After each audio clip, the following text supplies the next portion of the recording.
This research looks promising indeed. This land holds nothing but promise for adventurers who want supplies. Wouldn't you agree?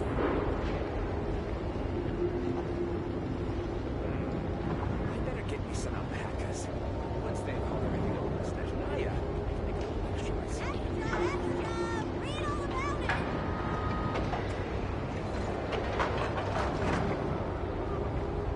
This research looks promising indeed. This land holds nothing but promise for adventurers who want supplies. There's tons of these areas.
People ought not be so frightened of ghosts. They are merely talking shadows, chattering away endlessly about their past affairs.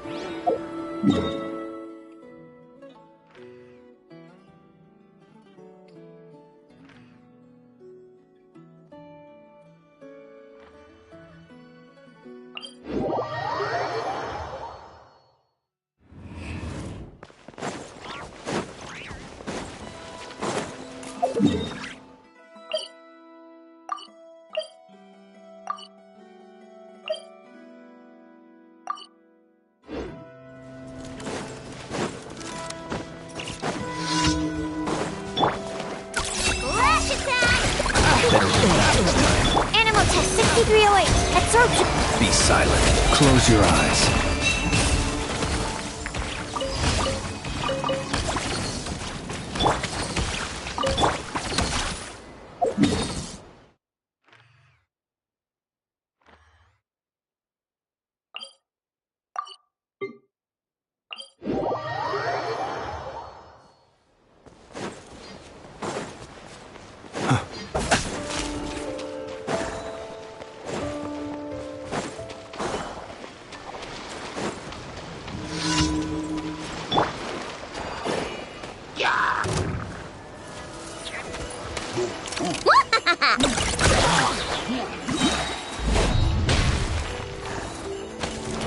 Ding dong!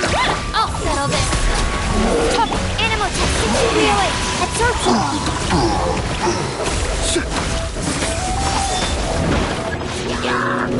To dust. Be silent.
Observe.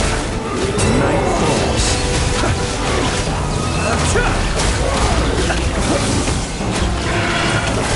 Close your eyes.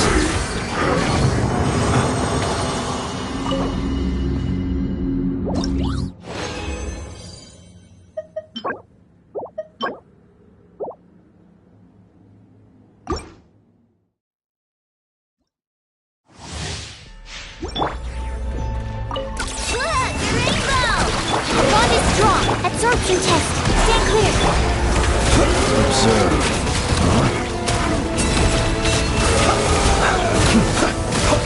Close your eyes. Do you fear the dark?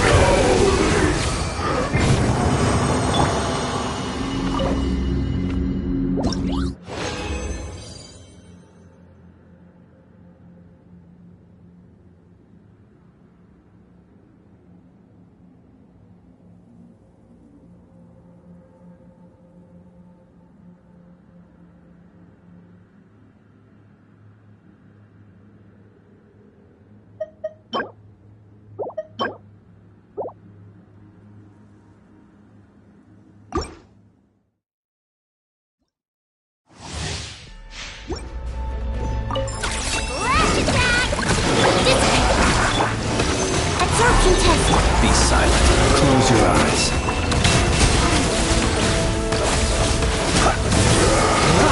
Steady now. Be silent. To dusk.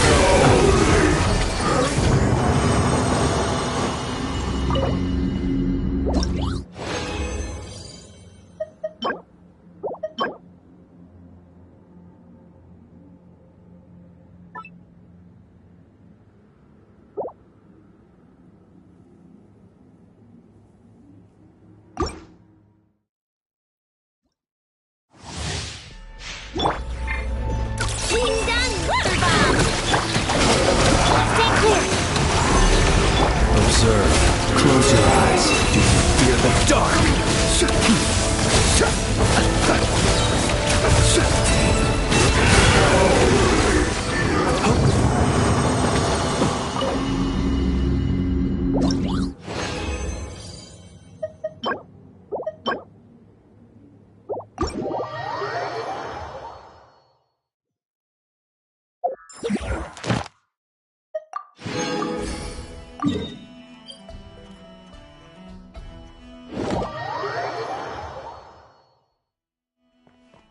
Add Astra.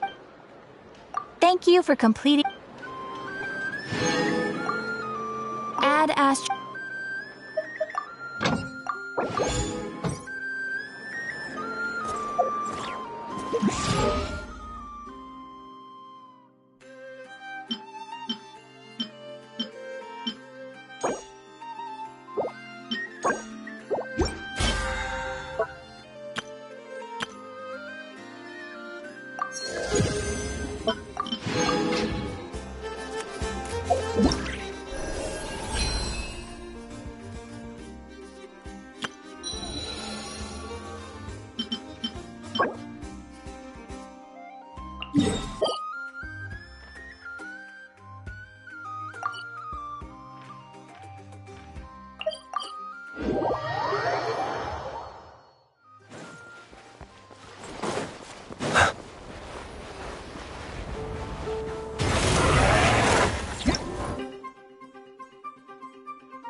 Flash attack!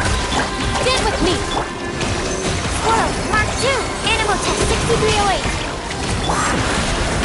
Be silent.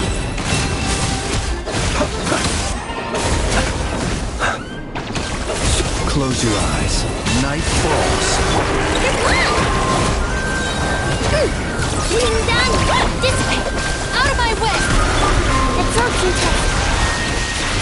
Observe. Be silent. Do you fear the dark?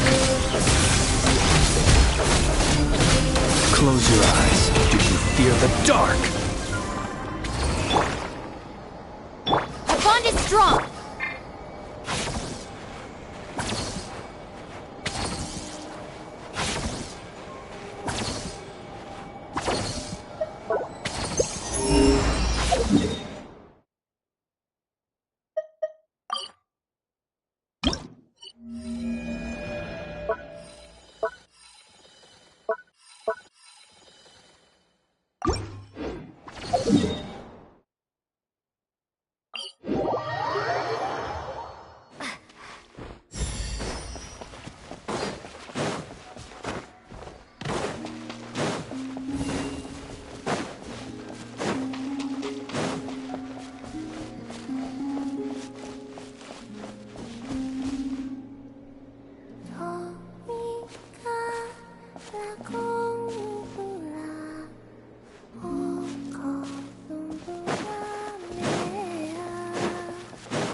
Shh. They're asleep.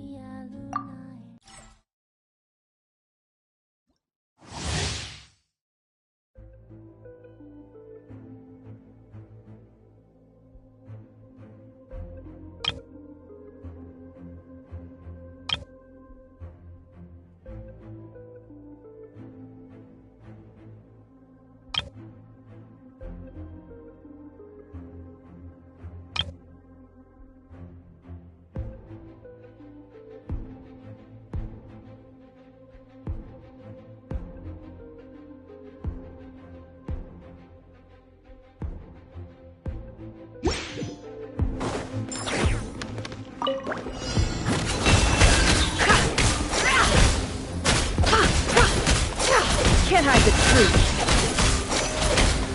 It all falls into place.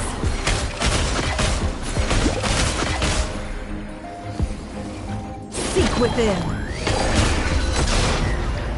It all adds up. Let's see what you're made of.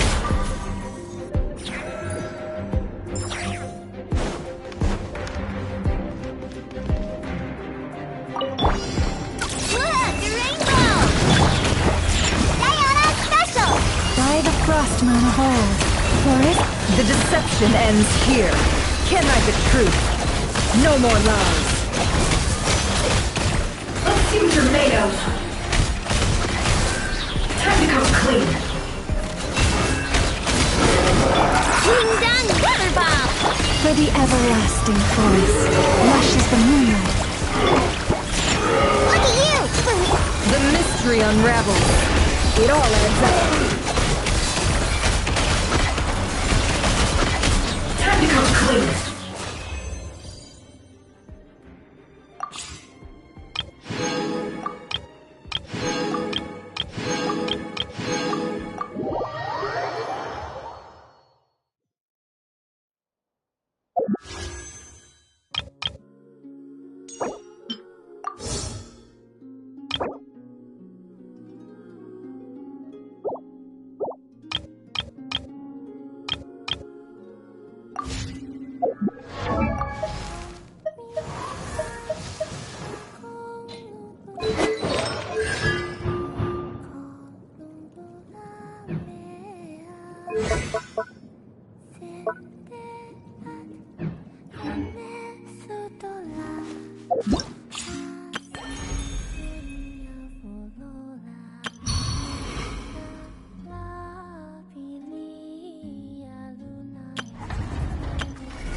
since we said bye to the others in Nasha Town. Still no news about Rarer, though. Where could he have slunk off to? If only he was gone for good. But with all the trouble he stirred up before, there's no way we've seen the last of him. Hello! You must be the traveler in Paimon? Mr. Flynn has been looking for you. Unfortunately, there's been a serious wild hunt attack over at the quarry. He thinks it's time to regroup and figure out a plan. The Wild Hunt? Oh, uh-oh. We better get over there, right away! Come on, let's go!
I can barely sense any Kuvaki at all.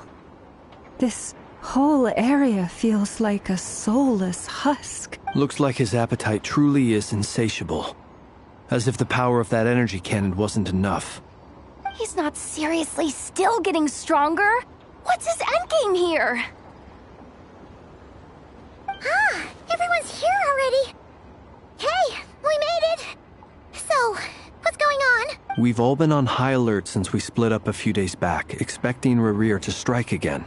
But it's like he just vanished into thin air. No one has seen him nor found any trace of his presence. That is, until this morning, when a ratnik found signs of wild hunt activity while out here on patrol. As you can see, the Crystonite itself is physically intact, but the Kuvaki it contained is all but completely diminished. And we're sure that Rarir did this. Who else? He's the only one who could pull off a stunt like this. Kuvaki loss has reached critical levels. Reikir of Solnari set to maximum threat level. Warning, unless de-escalation measures are taken soon, he will pose a threat beyond our ability to contain. The consequences could be catastrophic. Traveler, do you remember when we encountered Rarir just after regaining his body? There wasn't a shred of sanity left. Nothing but madness and rage. Yeah, didn't he shout out a bunch of names? Then he started raving about how nothing in this world mattered to him. Oh, Paimon gets chills just thinking about it. Oh, but the thought that he's still out there, lurking somewhere in Not Krai, waiting for his chance to strike? Oh, even chillier. Last time we fought, we were already at a disadvantage. If he has such overwhelming strength, why would he suddenly go into hiding? Yeah, if I were him and I wanted more Kuvaki, I'd just take it by force. No point staying in the shadows. Unless something went wrong. His whole resurrection thing didn't exactly go smoothly. The other thing is, how does someone who's completely lost their mind still have the wherewithal to cover their tracks so perfectly? Beats me. According to certain medical studies, insanity does not always entail a complete loss of rationality. It may be that he is simply living in a world of his own. That actually sounds about right. He was ranting away to himself the whole time, like he had zero interest in talking to us. There are many unanswered questions here. He could be right under our noses, and we'd still be in the dark. Besides his name and title, we know little about him.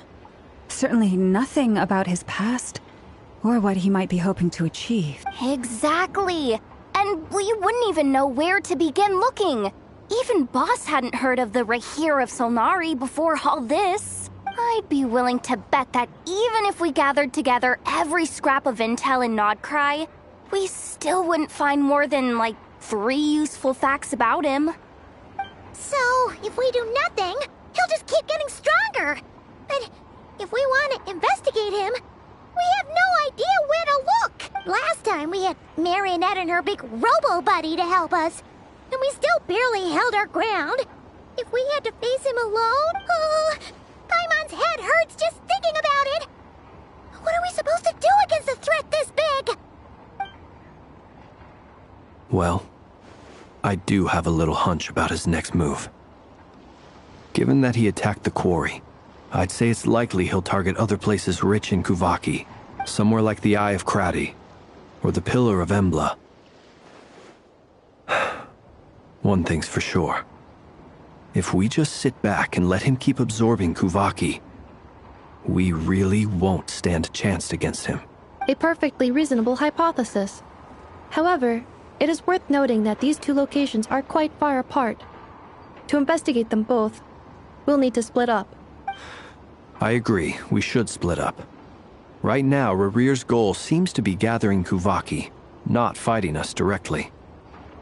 Once we're done, let's regroup on Hisi Island. Wait, why Hisi Island? If I recall correctly, your largest goddess statue was carved from Kuvaki-rich ore, was it not?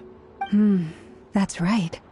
Yes, it could well be a potential target of his.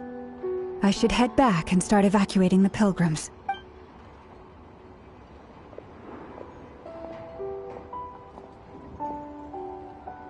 Splitting up's always gonna be risky.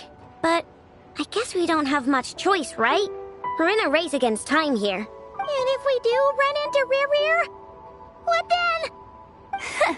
That's when you follow the 3rd rule of treasure hunting. Run like the wind. Didn't you say the 3rd rule was go with the flow? I don't know. Did I? Anyway, whatever.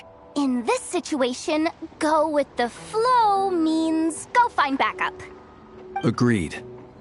If anyone finds so much as a trace of Rarir, do not pursue him.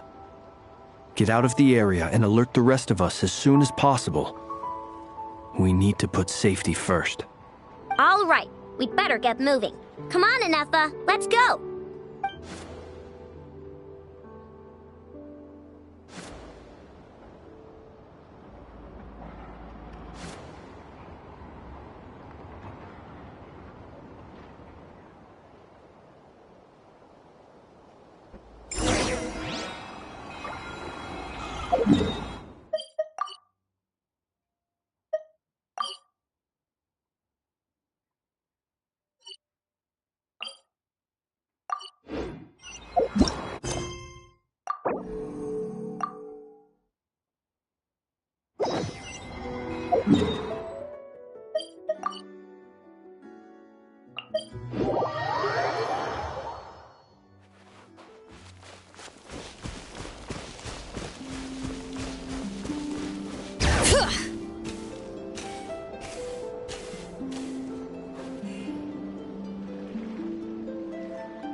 Any leads?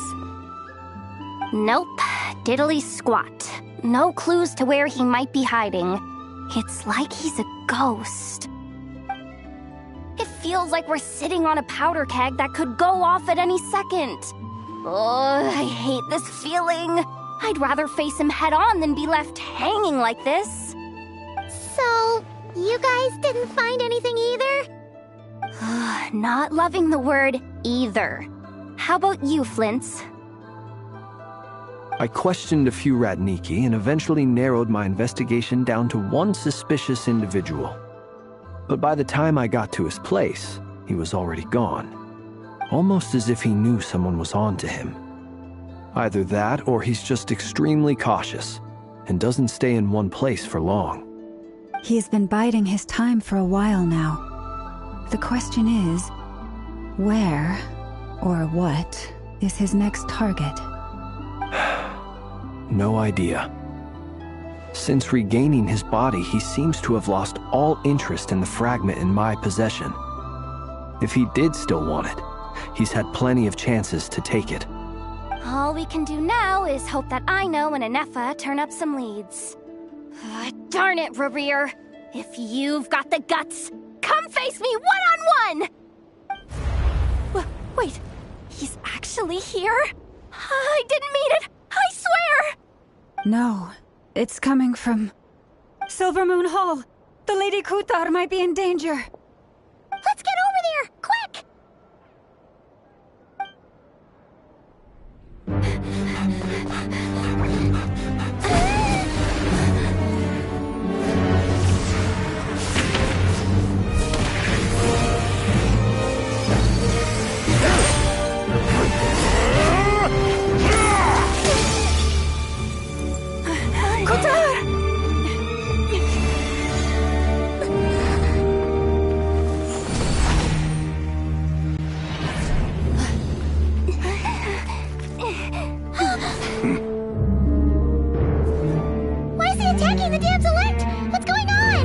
No time for questions.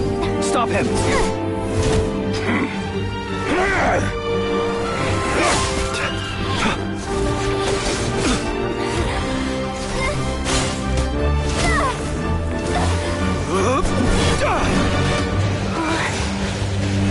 This is insane. Yehuda, get Kutar out of here! On it.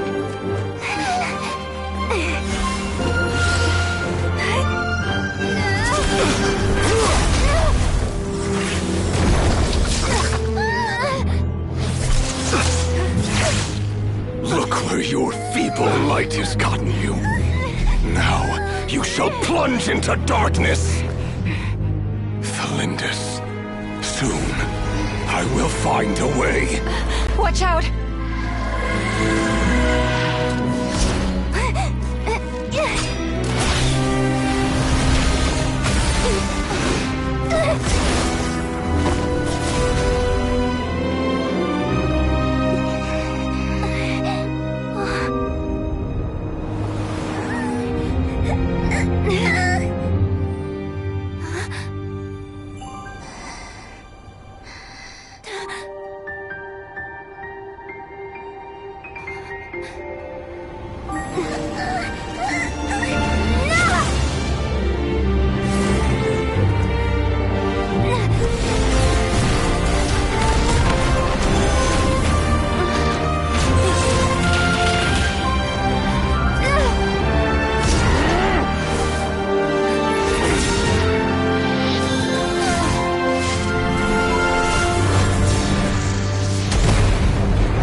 Made it out of there alive!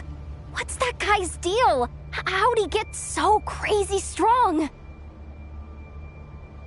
He's a threat to this entire nation. I doubt his strength could even be measured by conventional standards. I have a question. When me and Anefa showed up, we saw him chasing after this lady like he wanted her dead. What was that all about? We weren't there for the whole thing either. They were already duking it out by the time we arrived. Yeah, we didn't see how it all started. It all escalated so quickly, we had no choice but to step in. Kutar, can you shed any light on the situation? Kutar. Cross-checking database. I see. So you're the one that the Frost Moon Scions refer to as the Moon Goddess? Wait, she's the Moon Goddess? Oh, no wonder she looks just like all those statues. There are many reasons why people might worship the moon, and just as many why they might despise it. I've never met that person before, but there was no mistaking his deep-seated hostility towards me. Why he holds me in such contempt, I cannot say. But since he hunts the power of the moon, it's no surprise that I am a target. Kutar. There are many potential motives. For instance, you help the traveler escape his grasp. This could be his way of taking revenge. It is also possible that he covets the Kuvaki inside you and seeks to take it for his own. The list goes on. But right now, devising a counter-strategy should be our #1 priority. The likelihood of this location being discovered is close to 100%. A counter-strategy? We don't stand a chance against an enemy like this. Surely our only option is to run. He's not gonna chase us to the end of the world, right? So as long as we can sneak out of Krai undetected... No, I can't say that. Come on, Yehoda, this is serious stuff. You can't suggest we all just chicken out. Running is our only option. Huh? You seem surprised. But what other choice do we have? We are facing an enemy we cannot possibly defeat in battle. Well, I mean, yeah, but still. It's not too late. I can distract him, so you have plenty of time to make your escape. Wait, what? You're gonna act as bait? Doesn't that make sense? I'm the one he's after. There's no need for you to risk your necks on my behalf. A coyote doesn't stop for bypassers while it's howling at the moon. What is it, Loma? The Frost Moon Scions have already grown accustomed to life without their goddess. My presence here is no longer essential, and this is not my home, so you needn't ask me to stay. We can't just roll over and let him get away with this. That's not our style. Yeah, we can't just call it quits after everything we've been through together. Besides, she'd pretty much saved my life back there. If I just ditched her now, I'd never forgive myself. We can't overlook that you have saved our lives multiple times now. To talk of returning the favor would be a little crass for my liking. But suffice to say that we are friends, and friends look out for one another. Riri's true objective remains unclear. Even if we were to sacrifice Miss Kutar, there's no guarantee he would stop. But... Kutar, I know why you left the Frost Moon Scions so long ago. It was because people started treating prayer as a form of trade. They would make self-centered wishes, force you to accept meaningless offerings in return, and then expect you to perform miracles for them, as if that were their entitlement. If it were me, I might have walked away too. But I believe that time can change everything, and that sometimes it takes losing something precious to appreciate its true worth. After much reflection, I've realized that this was never about whether the Frost Moon Scions need you. Any relationship based on need is purely transactional. What I truly hope is that you'll choose to stay, not out of obligation, but as part of our family. You were born here, and now you've returned. Who knows? Perhaps it was the moonlight that guided you home. Thank you, Lauma. But my power is on the wane. I'm afraid I will be of little use to you now. Very well then. I'll do as you say. Both times you saved us, we were transported across great distances in an instant. Is that one of your powers as the Moon Goddess? It is, but I find it very draining. I barely managed to pull it off just now, and it will be some time before I'm strong enough to do so again. Rejected by the world, my power is dwindling. Like a lake cut off from its source, slowly shrinking away. Now, it has almost run dry.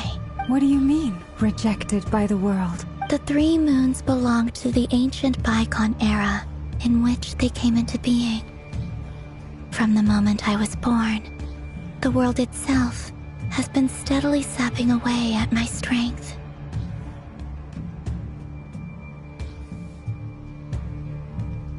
The 3 moons are not one and the same. As the goddess of the frost moon, I cannot wield the powers of the other 2. Yet moonlight has a way of blending together. Each can reflect the other's glow. So when our fingers touched, I was able to restore my strength by drawing Kuvaki from the eternal moon's marrow. But this method of recovery is painfully slow. If only we could find the... It's the Wild Hunt!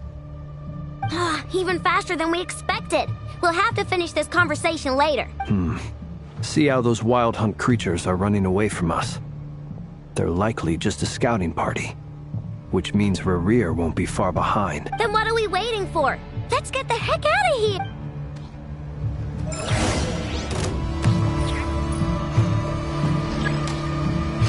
Rush attack! You're blind! Be silent. Oh, they just keep coming! This is driving me nuts! Rerir's closing in on us. We need to pick up the pace. There's too many of them! And this time, we can't go back on Kutar's house to escape! This goes on much longer.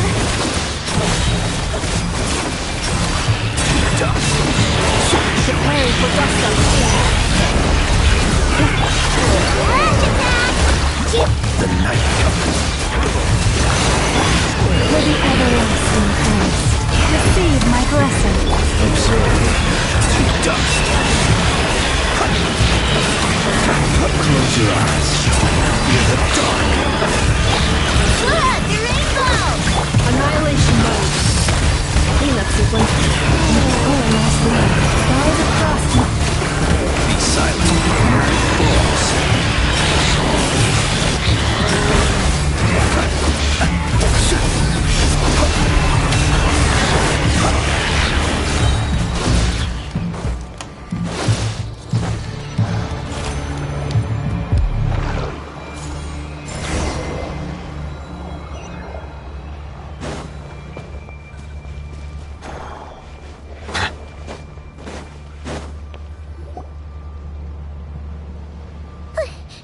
That was too close! We barely made it out of there alive! What's that guy's deal? How'd he get so crazy strong? He's a threat to this entire nation. I doubt his strength could even be measured by conventional standards. I have a question. When me and Anefa showed up, we saw him chasing it. We weren't there. Yeah, we didn't see how it all started. Kutar, can you shed any light? Kutar. Cross-checking database. Wait. There are many I've never met why he holds me. Kutar. There are many potential. It is also possible, but right now... A counter strategy? But we don't stand a chance against an enemy. Surely our only option. No, I can't say that. Running is our... Huh? You seem surprised.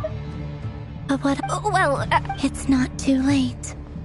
I tracked him, so you have plenty of time to make your escape. Wait, what? Doesn't that make sense? A coyote doesn't... What is it, Lau? The frost moon... We can't just roll. yeah. Besides, she'd pretty much saved my life back there. If I just ditched her now, I'd never forget. We can't overlook that you have saved our lives multiple times now. Rerir's true objective remains unclear. Even if we were to sacrifice Miss Kutar, But... Kutar, I know they would make self-centered wishes. If it were me, I might have walked away too. But I believe that time can change everything. After much any relationship, you were born here. Thank you, Lauma. But my power is on the wane. I'm very well then. Both times you saved us. It is. Rejected by the world. My power is... What do you mean? The 3 moons belong to the... The 3 moons are yet moonlight, but this method... It's the Wild Hunt! Even faster than we expected. See how those Wild Hunt creatures are running. Then what are we waiting for?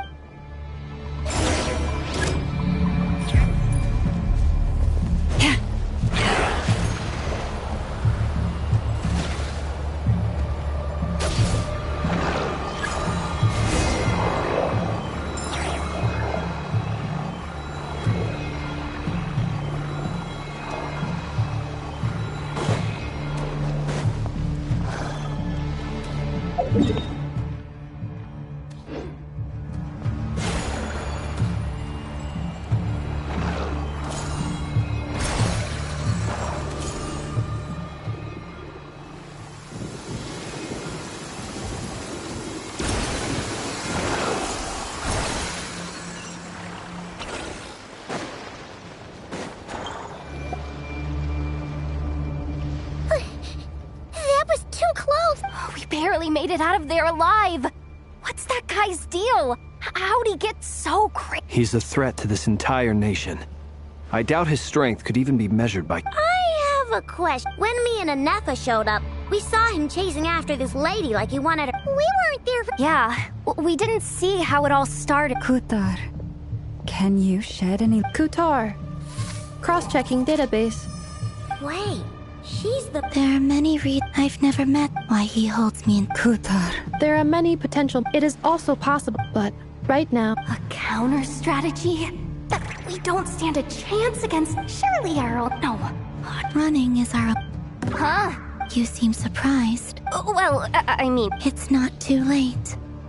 I can distract him, so you have plenty of time. Wait, what? Doesn't that make sense? A coyote does... What is it? The frost moons... We can't just rope... Yeah. Besides, she pretty much saved my life back there. If I just ditched her now, I'd never forget... We can't overlook that you have saved our lives multiple times now. Riri's true objective remains unclear. Even if we were to sacrifice Miss Kutar. But... Kutar, I know why they would make self-centered wishes. If it were me, I might have walked away too. But I believe that time can change everything. After much any relationship based on need is purely transactional. What I truly hope is that you'll choose to stay, not out of obligation, but as part of our family. You were born here. Thank you, Lauma. But my power is on the wane. Very well then. Both times you saved us. It is. Rejected by the world. My power is... What do you mean? The 3 moons belonged to the ancient bygone era, in which they came into being. The 3 moons are not one and the same.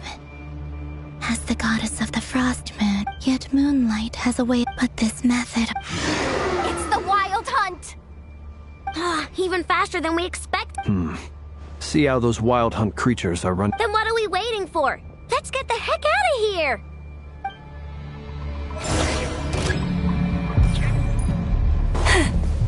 Leave this place for the everlasting. Ouch! Hanggang water bomb! Prepare. They just keep coming! This is driving me nuts! The rear's closing in on us. We need to pick up the pace. There's too many of them! And this time, we can't fall back on Kutar's house to escape. If this goes on much longer... Genshin's song. Observe. Close your eyes. Be silent. Night falls. Observe. You're the dark. Look! Rainbow! Defensive mode engaged. Annihilation mode for the everlasting forest. Be silent. To dust. The night comes. Preparing for dust damage. Cleanup sequence initiated. By the frost moon of old, receive my blessing. Close your eyes. Be silent. Close your eyes. To dust. Beware the creatures of the night. Insulation chamber deployed. Ultimatum hold. For the everlasting forest. Genshin's song.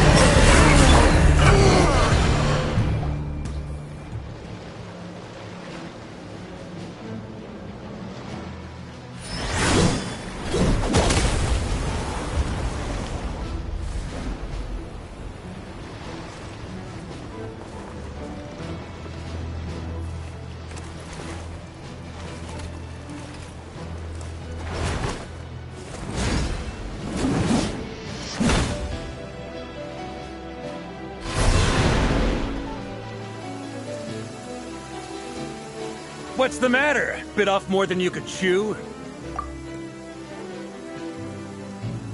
How are you? Uncle Varka!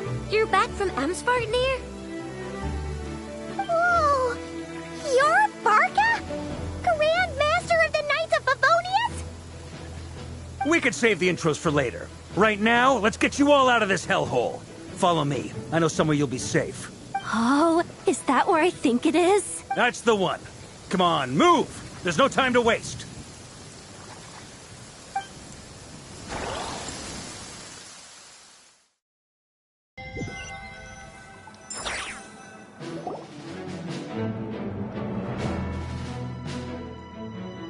Wow!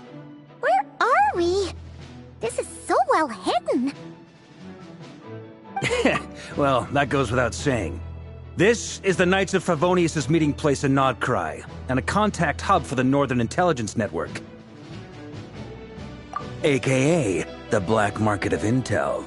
No matter what faction you're with, it's the place to buy and sell information. Their headquarters are in Krai, but they've got contacts in every nation. As an expeditionary force on foreign soil, working with them has offered us the most effective way of getting our hands on reliable local intel. This is where we meet, so naturally, it's secure. Anyway, where were we? Folks from Krai should be pretty familiar with me by now, but I believe this is the first time we've met. Allow me to introduce myself. I am Varka, Knight of Boreas, and Grand Master of the Knights of Favonius. We've heard all about you. This meeting's been a long time coming. You look way younger than Paimon expected, but you definitely have that Grand Master vibe. Well, I'm no spring chicken. Just not showing my age yet. Definitely feeling some of that back pain today, though. Rushed back from Amsvartnir without a wink of sleep, only to get right into another fight with that freshly revived maniac. Another? You mean you fought him before? Yep. He wasn't nearly as strong back then, but he was still a formidable foe.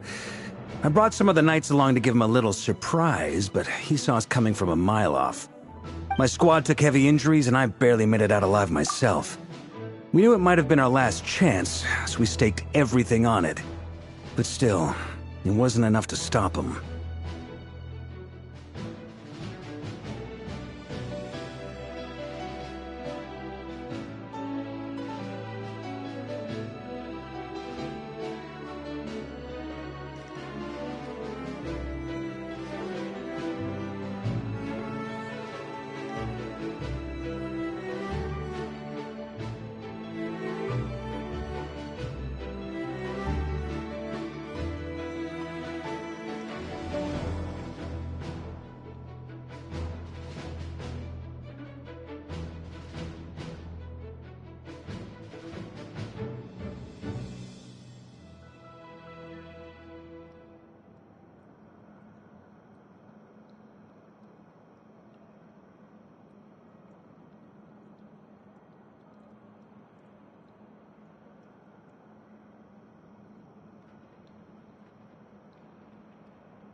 I tried tracking him down afterwards, but he didn't leave a trace. Even in his unhinged mental state, he's as cautious as any trained operative. So, I decided to come find you. And as luck would have it, turned up to find you being ambushed by the Wild Hunt. The rest, you already know. Is that why he's been frantically absorbing Kuvaki these past few days? Because he sees you as a threat? Maybe I'm part of the equation, but even if I weren't, I'm sure he'd still be gathering power. He's clearly working up towards something. Note to self, Uncle Varka's strength rating officially upgraded. Guess it's my turn to ask questions now. So, what exactly has been happening in Krai? Why is the Wild Hunt returned in humanoid form? And why is it after you? That's a long story, but I'll try to make it quick.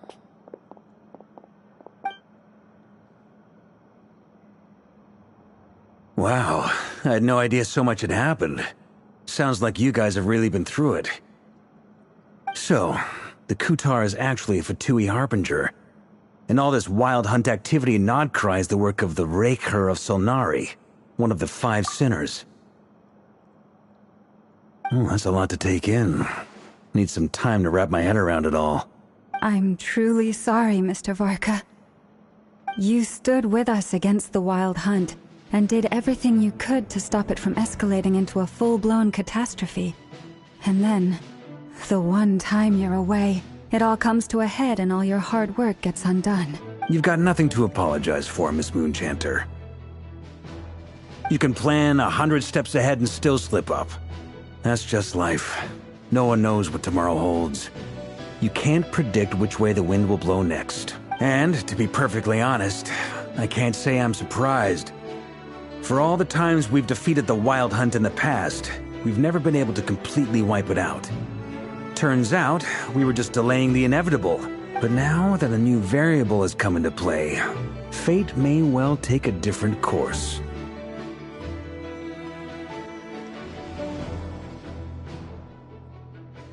A new variable? You mean... us? Who else? And in a strange way, I think his resurgence might not be an entirely bad thing. The Wild Hunt is like an unrelenting force of nature, but Rerir is an individual with an agenda. He's gotta have a weak spot somewhere.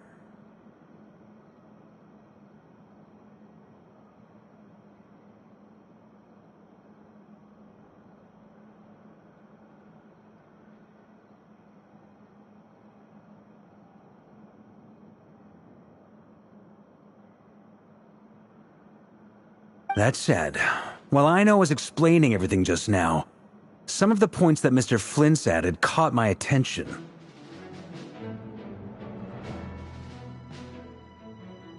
You mean about our mystery ally? That's right. From what you've said, not only did they lead you straight to some key files, they also shielded Hisi Island from a lethal Kuvaki blast. I don't know who or what could pull something like that off. Heck, even Miss Columbina doesn't have a clue.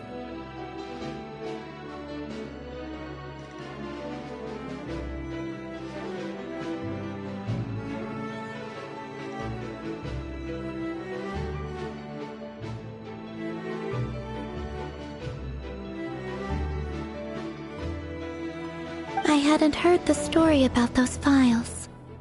Would you mind repeating their titles for me?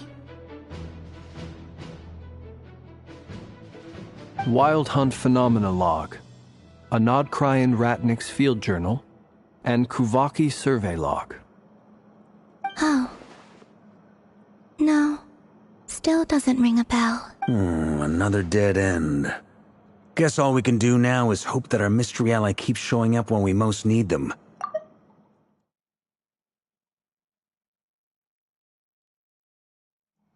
Still, it's safest to assume they won't be intervening again. From here on out, we'll have to resolve this crisis by ourselves. Your intel also explains something else I've been wondering about. The reason I led my team to Amsfarnir was because we'd had reports about a possible source of the Wild Hunt showing up there. But once we looked into it, It turned out to be a red herring. I don't know who was behind it, but clearly, it served its purpose. I doubt it's by chance that he happened to make his comeback while my attention was diverted. And from everything you told me, it sounds like his scheming began well before his return. So maybe luring me away was all a part of his plan. But is it even possible that he orchestrated all of this by himself? The Moon Maiden and the Raker of Solnari. Not Krai of all places. The way everything is unfolding, it can't be a coincidence. So, what do we do now? Got any ideas? Right now, we've got at least 3 things to consider. Let's go through them one by one. First, we need to figure out how to take down Rerir. If we can't beat him in a straight-up fight, the rest won't even matter. To my knowledge, the bulk of Nodkrai's fighting force is already gathered here. But even with everyone united, we're still no match for Rerir in his current state, let alone with his power still growing.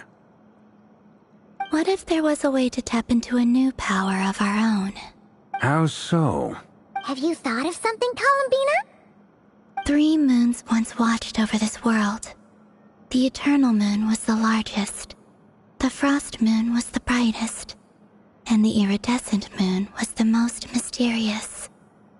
They say that back then, the 3 moon goddesses wielded immense power. Enough to shape the workings of the world itself.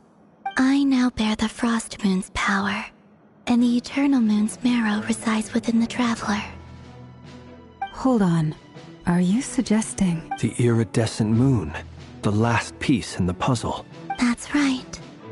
If we can find the Iridescent Moon's marrow, I will be able to regain my strength much more quickly. The 3 moons are said to stir the tides and illuminate all things. Perhaps they hold further secrets beyond our understanding. According to my analysis, the solution is feasible.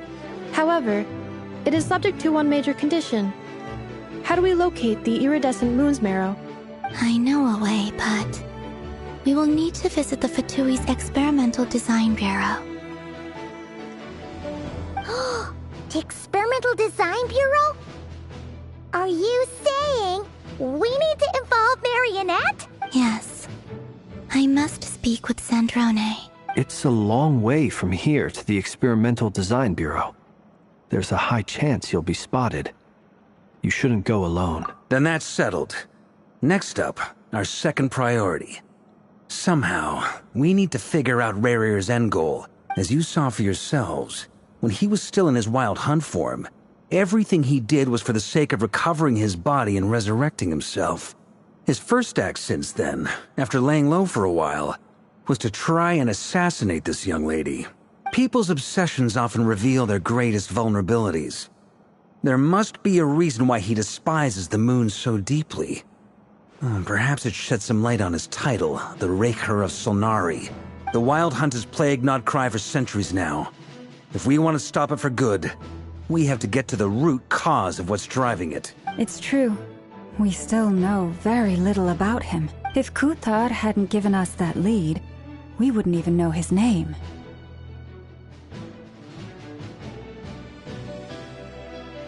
But where would we even start?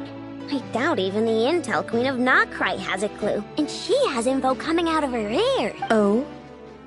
That's a rather hasty conclusion for someone who's so painstakingly meticulous when it comes to dealing with machine.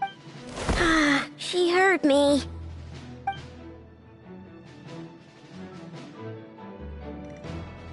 Boss! What are you doing here? I'm now asking myself the same question. I received a letter from a humble knight of Favonius, requesting a meeting to discuss a major business deal. But it looks like this humble knight had something else in mind.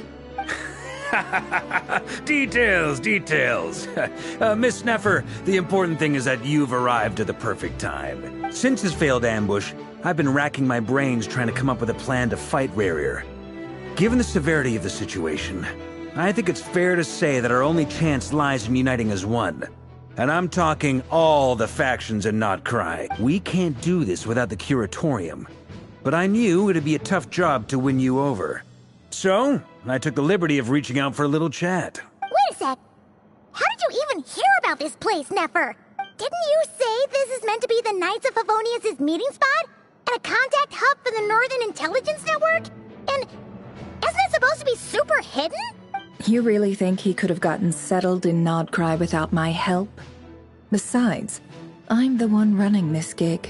Of course I know where the meeting place is. Allow me to introduce the current head of the Northern Intelligence Network. If it's intel you're after, she's your woman. Pretty much seen and heard it all.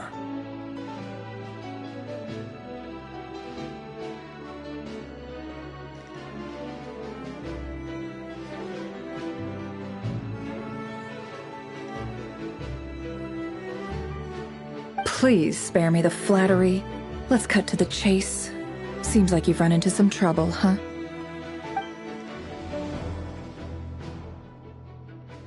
Well, this certainly qualifies as an unforeseen crisis.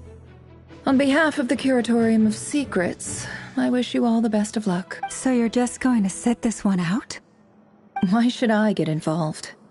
What could possibly be in it for me? What if we told you we can't do this without you? Oh? Then I'd say, you'd better make it worth my while. I don't work for free. I can't put a price on something like this. It's just not in my nature. But then again, you and I have always been polar opposites in this regard. So I can't exactly say I didn't see this coming. If you insist on compensation, I will pay you. Consider this a formal commission. Sound fair? You just don't give up, do you? Too bad. I know you well enough to know you can't afford my prices. The riskier the job, the more it'll cost. And a moon chanter's stipend isn't exactly generous. Unless you're planning to start passing the donation box around among the faithful. Boss, just a thought. If they come up short, maybe you can take the difference out of my next few paychecks. Things got really dangerous during the fight with Rerir. If this girl hadn't saved me, I'd be ley line fodder by now. I'd be gone for good. If there's any way we can make this work, I'd really like to help her. This is why I'm always telling you never accept favors. They are the hardest debts to repay. You have to be careful who you get involved with, or you invite all kinds of misfortune. Very well. Yehoda, I will help. But just this once. Don't count on this happening again. Flynn's. That fragment that Rerir was after. Do you still have it on you? Of course. Let me borrow it. I need it to follow up on some leads. Wait, you actually have some lead? Shh. This is top secret information. I get it. We all have things we'd rather keep to ourselves. Plus, I know we can count on you. So we'll leave the intel gathering in your hand. And that brings me to the third and final item. We need to find a way to distract him. We need time to make our move, so someone will have to stall him. I'm in for this part, no matter what. Anyone coming with? Count me in. Come off it, you two. Quit playing hero. I'm way ahead of you here. Nefa did a scan of the Moon Goddess's Kuvaki signature, and we're gonna use it to make some decoys over at the Kramkake craft shop. Anyone who's in, follow me. Once they're ready, we'll deploy the decoys across Krai. So as long as the rest of you keep moving, he won't catch on to your scent and won't be able to track you down. I like it. Genius idea. No biggie. All right then, we'll split into 3 teams. Once your team has finished their mission, return here and wait for the others. Dismissed!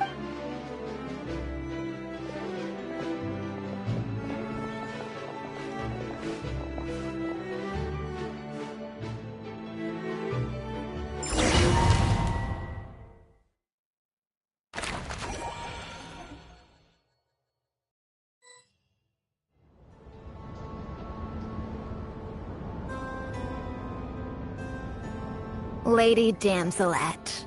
Wait, and you two? What are you doing at the Kuvaki Experimental Design Bureau? We've been doing our best to mind our own business lately.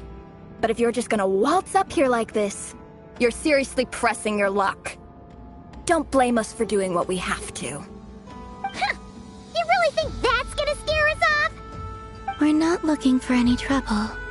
I just want to see Zandrone. Do I need to remind you that you're still a wanted fugitive for deserting us? Out of consideration for our former ties and the crisis we're all up against, we'll let you leave in one piece. But don't even think about trying to get inside. Let them in. But... Are you going to make me repeat that? No, my lady.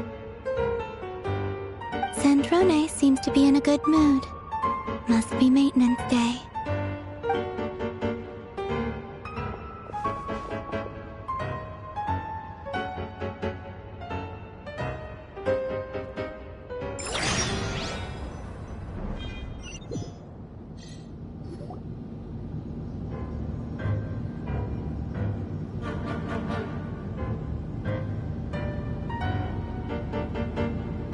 So tell me, to what do I owe the honor this time?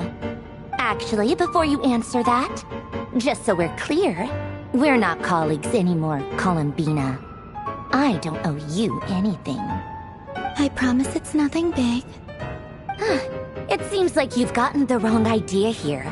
The only reason I let you in was because I was bored. It seemed like a way to kill some time and satisfy my own curiosity. Whatever miscalculations I may or may not have made in the past, I haven't lost the plot enough to even consider sticking my neck out for your sakes. I'd like to speak with Arlecchino. What? Huh? You mean the knave? I'd like to speak with Arlecchino. Is she in Krai? No, she's not. Once the work on this facility was completed, she went back with the Rooster and Regrator. The only ones in Krai are me and... What is it you need to speak to her about anyway? Rerir is hunting me. If I'm going to face him, I must first retrieve the lost moon.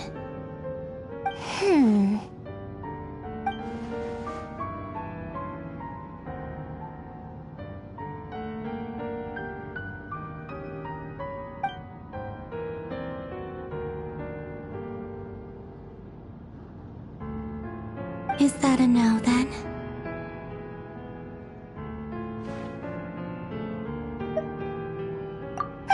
As if I need reminding. I was this close to settling things with him before someone decided to whisk me away to their weird little garden.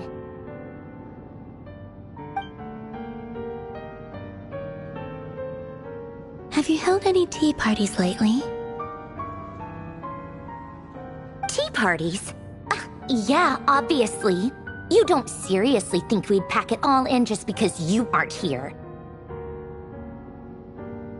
If anything, they've been more eventful than ever.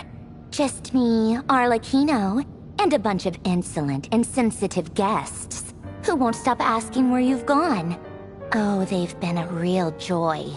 I bet you served them the worst tea you have. Just like you used to do to me when I upset you.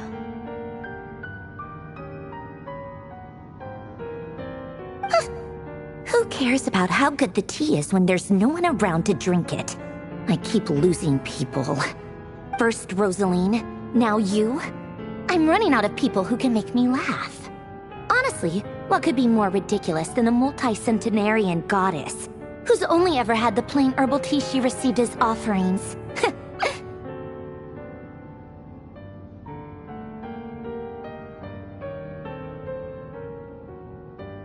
You'd always brew a different type of tea for me each time. Was it really just to see how I'd react?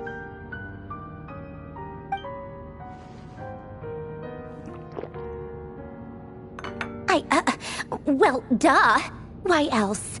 Watching you squirm was practically my only form of entertainment.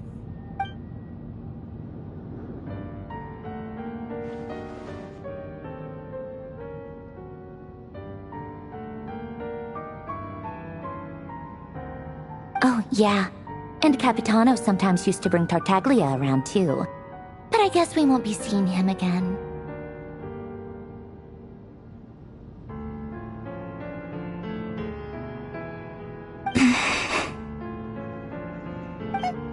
Well, I guess we are overdue for a get-together. Polonia! Have Febronia pass a message to Arlecchino for me. It's time for tea. Will suffice.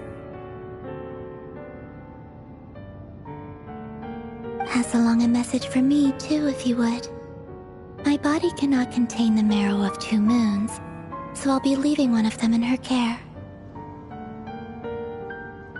Excuse me? Who said you were on the guest list? If my tea meant that much to you, maybe quitting the Fatui wasn't your brightest move. Back when you were under the Tsaritsa's protection, no one would have dared come at you so openly.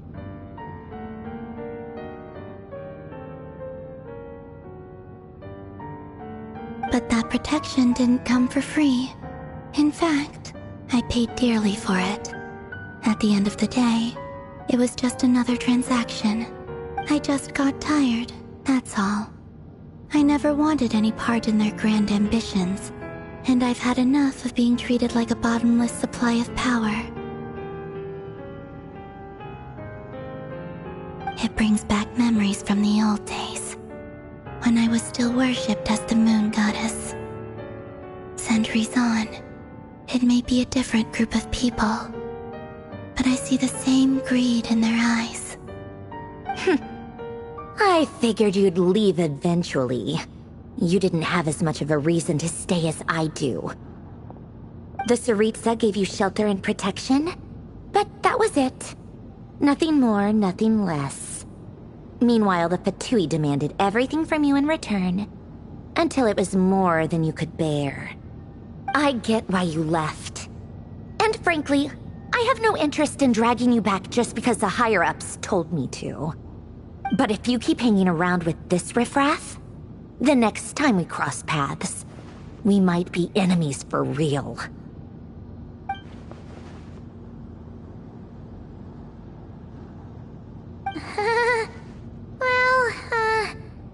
Guess that's our cue to leave. That might be your plan. But it sounds like someone else wants you to stay a little longer. Huh? What do you mean? Listen.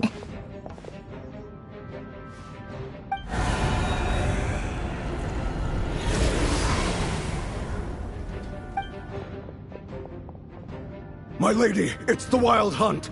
A horde of monsters is headed straight for the facility. Another uninvited guest trying to crash my tea party. Clear the area. I'll handle this. Wait, what? You want us to leave you here by yourself? Huh. You'll be lucky to make it out of this alive. You really think you can afford to worry about me? Go on, get out of here. You may have stopped Polonia from crushing him last time, but I've made sure that won't happen again. The entire Experimental Design Bureau is rigged for war. Stay and watch if you want, but it'll be at your own risk. You're not flagged as friendlies in the weapons system. Don't tell me what to do! Look, if you're leaving, make it quick, or you'll just get in my way.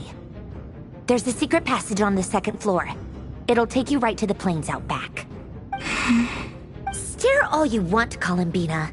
You're not getting another invitation to my tea party. I know. But thank you anyway, Sandrone. This is exactly why you shouldn't hang around with those people. All their melodrama and sentimental nonsense is rubbing off on you.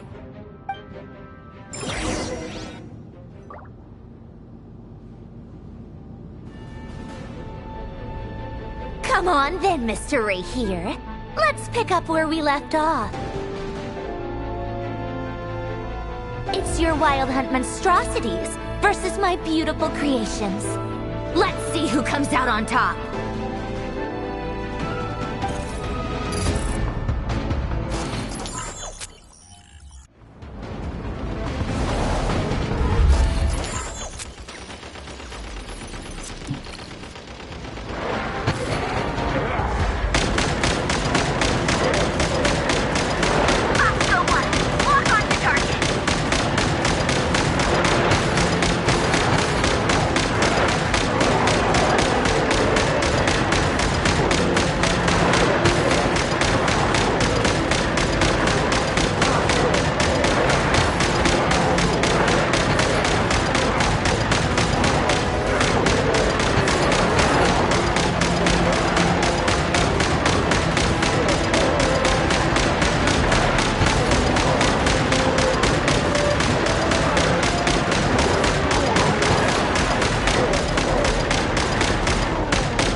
Livonia, get him!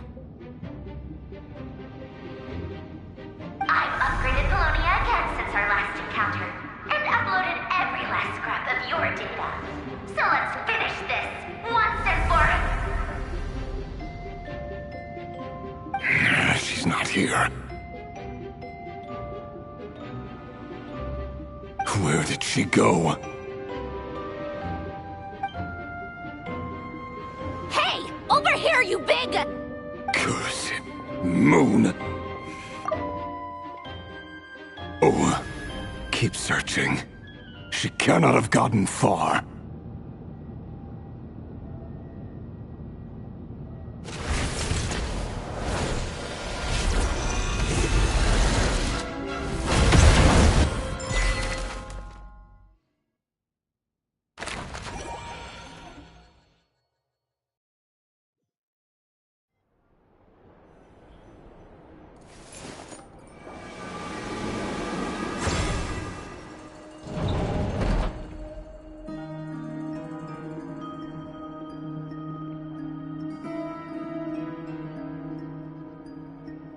So this is your method for investigating Rarir's past? It all... Good deduction.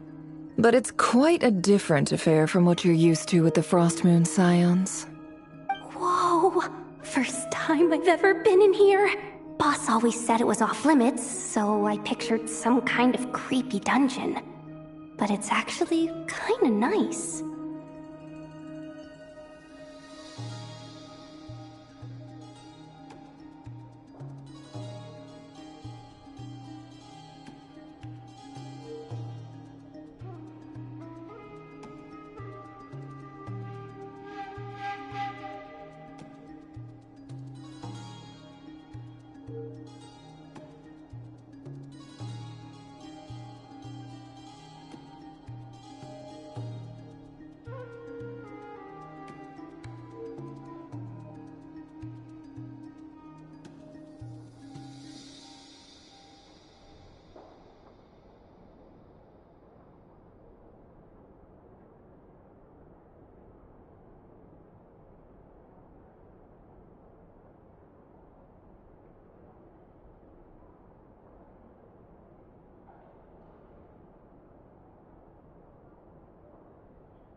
Oh, I guess this must be Sumero decor?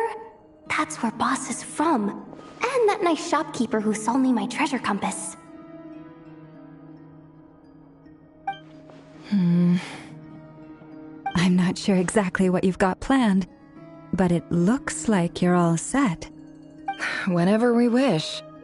But for some reason, I've got a feeling this isn't going to end. I've never faced Rarir myself, but from what you've told me, his power is beyond anything I could imagine. I, on the other hand, am just an ordinary businesswoman. Our paths should never have crossed, yet here I am, forced to make an enemy of him. If you ask me, you're about as far from ordinary as it gets. So what are you saying? You're getting cold feet? Once I take a job, there's no backing out. Still, I have to ask myself if the power I'm relying on will even work on an opponent of this caliber. And also how to make sure I come out of this alive if things spiral out of control. Death is the one thing we can take for granted. It is the great equalizer, however fortunate or unfortunate we may otherwise be. So it's important to consider how to spend what lifespan we have left. Come on, boss. Lighten up. Quit talking about death. It's bad luck. For once, I agree with you. When you're up against a foe like Rarir, there's no such thing as being too prepared. Is there anything I can do to help? That won't be necessary. I've already made up my mind. Time to cash in a precious favor I've been saving for a rainy day. Yehoda, I need you to find someone for me. The sooner the better. Find who? That shady merchant who sold you an overpriced treasure compass the other day. Come on, boss. You're pulling my leg again. In what way is she shady? She showed up when I was completely lost and sold me a neat little gadget that was exactly what I needed. Trust me, she's a good person. Anyway, I know who you're talking about. Don't go anywhere. I'll be right back.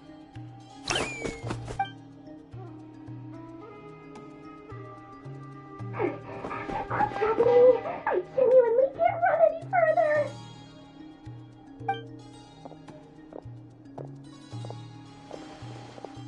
Hey, aren't you... What is it? What's the big rush? You dragged me out of a dream where I was literally swimming in Mora. I'm charging double my usual attendance fee. See, look how easygoing she is. After that rude awakening, she could have completely snapped at us. But instead, she kept it together and just asked for an extra fee. Dori Sangama Bay? I never would have pictured you two doing business together. If you want to make it big in Krai, it's all about connections. Lady Nefer just so happens to have a lot of intel that interests me. And she also did me a big favor in the past. It was back when I first arrived in Krai. My trusty assistant, the genie in my lamp, had an adverse reaction to the Kuvaki and fainted. And wouldn't you know it, that's when I suddenly find myself in a life-or-death situation.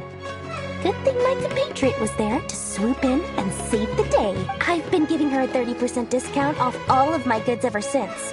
Now, so that no one here feels left out, I'm willing to extend a 20% discount to fellow friends of Boss Nefer. Plus, any other friends you send my way will enjoy 10% off. What can I say? The great Lord Sangama Bay is nothing if not generous. So, let me guess. You've run into some trouble? I've got everything you could possibly need. And the more you buy, the more you'll save. You guessed correctly. What have you got in the way of survival gear? The one type of gear I've never been short on. What are you looking for? A jetpack fresh from the Academia's labs? An ancient suit of armor, dredged up from the bottom of the sea? At the very least, I need to know what kind of opponent you're dealing with here. If even you're worried about staying alive, it must be pretty serious. What if I told you it's someone with the power to bring a nation to its knees? Is that so? Then we really are talking top-shelf treasures. I don't have anything like that in stock right now. I'll have to ask my supplier. Your supplier? A powerful woman, make no mistake. I can't reveal her identity, but luckily for you, I hear she's planning to visit Krai in the near future. If you're willing to wait, I can ask her when she's here. Can't say exactly how long that'll be, though. Then, let me put it another way. What would you do if you encountered an enemy like that? Roll over and serve yourself up on a silver platter? Of course not! I have a handy little trinket from one of my generous suppliers, which... Hold on. What exactly are you getting at? No, this is for my personal use only! Let's just say I'm borrowing it, all right? Just for insurance purposes. You'll get it back later. Favors are the worst kind of debt to owe, and now you've got a chance to repay one. A win-win situation, don't you think? Fine. You can borrow it for 5 days. No, make that 3.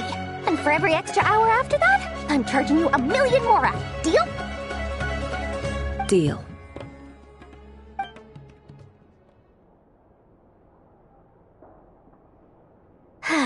What a way to start the day.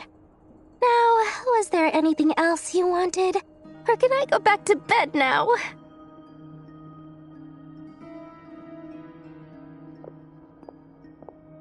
That will be all. Take care now. Don't trip up on your way back, friend. See you later! You're my favorite shopkeeper.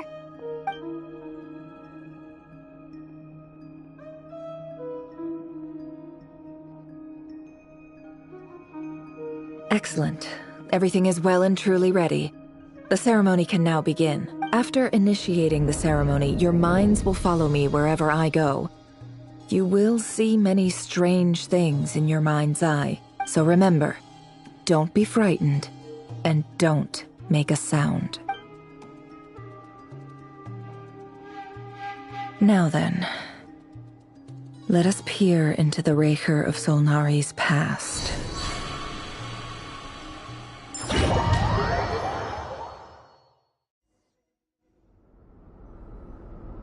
I made it. I don't recognize this style of architecture. Must be Conrian. Simple furnishings, table and chairs. It's a more ordinary house than I might have expected. Looks like the fearsome Raker of Solnari came from surprisingly humble beginnings. Unless this passed for luxury in Conria. Unlikely. It was said to be a very prosperous nation in its heyday. Anyway, I'll keep exploring.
Hi, Revere. Since you're working extra hours tonight, I thought I'd keep myself busy by checking out that new kebab shop. I've heard good things about their menu. I'll test it out, and if it's as good as everyone's saying, let's go back together sometime. P.S. New stash from the Universitas Magistrorum. I brought some goodies home. A few teacups and a pin rack. Hope you like them.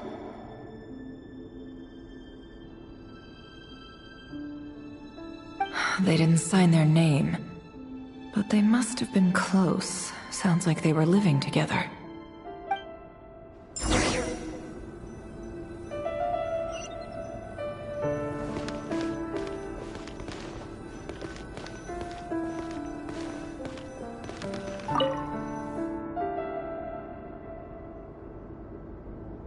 I went over to Joseph's for drinks today. They have a fine collection, but I went alone. Felindis was tied up with something and couldn't make it.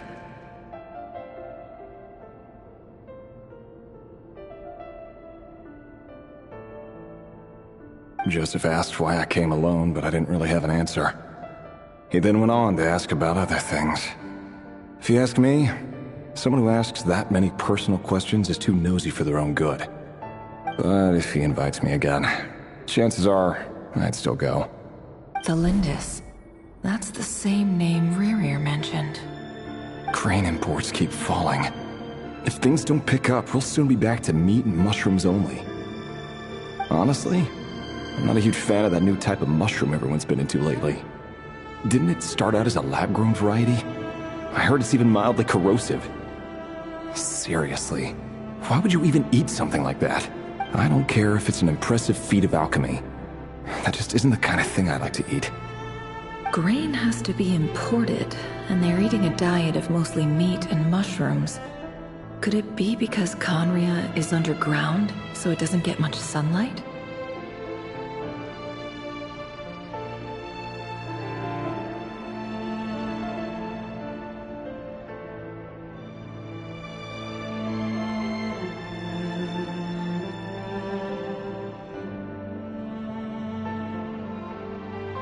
That would explain why they use so much stone in their buildings.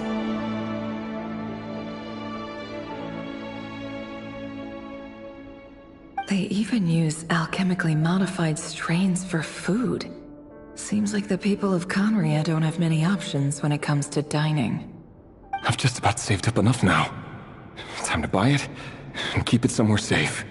Making a big purchase. I wonder what it is.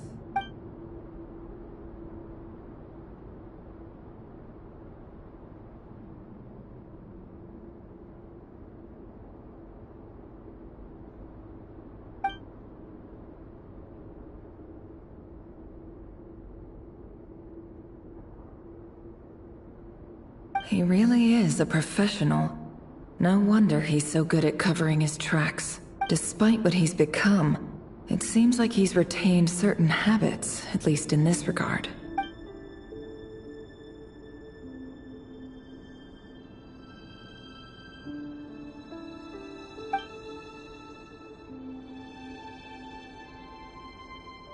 Did Rary rip it out himself?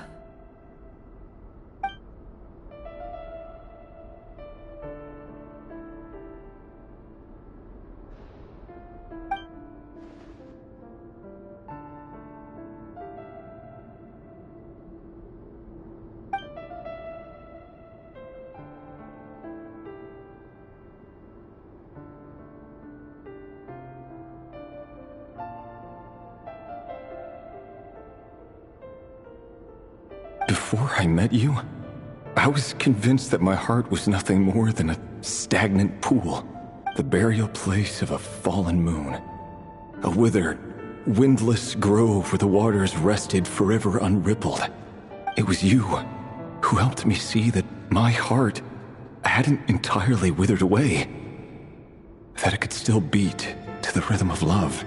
This is just trivial sentimentality from the looks of it. Why would he go to the trouble of hiding that? The burial place of a fallen moon.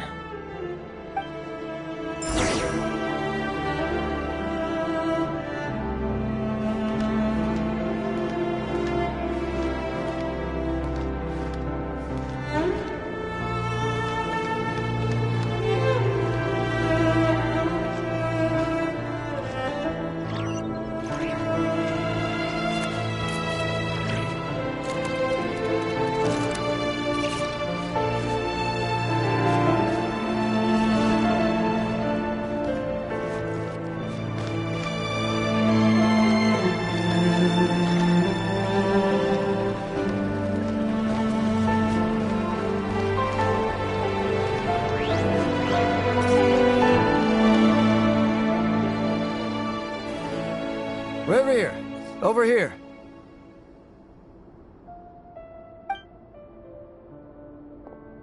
Dane! Oh, and, Vedaflin here? What a surprise to see you here, sir.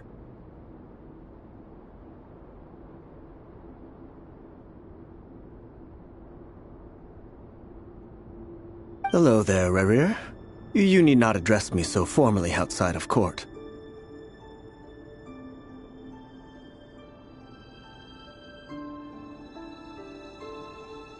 He doesn't get that much free time, so I invited him over for a drink. Even the court prophet deserves a break every now and then, right?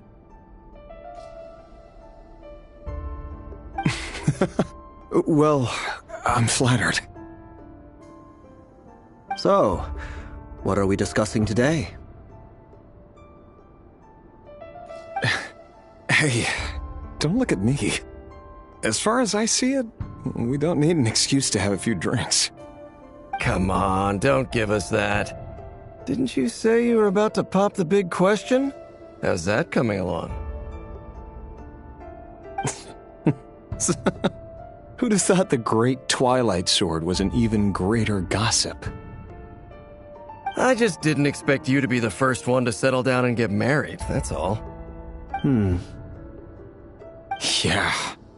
If you told me that a few years ago, I wouldn't have believed you either. So, are you planning to come clean about your job then? I'm guessing you still haven't told her. Sure, I'll have to tell her at some point.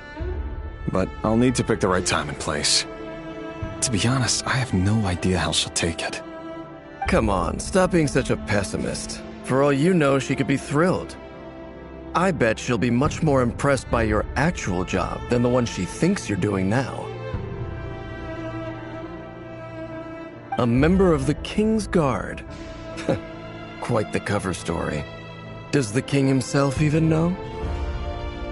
Of course he does. Anyway, enough about me. How have you been? Me? Same old, nothing much to... Huh? What's up, Fed? It's nothing.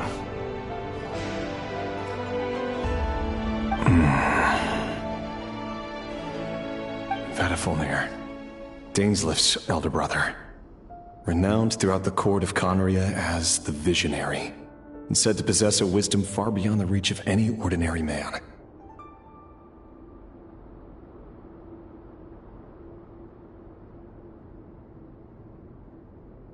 And yet, despite the gulf between us, he seems to have something to say about me.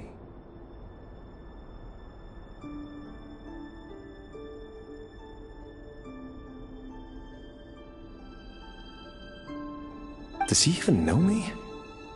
Does he see me as a friend of his brother, or just another of the Vinster King's blades?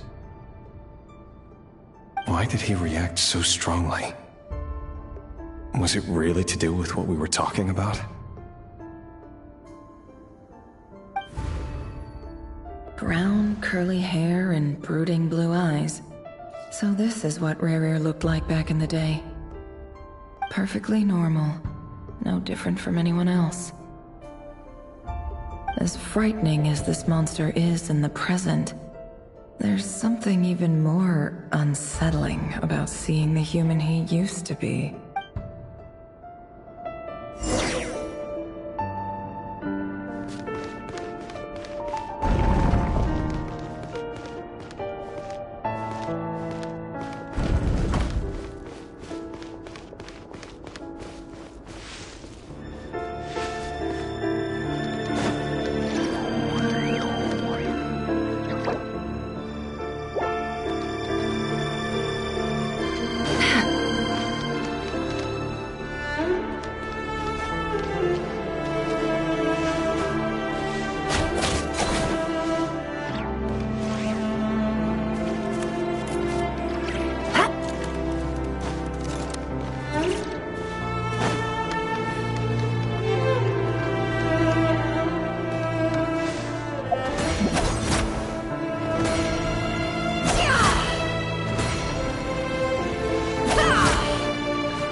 Thelindis?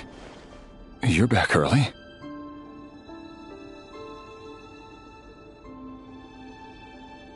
Our equipment's being serviced today, so I got off earlier than usual. How's your day been?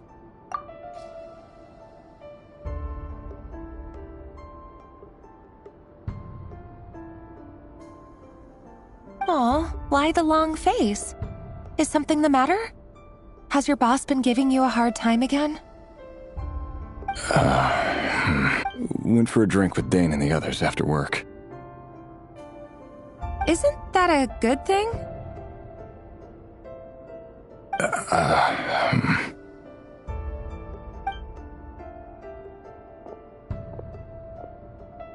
Vedifnir showed up today, too.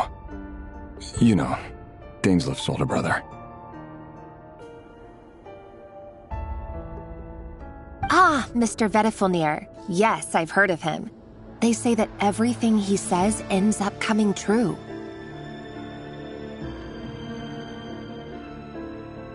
He overheard Daneslif mention that I'd recently proposed, and seemed to have an issue with it.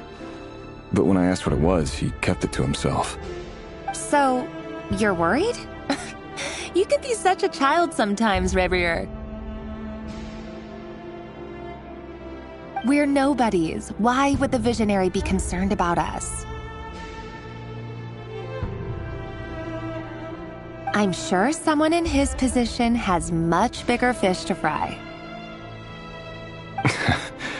Maybe you're right. You worry too much, Revier. We've been together for ages now, and everything's been going so well, has it not? You've even proposed to me. So, you do remember. Tell me then. What's your answer? Like I said, I need some time to decide. You can't just rush into things like this. We may be nobodies in the grand scheme of things, but if we want things to work out, we've still got to plan ahead. All right. Take your time. Just don't keep me waiting forever. Nobodies. Sounds about right. In the eyes of people like Vedifnir and Daneslif, what do we matter? Can someone whose gaze is so fixed on a far-flung future even see the present clearly? Besides, the dynasty's fate rests with the king and his inner circle. Whatever I do, it won't make much difference. Meanwhile, every idea they come up with and every decision they make, it affects everything. These days, the king is lost in his research, and the purge of the Crimson Moon bloodline grows ever more intense.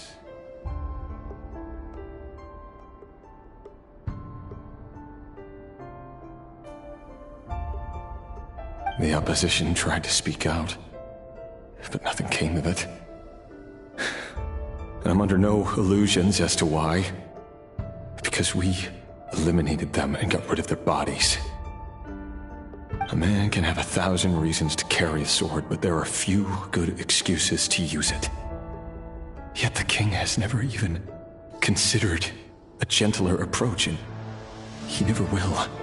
What becomes of someone who kills on another's behalf?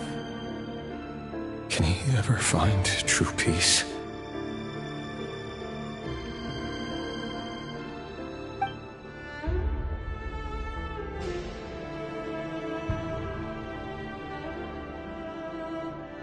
Thelindis,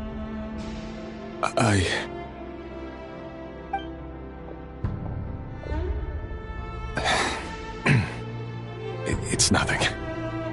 You were right. Fate has never smiled upon nobodies like us. But by the same token, it's unlikely to bear a grudge against us either. There's no reason we can't keep living happily together, cherishing the simple joys of each day as they come. See? You just need to stay positive, Revier. I can feel your warmth, your breath. You're right there, right by my side. Just seeing you makes me happy in a way I can't explain, and that's something that no one could ever take away from me. So smile, my love. Let go of that frown. You're right, Thelindis. I've just been overthinking things. That's better. Getting caught up about things like this will only ruin our evening. Speaking of which, all set for the ball tonight? I need to go get ready. You go ahead. I just have a few things to take care of, then I'll come join you. Even busier than the big shots, huh? Fine, I'll go get started. But don't be late. If you keep me waiting too long, I won't be a happy bunny. Relax. I'll be there. Seriously, though, you drive a hard bargain. You're really gonna leave my proposal hanging and still expect me to take you to the ball? Well, that goes without saying. I already told everyone I'd be coming with a dance partner. Besides, they're two completely different things. Let's take it one thing at a time, all right? All right. White outfit it is. It seems like Rerir was deliberately hiding his ties to the intelligence services by giving the impression that he was just an ordinary member of the Venster King's Guard. He clearly doesn't want his would-be fiancée to know about his other life. Then again, that's hardly surprising. People in the intelligence trade rarely do. Who'd have thought we were in the same line of work? Let's dig a little deeper.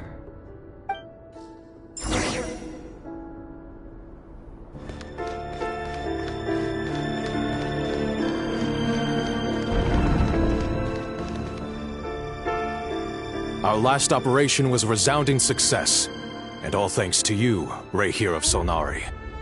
In total, we apprehended 32 dregs of the Crimson Moon, and 67 accomplices. After all these years since the dynasty's fall, so many of them still linger on. Indeed, it cannot be denied.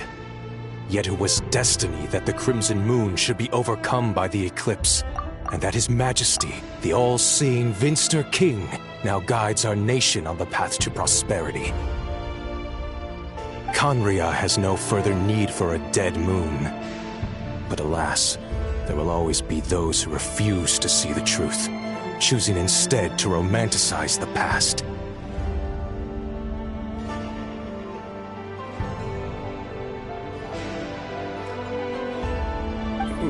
That's not entirely true. Much about the Crimson Moon era was worthy of remembrance, and that's exactly why they keep trying to see it restored. Many of its secrets remain unsolved to this day. As it happens, that's precisely the field of study my partner is devoted to. You still haven't told her what you really do for a living.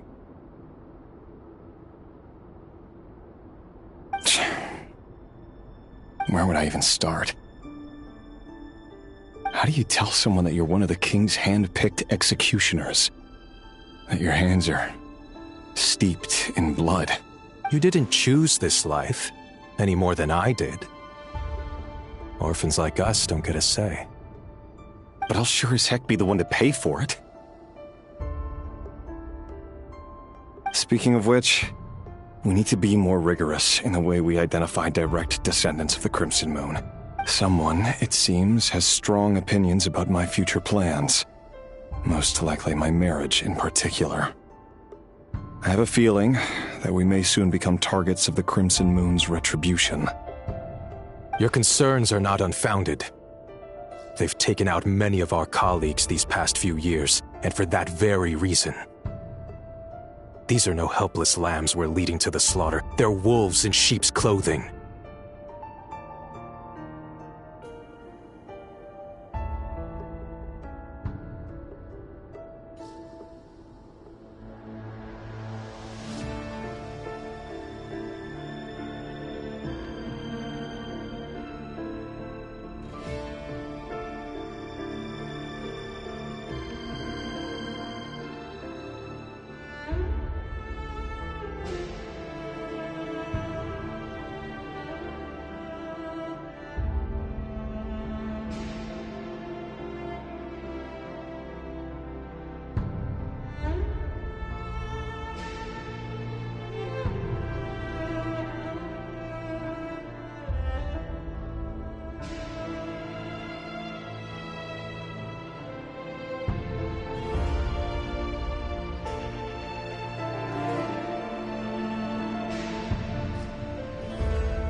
Take care, Raihir of Solnari. I look forward to toasting you at your wedding.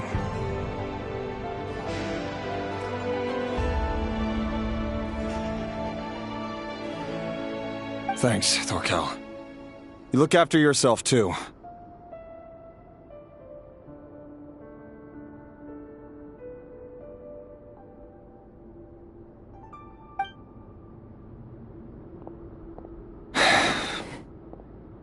Thelindis, I never wanted to keep this from you. You're the last person I would ever want to lie to. But that's exactly why I can't tell you everything. There are things you shouldn't know. Things you cannot know. The moonlit dynasties are a thing of the past. Yet even now, with the sun shining high in the sky, there are those who would call forth a dead moon's ghost. Could that be why Vedalfnir held back? Or was it because of some court secret he's not at liberty to share? I have to get a clear answer from him. No matter what happens, I will protect Thelindis. Rerir seems to be very concerned by Vedalfnir's reaction. Vedalfnir and Dainsleif, the Visionary and Twilight Sword. So that's what they were really like. I've investigated this whole area now. There doesn't seem to be any other memories here. Should I try somewhere else? Wait a second. What's this black smoke?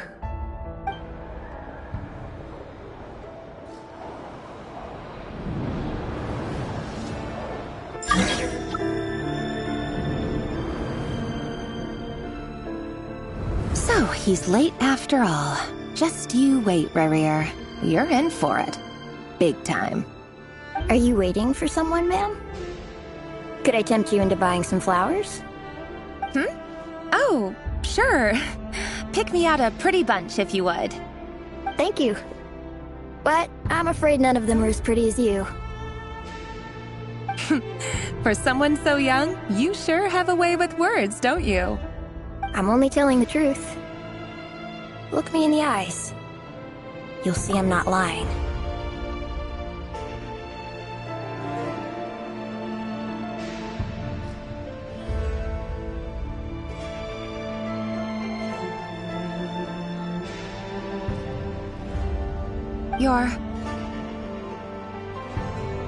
May we have a word in private? Who are you? And what do you want? It doesn't matter who I am. Too many of our kind have fallen lately, so I decided to take the risk of reaching out. Not long ago, the Raihir of Solnari led an assault on one of our strongholds. We suffered many casualties, and many who came to our aid lost their lives as well.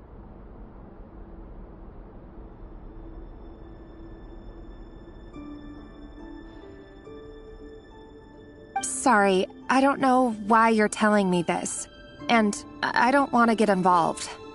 Wait, hear me out.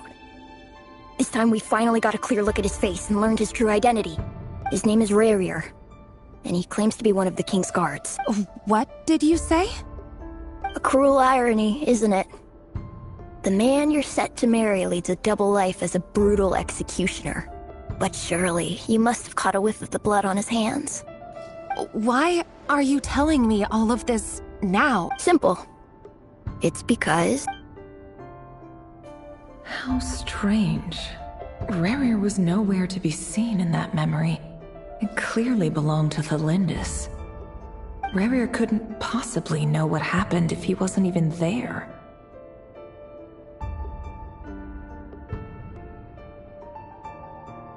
Why would her memories appear in his fragment? The ceremony won't last much longer. I think it's time to call it a day.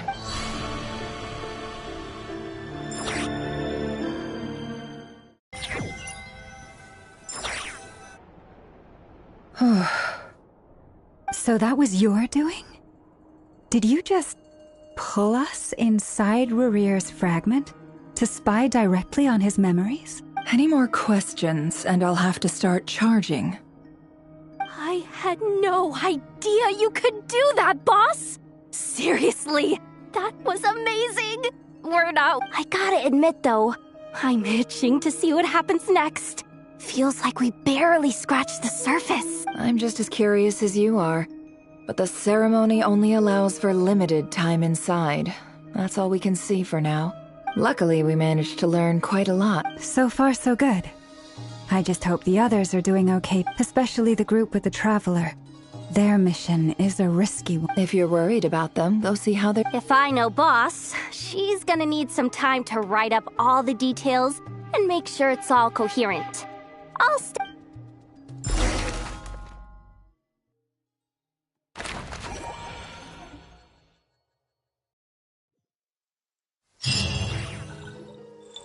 Oh, they've been prowling around for nearly 2 days now. These things just won't quit. Oh, they might not have seen us yet, but them constantly sweeping the area, our way out is completely blocked. Oh, that's never gonna work. One little slip up and it's game over. If they spot us, they'll run straight back to Rare. And once he knows we're here, it won't be long before he's breathing down our necks again.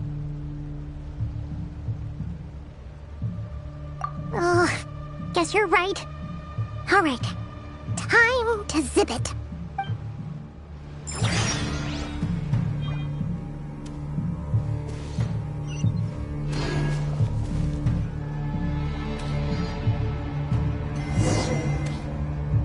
Oh, they might not have seen us. Oh, that's enough. If they spot us, they'll run.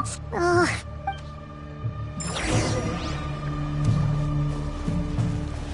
Quick, hide! We almost got spotted!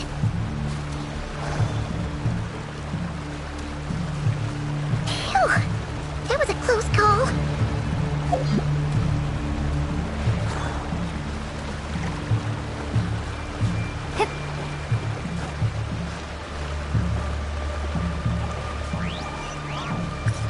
Watch out! He's coming this way!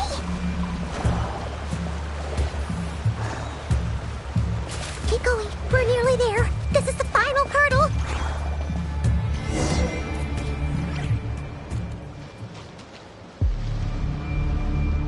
Oh, there's no end to these things.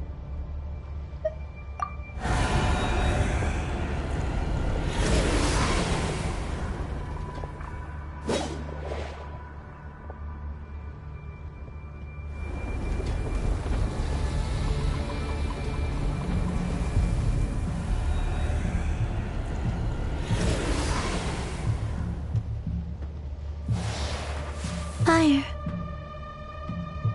Fire? Wait, what's that smell? Oh no, there's a fire!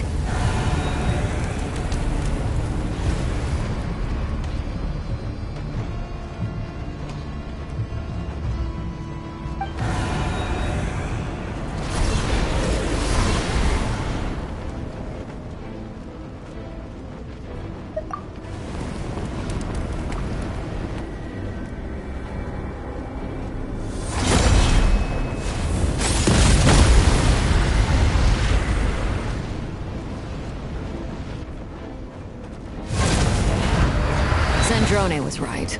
You look weak, Columbina.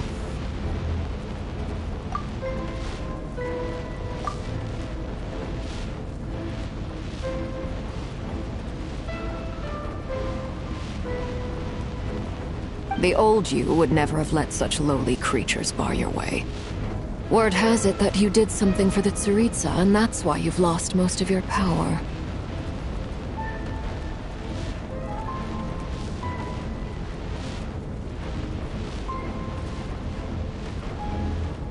Freedom comes at a heavy price, doesn't it? It's Arlecchino! You came! Hello again, Columbina. And greetings, guests of the House of the Hearth. It's been a while, Arlecchino.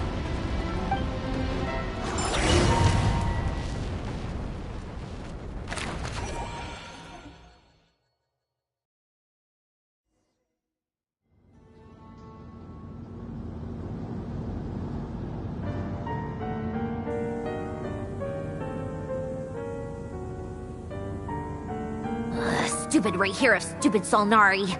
Ugh, whatever. I've got all the data I need. Next time we meet, you're finished.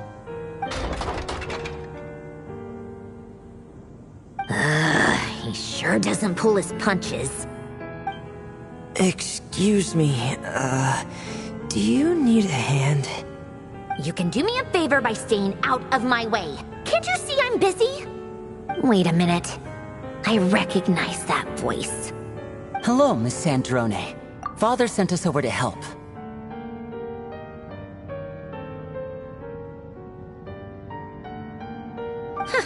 How considerate of her. Hey, Fremine, get over here and help me fix this. Lenny, you do your thing. Just keep your sister away from my machines. Nearly every machine that cat girl touches ends up going haywire. Go put her on cleaning duty or something.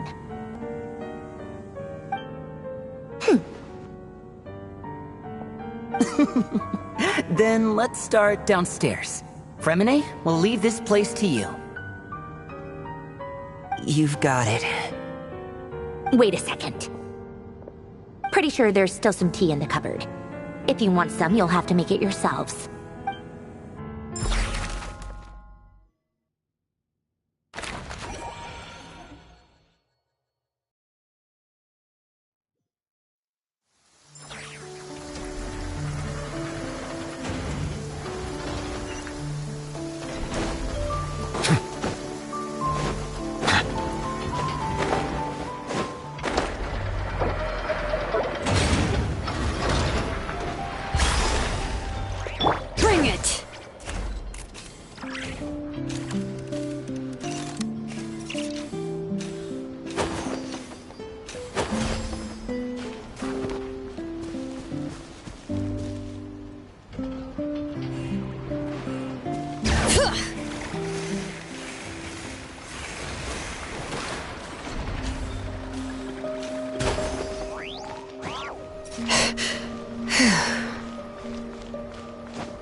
It's a relief to see you all made it back in one piece. Huh? Feels like there's quite a few people missing. Where's Flint's and the others? I returned ahead of them. Flint is helping Aino and Anefa to set up the decoys and buy us some time. As for Miss Neff... Boss is still wrapping things up on her end. She sent us back to fill you all in on the top secret intel we've... I see. Then let's get right into it. But first, who do we have here? You brought someone else in to help? Greetings. I was invited here to help as a longtime Tea Party companion of Columbina's. You may call me Arlecchino. Surely it can't be. Those eyes. Oh, where have I seen them before? Wait, of course. In those memories we just saw. The only Arlecchino I know is the fourth of the Fatui Harbingers. So either you share a pretty uncommon name, or you're more than just a Tea Party buddy. You're well informed, Grandmaster. A man from Mondstadt living all the way out here in Krai, and yet the people and affairs of Snezhnaya seem to hold a special place in your heart.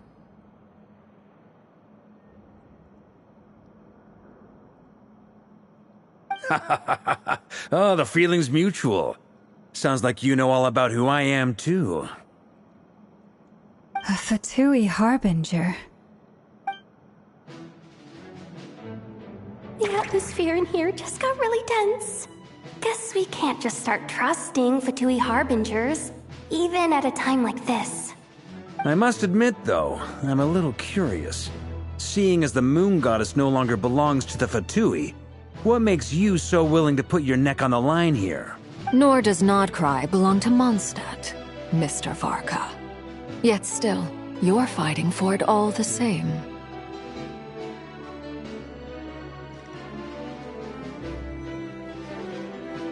Things don't always have to have a tangible payoff. Sometimes, stopping things from spiraling out of control is a higher priority than chasing the spoils of victory.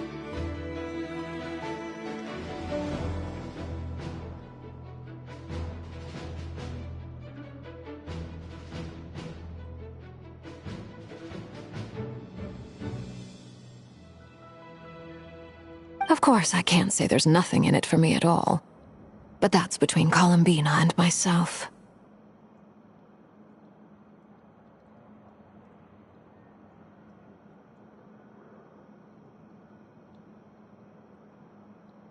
Forgive me.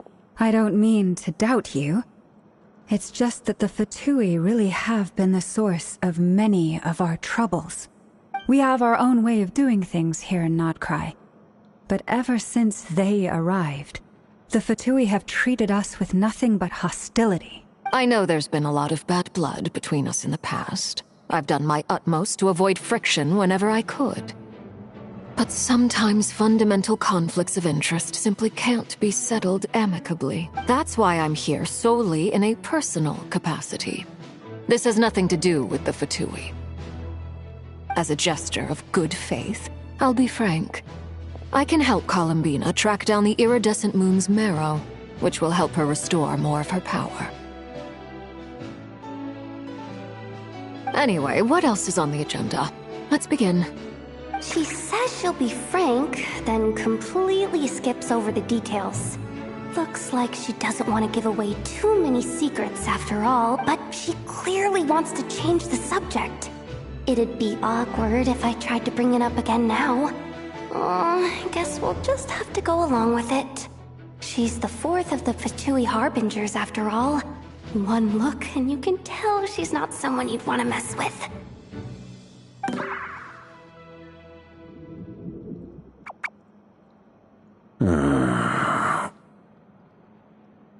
Well, since Miss Arlecchino sounds confident in her ability to handle that, we'll proceed to the next topic. Yehoda, time to share that top-secret intel. Alright, listen up everyone. First, we now know that Rerir was originally a Conrian secret agent whose primary mission was to hunt down and assassinate the so-called Dregs of the Crimson Moon. The Dregs of the Crimson Moon? Mm-hmm. In the memories, there was a lot of talk about the Crimson Moon and Eclipse, and a whole bunch of other stuff from the time of Conria.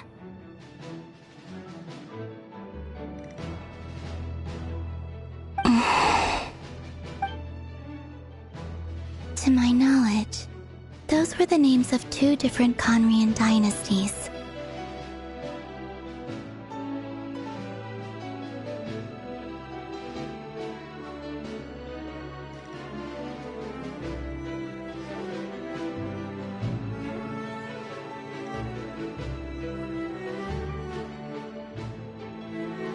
Long, long ago, it is said that the people of Conria worshipped the Crimson Moon, drawing a mysterious power from its reflection.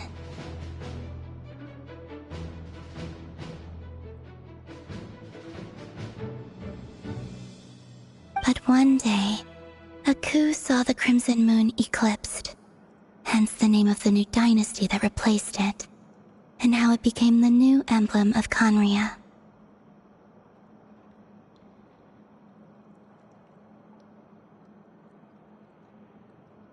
Still, long after the Crimson Moon dynasty had fallen, the last ruler of the Eclipse dynasty, the Vinster King, still coveted the secrets it left behind.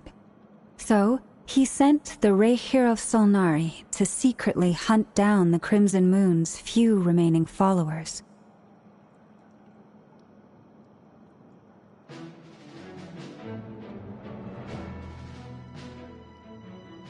In those days, Rerir showed no signs of madness. In fact, he was as normal as any other person. Oh, and he had a fiancé, or at least a would-be fiancé, called Tholindis. What's the matter?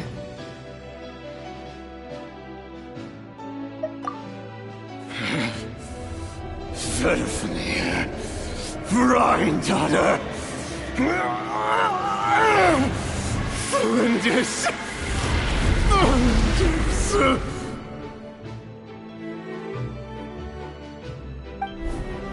Interesting. Anything else? What about this would-be fiancé of his? Do we know anything about her? Well, she was a researcher at the Universitas Magistrorum, but it felt like she was hiding some kind of secret. Oh, and one more thing. For some reason, Rerir's fragment also contains some of Tholindis' memories, though only a very small portion. Well, no shortage of potential leads, I'll give you that. In any case, it sounds like we can conclude that while Tholindis was still around, Rerir appeared to be lucid and quite normal. Tholindis, it seems, must have been the one thing in this world that he couldn't let go of. Tell me, though, were these pure-blood Conorians we're talking about here? Why do you need to know that? Hold on. If she was a pure-blood Conrian... Oh yeah! Just like how it was with the captain! If we could somehow find her, do you think there's any chance Rerir might regain some of his sanity? It's possible, but it would take a miracle. We can't pin all our hopes on that. That merchant who never knows, Dori Sangama Bay. Maybe we could hire her to look into it. All right, then. Let's keep working in our separate teams. Traveler, Paimon, Kutar, and Miss Arlecchino will go look for the iridescent moon's marrow. As for the others... On the way over here, I noticed that the wild hunt monsters had grown even more frenzied in their search for Kutar. At this rate, the people living here will be in grave danger too. So I'm thinking of gathering together some of our followers to go wipe them out. I'll head back to the curatorium and meet up with the boss. Feels good knowing we've all got something to be getting on with. Given that the Wild Hunt has been a lot more active lately, the Lightkeepers have likely begun their own operations too. If that is the case, someone will need to pass the news on to Flint. I'll hold the fort for now, then discuss our next move with Flint's, Aino, and Anefa when they get back. All right then. Well, the clock's ticking. If that's everything, we'll be on our way. We'd better get moving too. We'll try to buy you as much time as we can. Relax. Just do your thing. Now, I decided to call in some backup since things are getting so hairy. Our reinforcements should be here any minute now. Stay safe, everyone. Dismissed.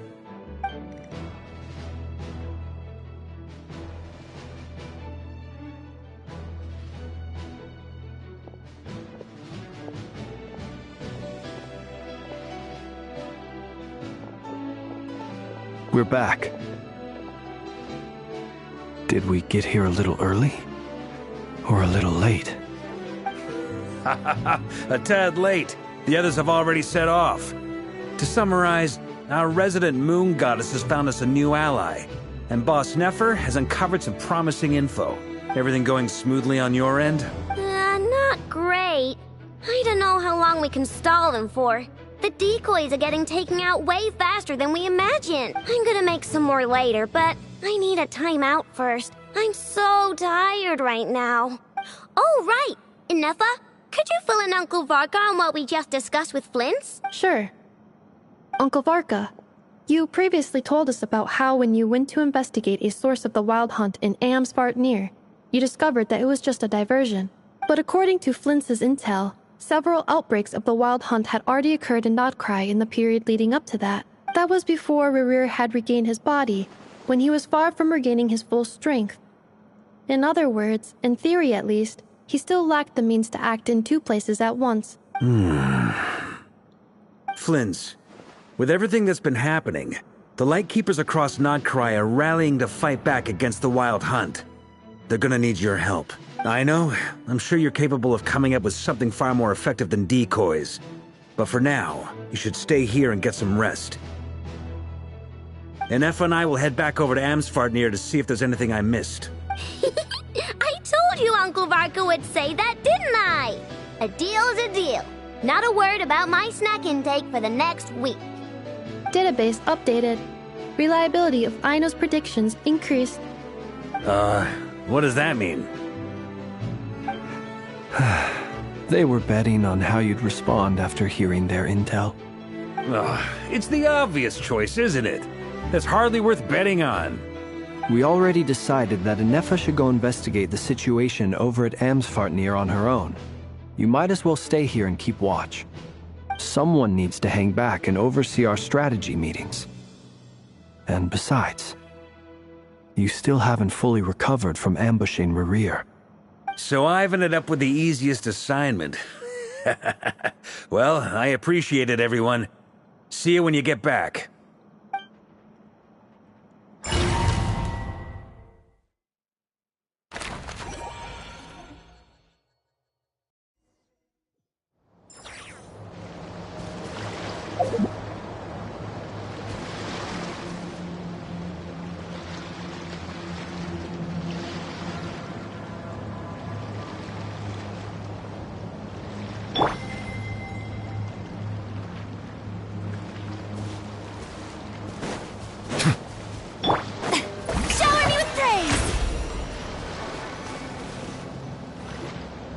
Here, this will serve as a good spot to cross over.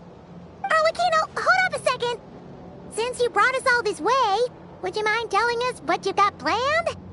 We still haven't got the slightest idea what's going on here. And if even Columbina doesn't know where the iridescent moon's marrow is, how do you? Simple.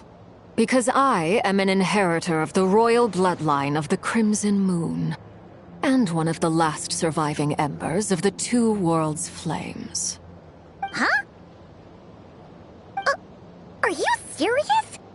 As in, you're a descendant of that Crimson Moon dynasty we were just talking about?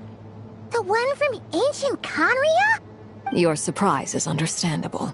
I was also taken aback when I first learned of it.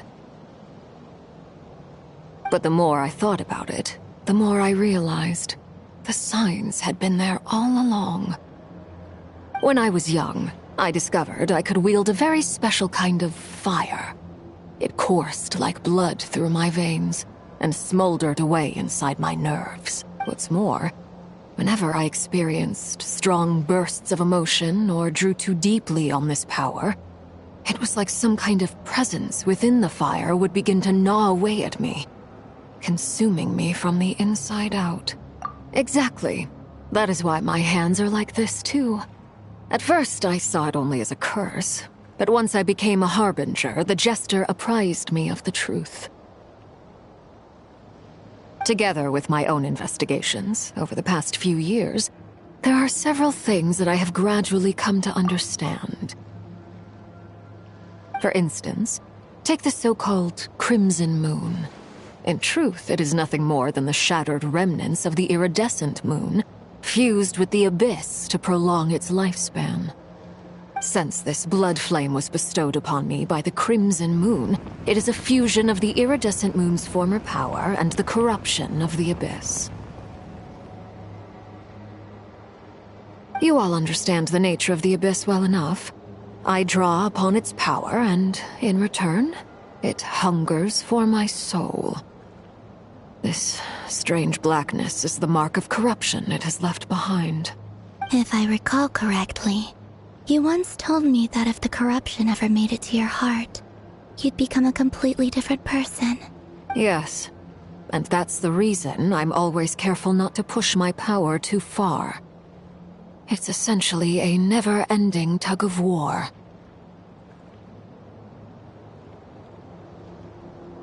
Whew. Sounds intense. Anyway, the rest of my story can wait. Is there anything else about the Crimson Moon or the Iridescent Moon that you're unclear about? Paimon has a question. So, the Crimson Moon that the Karians used to worship was actually the iridescent moon, right? Which was one of the three moon sisters. Does that mean that the Karians were to the Crimson Moon as the Frost Moon Scions are to the Frost Moon?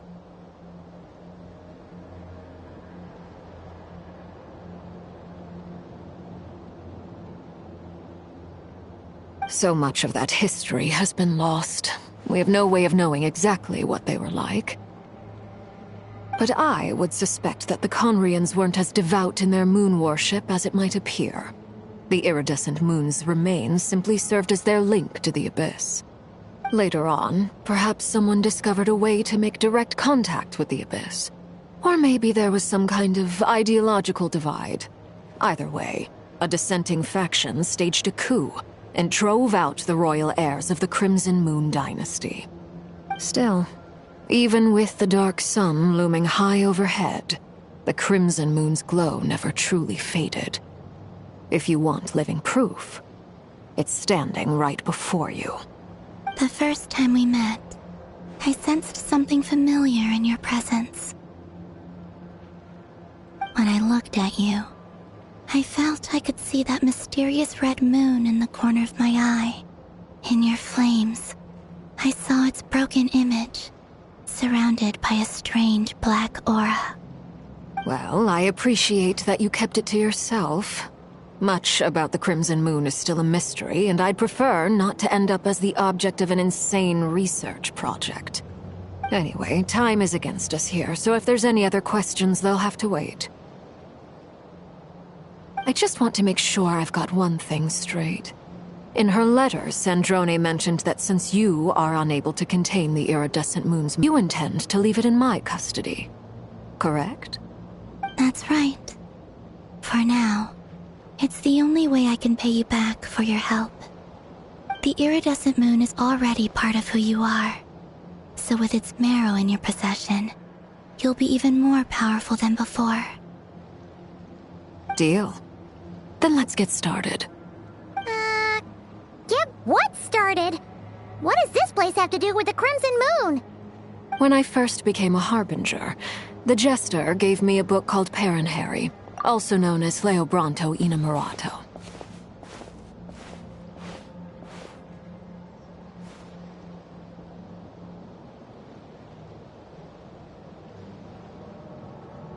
You should be able to buy a copy next time you're in Fontaine. It's a love story set in the Crimson Moon era. But setting aside the tangled romances of its characters, it also records a few interesting details. In the Crimson Moon era, or so the story goes, there was an orphanage that received children from beyond the bounds of this world, and subjected them to a peculiar induction ceremony. Beyond the bounds of this world? For real? And what kind of induction ceremony? The Crimson Moon sages looked beyond this world for beings with powers that surpassed the gods. But fearing they might lose control, they subjected these children to a process of refinement. They made these children crawl up a fireplace and kept asking them, "Have you died? Did you see it?" Until they finally admitted to having died and seen a crimson moon. The adults embraced the children who passed the ritual, telling them, "Within the fireplace, you have traversed the flames between two worlds. Here and now, you are born anew." The book leaves much unsaid, but I suspect that this was their way of branding the children they had enrolled, leaving an indelible mark upon them so that they would forever live in the Crimson Moon's light. That explains why I can't sense the Crimson Moon's marrow in this world. It makes sense that it would be sealed in a special space that can only be accessed temporarily through some kind of ritual. But there's no fireplace here. Do you see a chimney anywhere? Oh, are we supposed to build it ourselves? Okay, fine. Paimon will go find some bricks. That won't be necessary. The fireplace is purely symbolic. The key to the ritual is crossing the flames between two worlds. In other words, the flames that burn within me. Those burned away by such flames leave behind a kind of ghostly afterimage in the world. In the days of Conria, people believed they could be used to bridge the gap between the two worlds of life and death. In short, I can open a passage to that space for you. That's the easy part. The catch is I'll need to stay on this side to keep the passage open, so I won't be able to come with you. Once you're inside, you'll have to find your own way. Very well. Then I'll open it up. Traveler, spare me a little more moonlight if you would. I may need it.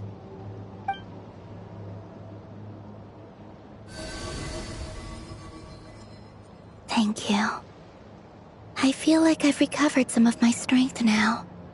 It should be enough to move us across short distances and confront whatever dangers might await.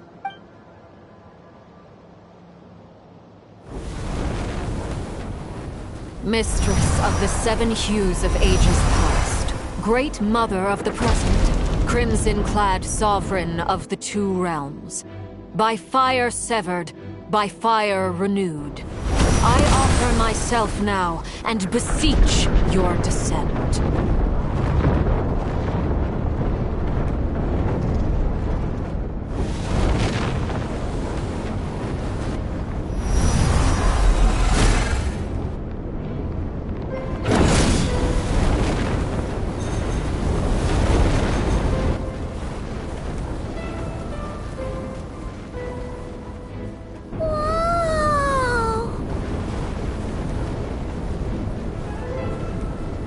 One word of advice.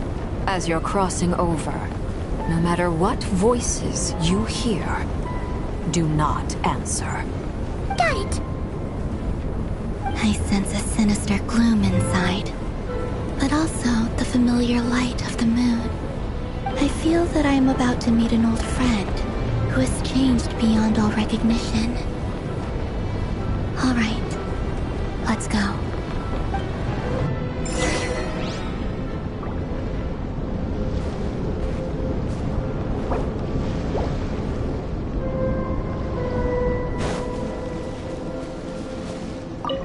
Seismic changes often begin with small windows of opportunity. This could be your window.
This must be the spot, right?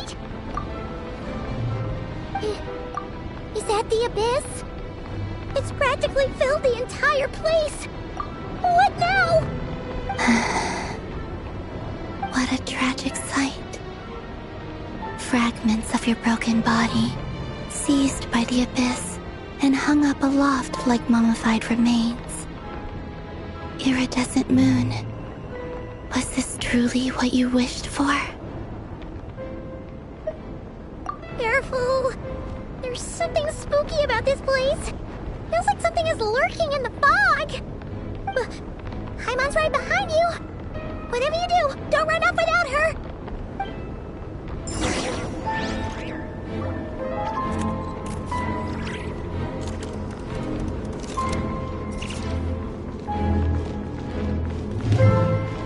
By the way, Almina, didn't you tell us that the iridescent moon had shattered into pieces? The moon up there looks pretty cold, Paimon. How is that possible?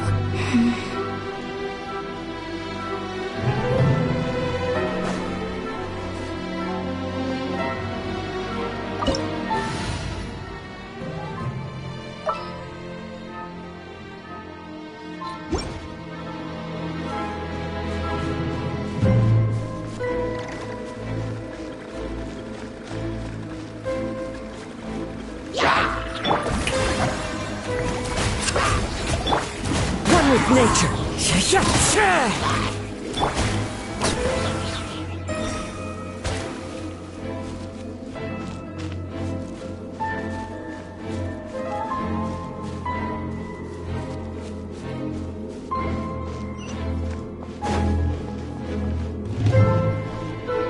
Just like I thought.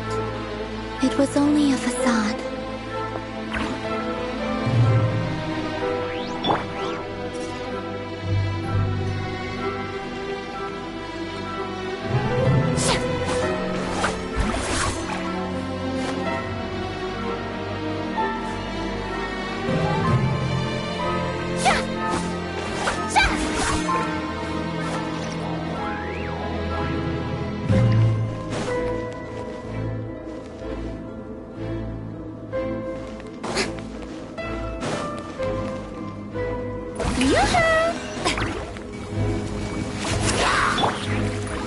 Into the wind.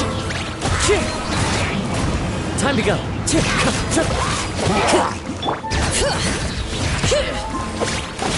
Silence!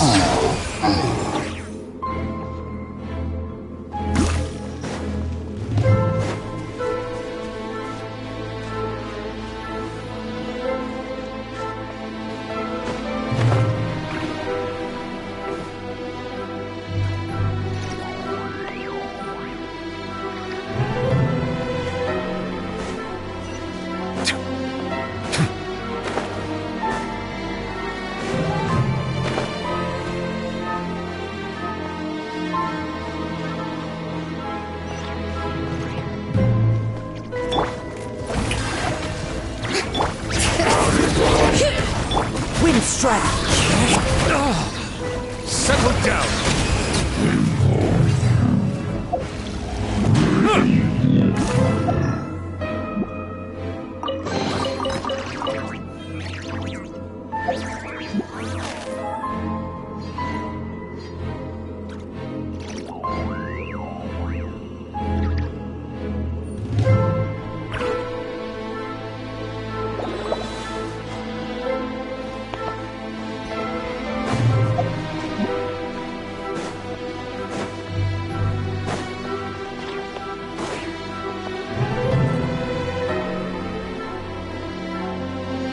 Huh?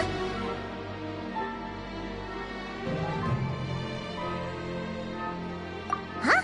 For real? That's way too high! There's no way we'll be able to reach it! No. I'm not sensing anything up there. It's coming from under the mountain. Let's see... Ah! There's some kind of weird shadow over the water! Wait, see that? Looks like a mechanism of some sort! Let's check it out!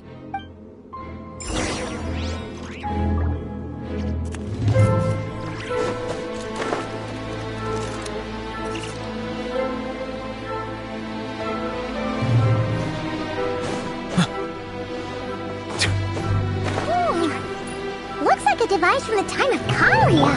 Maybe people once came here to study the Crimson Moon's domain, and they left this behind. Oh, if we can activate it, we might find some clues.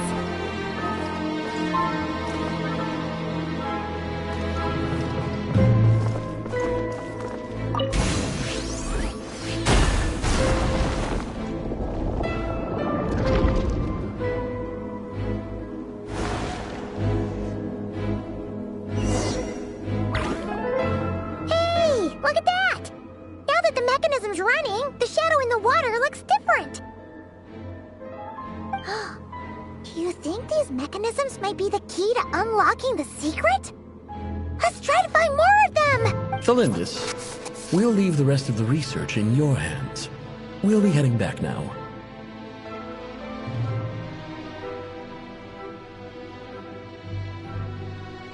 I hope this isn't ruining date night. Ugh. Mind your own business. Just leave me some snacks on the table. Felindis? Is that Rear's girlfriend? How come we're hearing her voice here? Oh yeah! So, do you think she was studying this strange space all along? The Abyss has made this space extremely unstable. Maybe that's why some of the things she said and did were preserved here. Like echoes. Or after images. Whenever I see this view, it takes me back to a poem from my childhood. Waning moon, oh lifeless damsel, weeping on the mountain crest. Mourning still in wistful tone, her fragile soul now laid to rest. For me, of all people, to be here investigating the mysteries of the Crimson Moon space. Is it a coincidence? Or something more?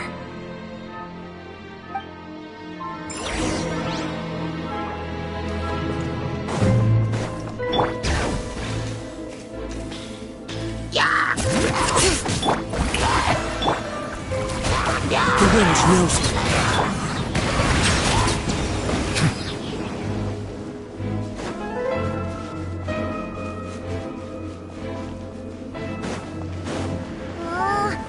The Abyss has messed up this mechanism. We need to find a way to get it working again. Let's see if there are any other devices nearby.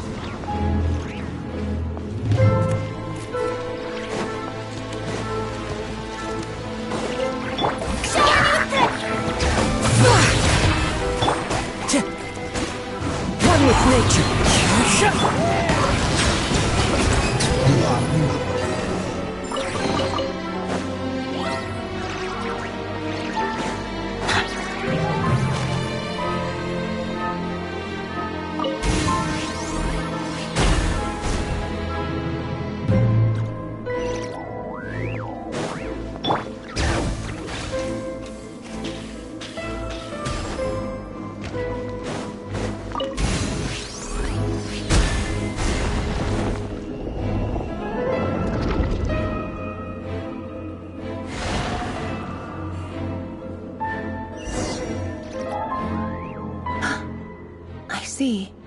So the moon marrow, or rather the power of the 3 moons, is the key to unlocking.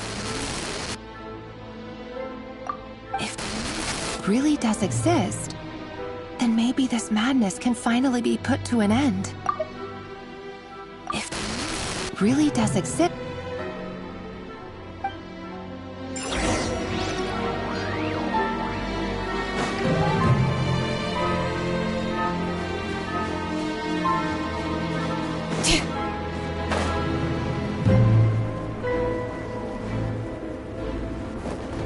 The abyssal energy here is too strong!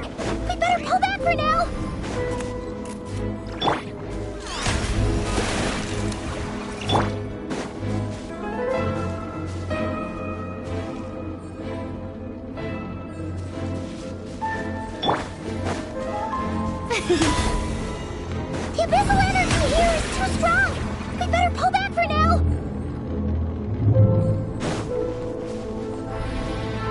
May I present... The abyssal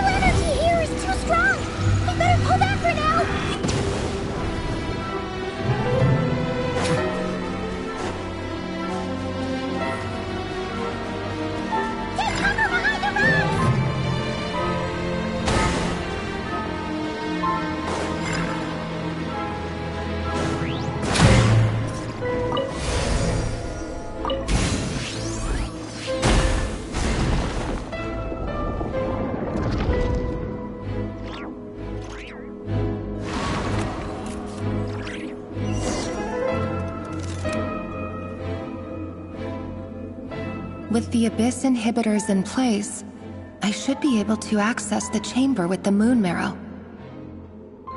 Oh, Rerir, with every step you take, you're drifting further from what you truly desire. But you're not the root of the problem. Ever since that outsider set foot in Conria, the Vinster King has sunken deeper into madness. If only I could get my hands on that outsider.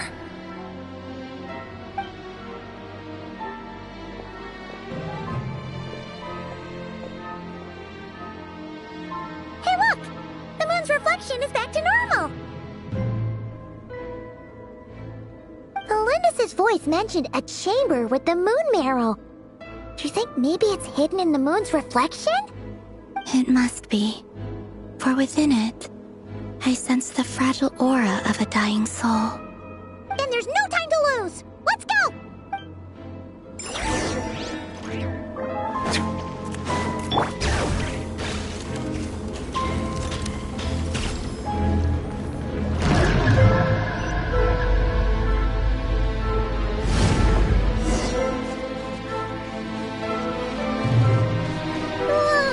These things are so creepy! Looks like we'll have to destroy them if we want to get to the iridescent moon's marrow!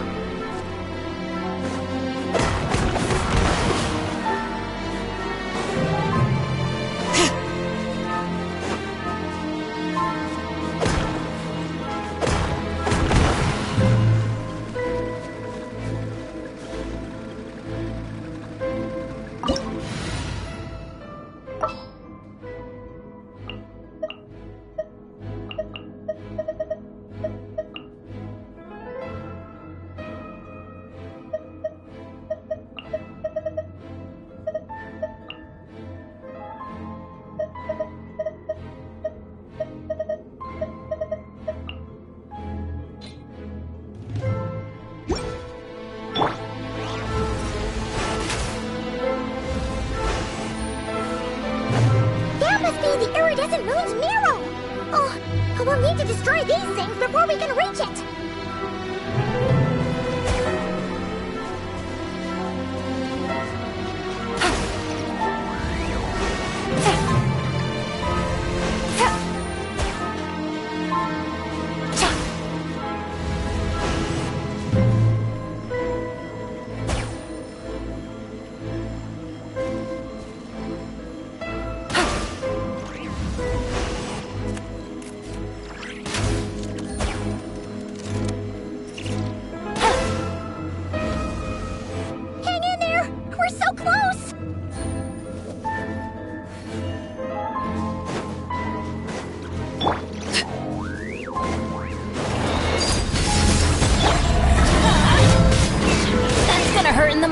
Everybody stand back!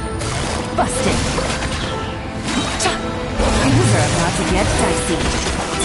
Hear the echoes of the valley! Bring it!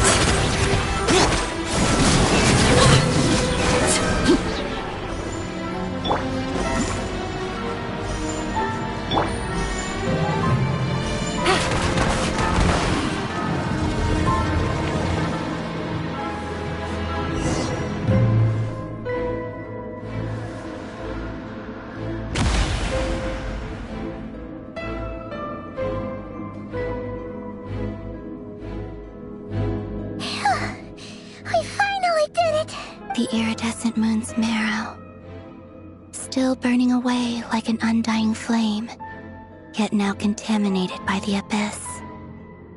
It has taken on a new form entirely. If we can purify the abyssal power within, we should be able to obtain its untainted essence.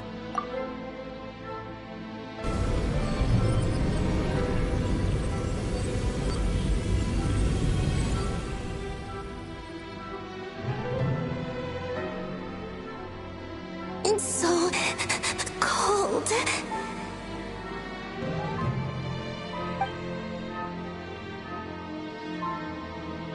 Is it you?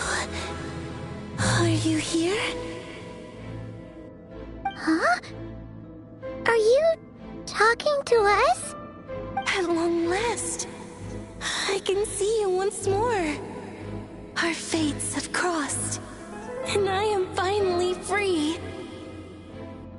I'm sorry. I lied to you.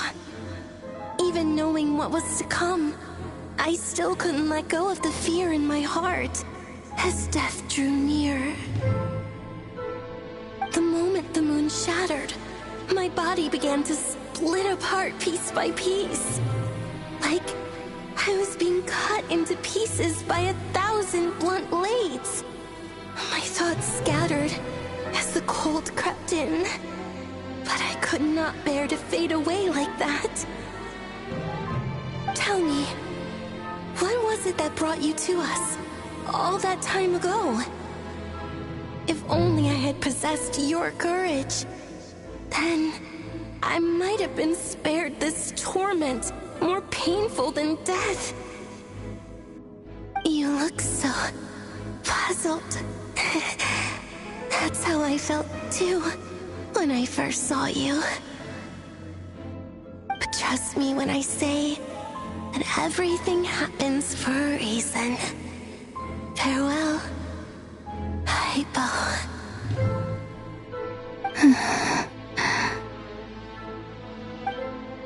What was that all about?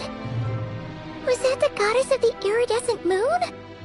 Oh, it sounded like she was speaking to a long-lost friend. But none of us have ever met her before, right? Perhaps. She took me for the goddess of the frost moon she once knew. For a fading soul like hers, our auras must be too similar to tell apart.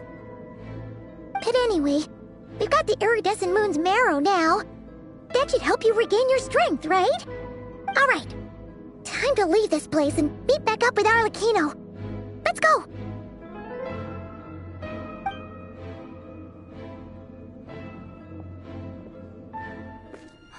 That's odd. This place looks different than when we came in. Waning moon, huh? oh lifeless damsel. Oh.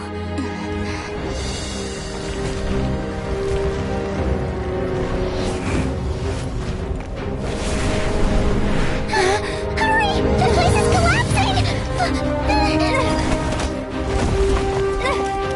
It wants to trap us here. How's it? The abyss? Now we've taken the moon marrow. All that's left here is a dark will.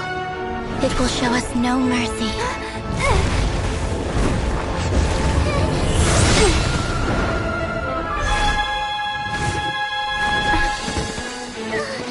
Give it back! The crimson moons! My marrow! My heart!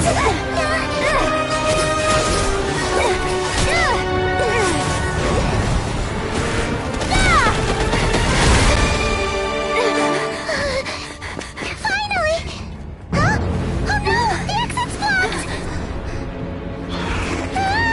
They're back! Now what do we do? This is where you fall. Witness my rise. Hey, What are you waiting for?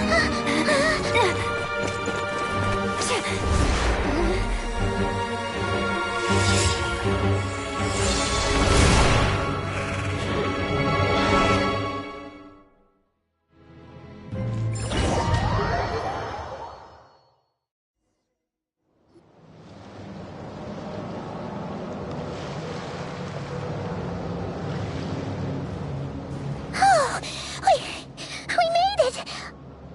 Was that you, Arlecchino? Did you save us? Wait, your hands! They're... Oh, this? Don't worry. It's a small price to pay. The Abyss wanted to trap you inside, and I defied its will by bringing you out. No wonder it's a little angry.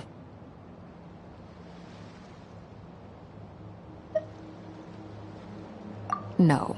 I have paid the price, albeit a small one, and it cannot be undone. My hands have already fused with the Abyss. Purification would simply destroy whatever's left of them. But surely... Oh... We're so sorry, Arlecchino. Paimon can't believe you'd make a sacrifice like this for us. As much as I'd like to call it a favor, The truth is, I was simply holding up my end of the deal.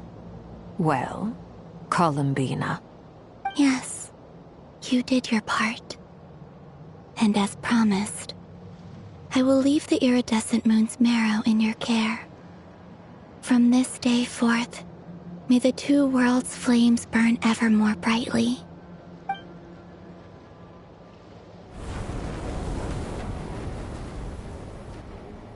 I'll take that as a blessing. Now, Columbina, give me your hand. Accept this moonlight I offer in return.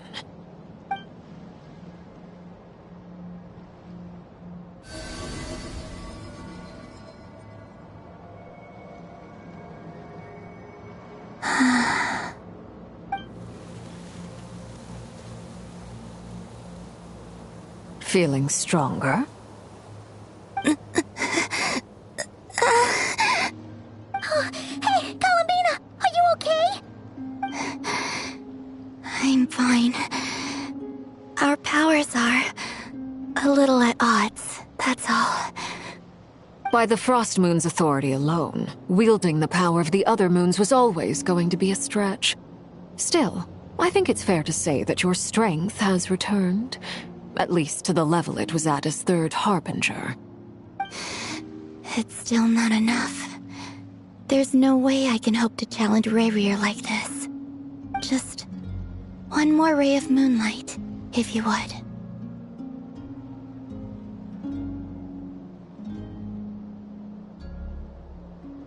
It's okay.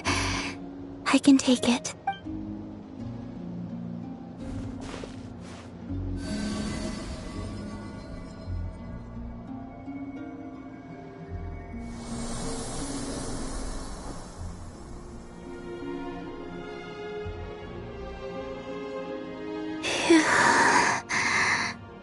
How about now? Fighting fit? At the very least, I won't have to stay hidden like before.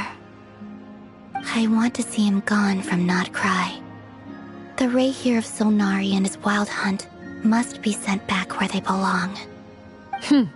Well, it's good to have something to aim for. You certainly seem more alive now than you did earlier. When I first met you, you didn't strike me as a ray of moonlight. More like a wisp of fog drifting in from who knows where, ready to scatter at the first sign of a breeze. But now, you're full of vitality, just like the Frost Moon, once the brightest of them all. May you keep shining, Columbina. This is who you are. Thank you. Look after yourself too, Arlecchino. I know you have plans of your own, and that's why you're always seeking to grow stronger. But whatever you're after, don't let the Abyss take a hold of you. I do not wish to see you go down the same path as Rayrir. I appreciate the concern, Columbina. Although perhaps it's time you took a new name. A new name? Kutar, the Moon Maiden, Columbina, they're nothing more than code names. They describe who she is and the roles she's played, but they're not her real name. We often use code names in the House of the Hearth, too. But it's knowing your real name that keeps you grounded. Up till now, you've been living a wandering life, so you've probably never really cared. All I'll say is this. Once you've defeated Rayrir, give it some thought. All right, that's it from me. I'll get you back safely first, then go meet up with Sandrone. You're the best!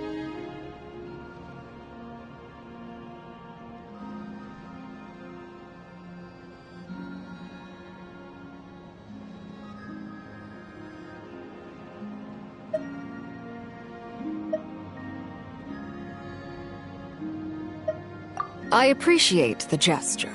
It speaks to your good character. Anyway, let's get going. There are more urgent things to do right now than trade compliments.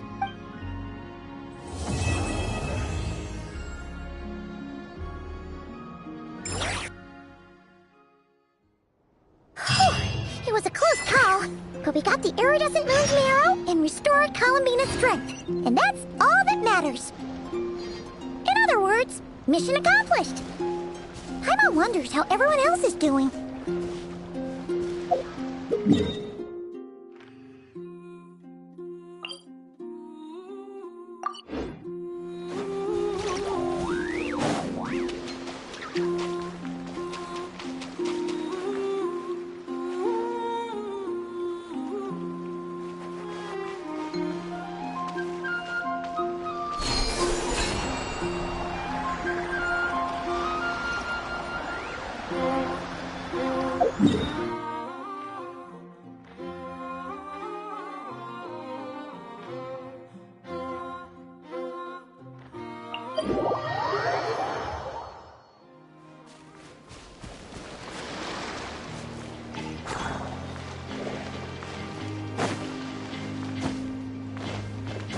Yep.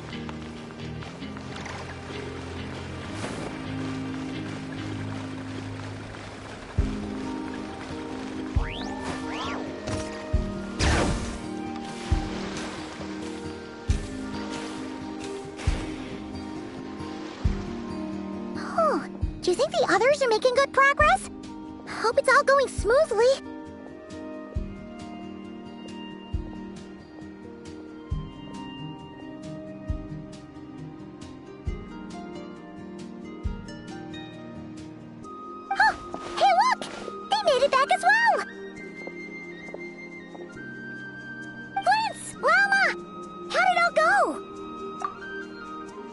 All is well, thank you.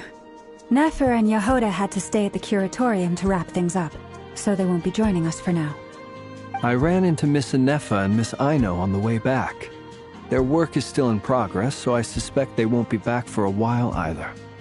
You seem rather cheerful today, Mr. Flint's. I certainly am. I achieved what I set out to do and came away with more than I bargained for. Fighting alone can get quite tedious, but I had the good fortune to run into a pair of brave young warriors. We meet again. How have you been? Albedo! What are you doing here? That would be a natural assumption to make. It's also the correct one. These two courageously lent me a hand while I was fighting the Wild Hunt. When they told me they were Servarka's colleagues, it all made sense. And given how people of outstanding talent tend to cross paths, it's no wonder you're already acquainted. So, who's your travel buddy, Albedo? Why don't you come and introduce yourself?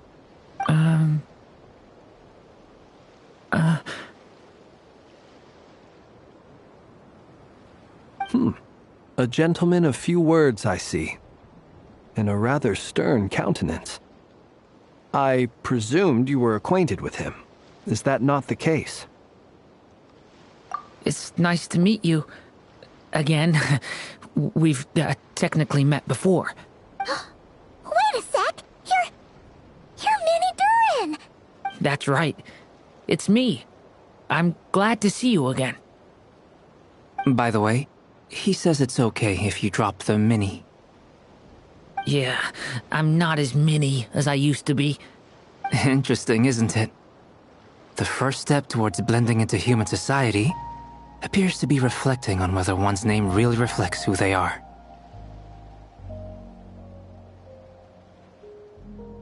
Wow! You look so different! In a good way, of course.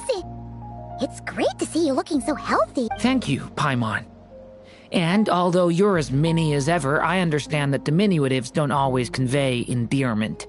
I'll be sure to simply call you Paimon, as a sign of my great respect for you. Wow! You're such a smooth talker now. Paimon could get used to this. From now on, you may refer to her as your esteemed guide, Paimon. Personally, I think our little Paimon is the perfect. When people call her Little Paimon, it's just because she's so adorable that they can't help themselves. If that's not a sign of endearment, what is? You're absolutely right, Miss Lauma. My brother still has a long road ahead of him when it comes to understanding human relationships. Anyway, speaking of long journeys, didn't Columbina leave with you. How come she isn't back yet? She's been catching up with old friends. Wouldn't be surprised if she stopped for a cup of tea or 10 on the way back. Uh-oh. People are talking about me. Hope it's nothing negative.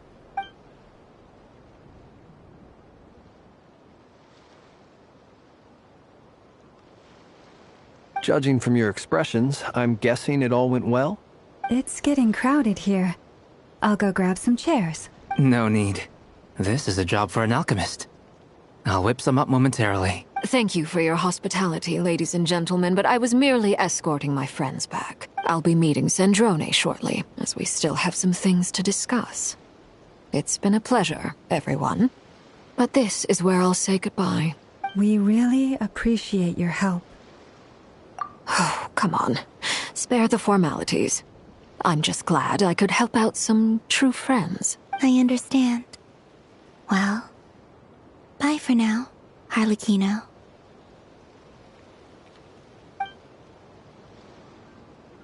Oh, this place is hopping. It's probably a good thing one of us left.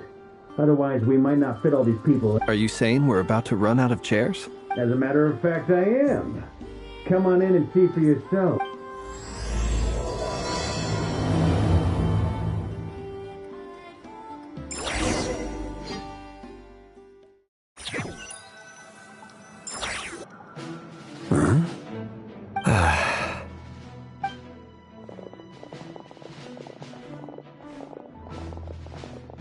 I overheard your little chit-chat outside, by the way. With Miss Columbina's colleague gone, we should be back to the original crew plus the other colleagues I brought in. Though, it looks like we have another new face. Someone else managed to rope in a colleague too?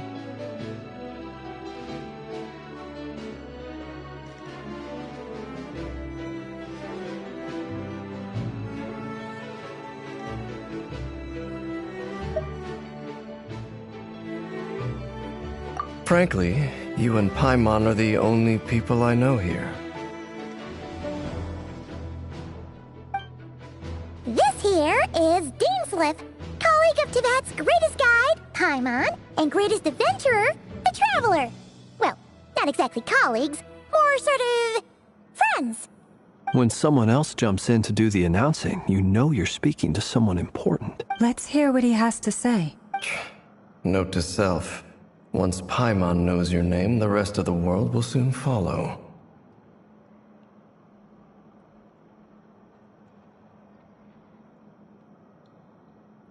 When he comes looking for us, it's usually something important. Paimon's guessing you've heard about the Wild Hunt, then.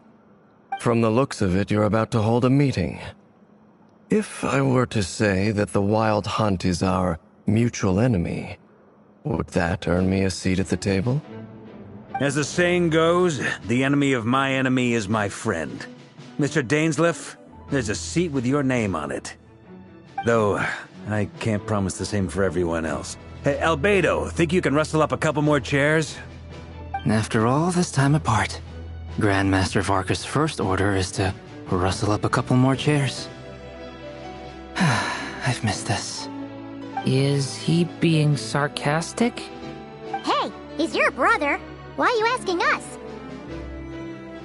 I've still got a lot to learn about the nuances of human conversation. Trying to decipher Albedo's way of speaking has been like jumping in at the deep end. Oh, good point. Paimon gets you now. Don't sweat it. There are people who go their whole lives without getting the hang of it. You're ahead of the game already.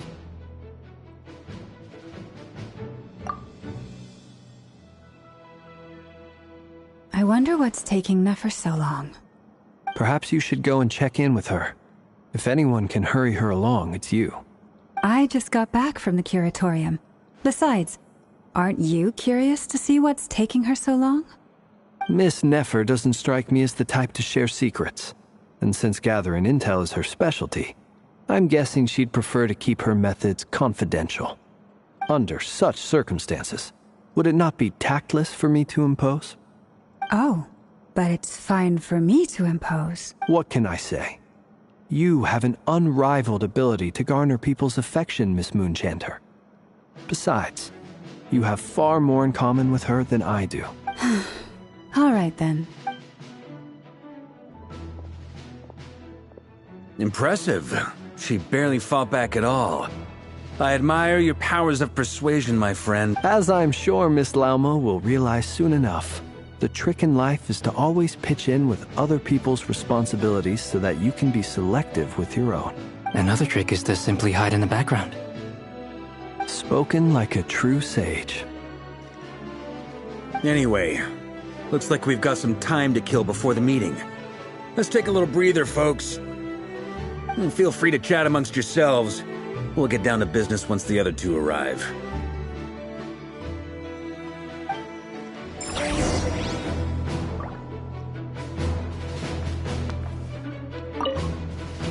You're both awfully quiet. Why don't I start us off with an icebreaker? Much obliged. Have either of you ever had your portrait painted? If not, I'd be glad to help. That sounds like a lovely idea. You know how to paint, then? I dabble occasionally. He's an excellent painter. Tables, chairs, people, dragons, you name it. He'll paint it for you. I'm flattered. If I ever get the chance, I'd like to give it a try myself. I'll bear that in mind. Anyway, how about you, Durin? What sort of portrait would you prefer? Oh, I'd be fine with anything. Whatever style feels best to you. Very well. Then I'll play it by ear. You can replicate any style I want. I can try. If you show me a sample, I'll do my best to match it. Thank you. In that case, I'll dig up some reference material for you.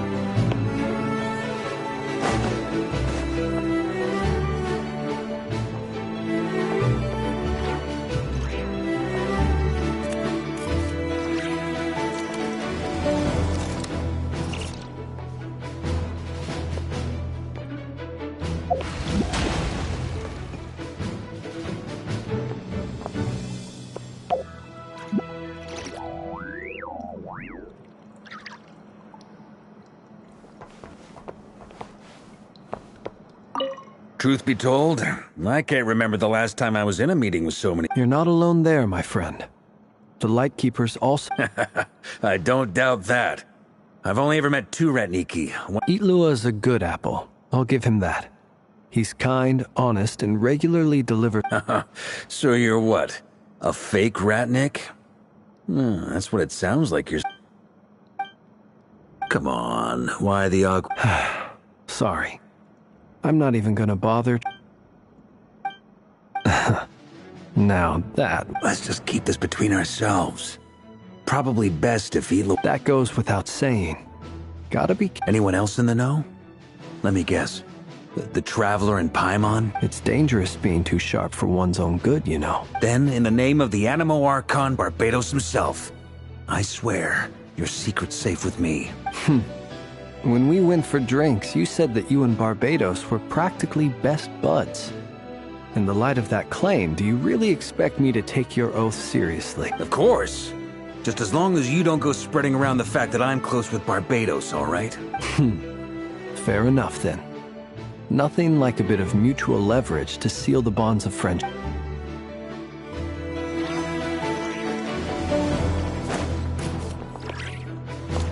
Is there something you'd like to say to me? Yeah!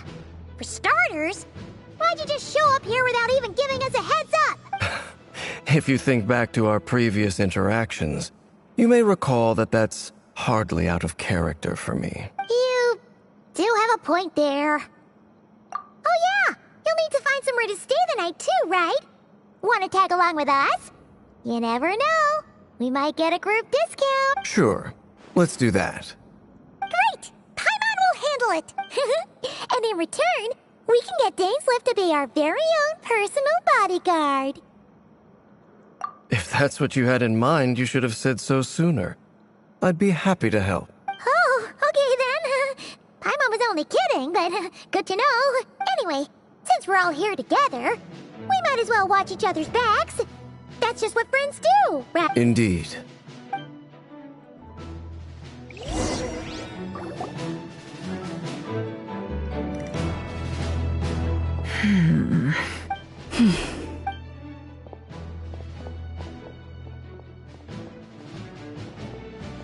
Ah, Miss Nefer. You made it after all. But what about Yehoda? I'm here to give you an update on how things are going on our end. Once this is over, I'll be heading straight back to continue my work. I left Yehoda back at the curatorium to watch over things while I'm gone. Huh. So much for just this once. Shh! Not so loud! We're on a roll here. What if she remembers and suddenly decides to back out? Did you say something, Mr. Varka? I didn't say anything. Right, Flint's? Must have been a frog. They get so noisy around here at nighttime. It's like they're putting on a concert in the background. Anyway, before we begin, there's a few introductions to make. Let me start by saying that it's an honor to be speaking before so many distinguished colleagues and collaborators. First up, we have Miss Lauma. As Moon Chanter, she's the leader of the Frost Moon Scions, a local religious community in Krai. Then there's Miss Nefer, boss of the Curatorium of Secrets, an intel gatherer extraordinaire. Nefer is leading the investigation into Rerer's background, assisted by Yehoda and Lauma. From the little I've heard, they're making some great progress. Over here, we have Mr. Flint's, a ratnik and guardian of the abandoned lighthouse. In our last operation, he courageously distracted the Wild Hunt to buy time for those of you who've never met. This is Mr. Albedo, a renowned alchemist and captain of the Knights of Favonius investigation team. By his side is a new face for us all, myself included, Mr. Durin, who's come to lend his aid. Next up, we have the Moon Maiden and former Fatui Harbinger, Miss Columbina. Then we have the Traveler, who's earned more titles than I can possibly hope to list out, so I'll spare you the rundown. And Paimon, the ultimate travel companion and quite possibly the best guide in all of Tevat. Whoa! That's a lot of people! Great turnout! Miss Nefer, it looks like you might have another job coming your way, so, congratulations on the booming business, I guess. You think I haven't got enough on my hands as it is? Who's looking for me now? That would be me, Miss Nefer. I have a commission for you. And you are? Who I am doesn't matter right now.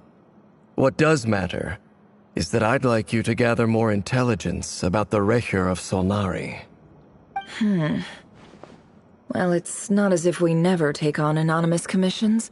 But in your case, I'll have to decline. I'm gonna take a wild guess and say your job's probably more hassle than it's worth.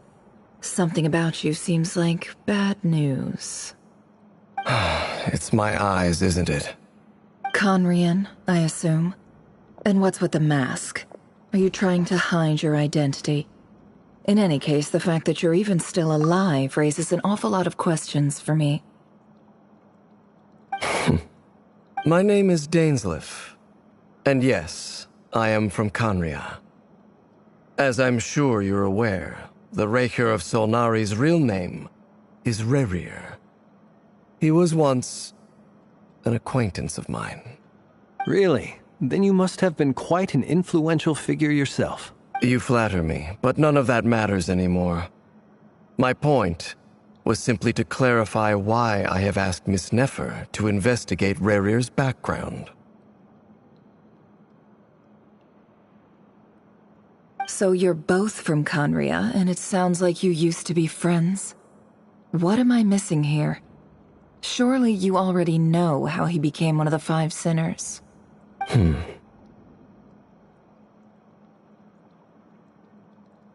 I'll tell you everything I know. The history of Conria, the names and identities of the Five Sinners. I remember it all like it was yesterday. I have never spoken openly of this before. But the truth was exactly as people say. The 5 sinners were each driven by their own desires, and it was by playing upon these that the Abyss tempted them to their fall, tearing Conrial apart in the process. The visionary, Vedifenir, who wished to foretell the future. The wise, Haroptatir, who sought limitless knowledge. Gold, Rhindaughter, who desired to create life. The foul, Surtologi, who pursued supreme strength. And last, but not least, Raker of Solnari, Rerir, Ravager of the Moon. Of the 5, Rerir is the only one who remains a mystery to me. He never harbored grand ambitions, so what changed in the space of a single night? How did he come to fall like the others? In other words, you're saying that his change came as a shock to you, and you have no idea what actually happened? That's right. You mentioned how the Abyss tempted them, which led to their fall. But what did that look like in practice? And what other context can you give me about the events of that time? The more detail you can give me, the better. Strangely, now that it comes to it, I hardly know where to begin. The fateful night took place during the era of the Eclipse Dynasty. One day, my elder brother, the visionary, Vedifenir, was summoned to the palace by the Vinster King, only for the king to gouge out his eyes and cast him into the dungeons.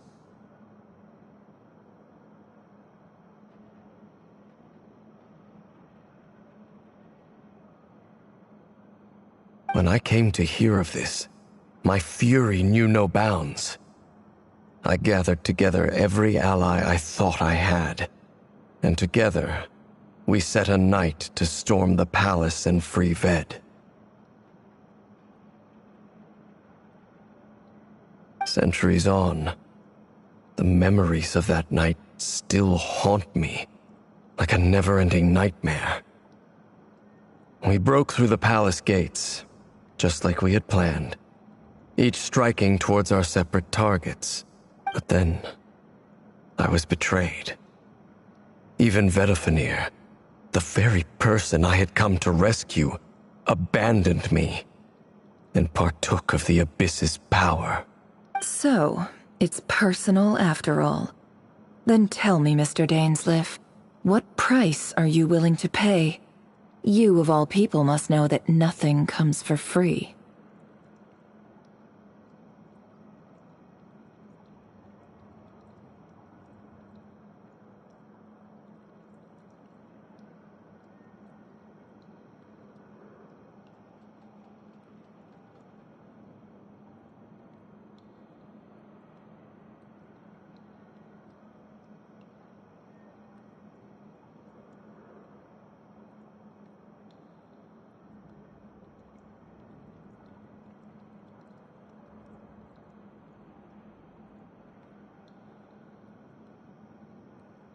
I cannot say what price would be worthy of such a commission.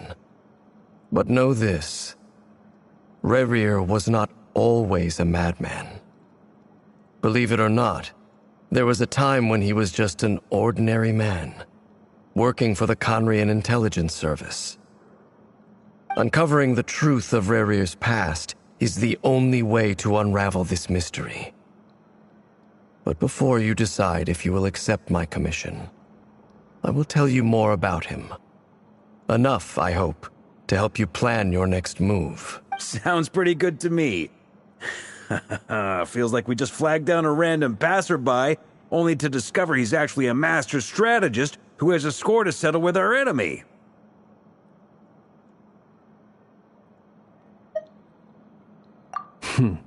Can I borrow your halo?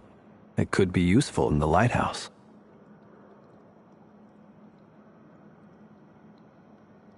Hey, enough with the wisecracks!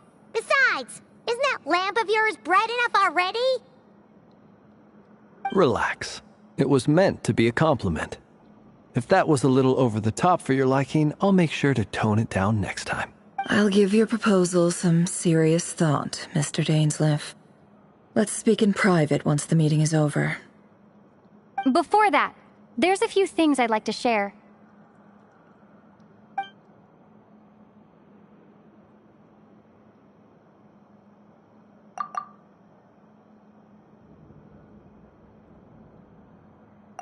Now that we've united the hearts of the three moons, your power should be greatly enhanced. But it seems like that hasn't happened yet? I believe it will take a little longer. You've done so much for me, so I want to be completely honest with you all. Even though I'm doing a lot better now, the truth is, my recovery will likely be an ongoing process. From the moment I was born, my power has been slowly ebbing away. And that is because Tevat has never accepted me. Even with the moons united as one, it seems my rejection cannot be undone. So far, I have yet to find a solution. It may turn out to be a problem that will plague me until the day I finally leave this place behind. Even so, I will do everything in my power to help you drive out the Ray here of Solnari. As Arlecchino put it, this is not about chasing the spoils of victory. It's just a gesture of heartfelt gratitude. Kutar.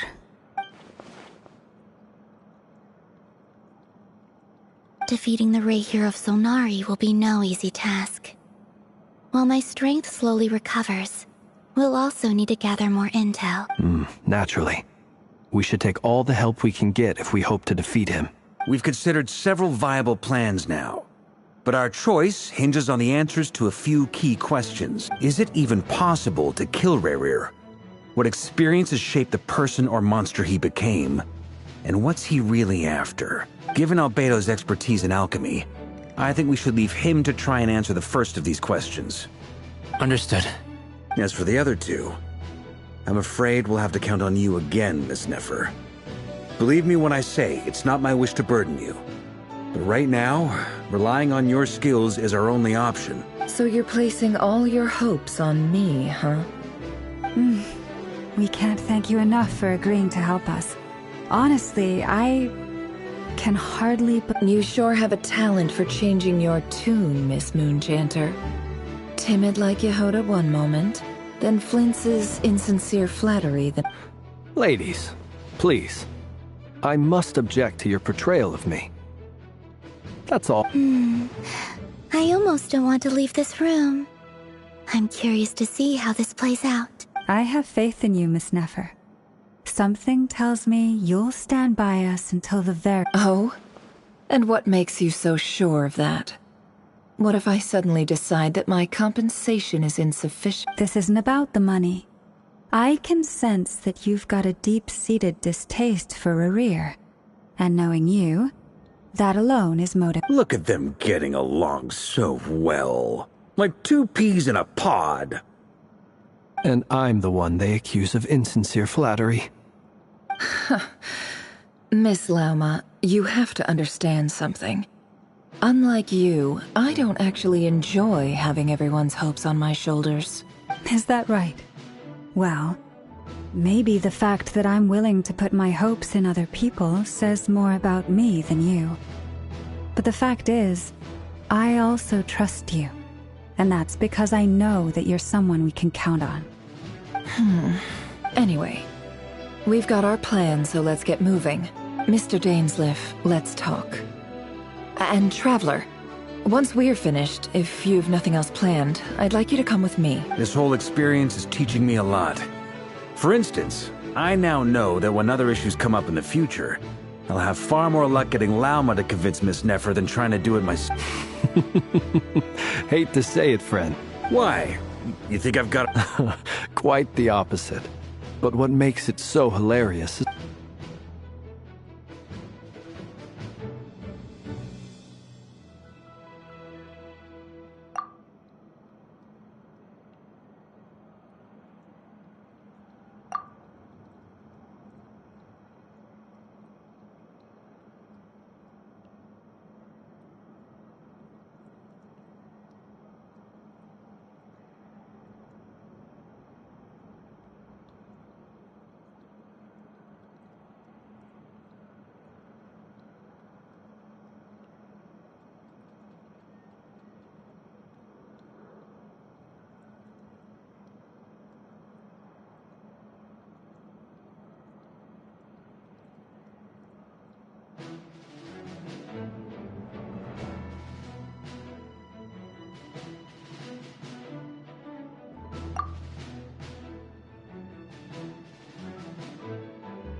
Thank you for waiting. That's okay. We actually used the time to help Dainsliff get a room at the hotel.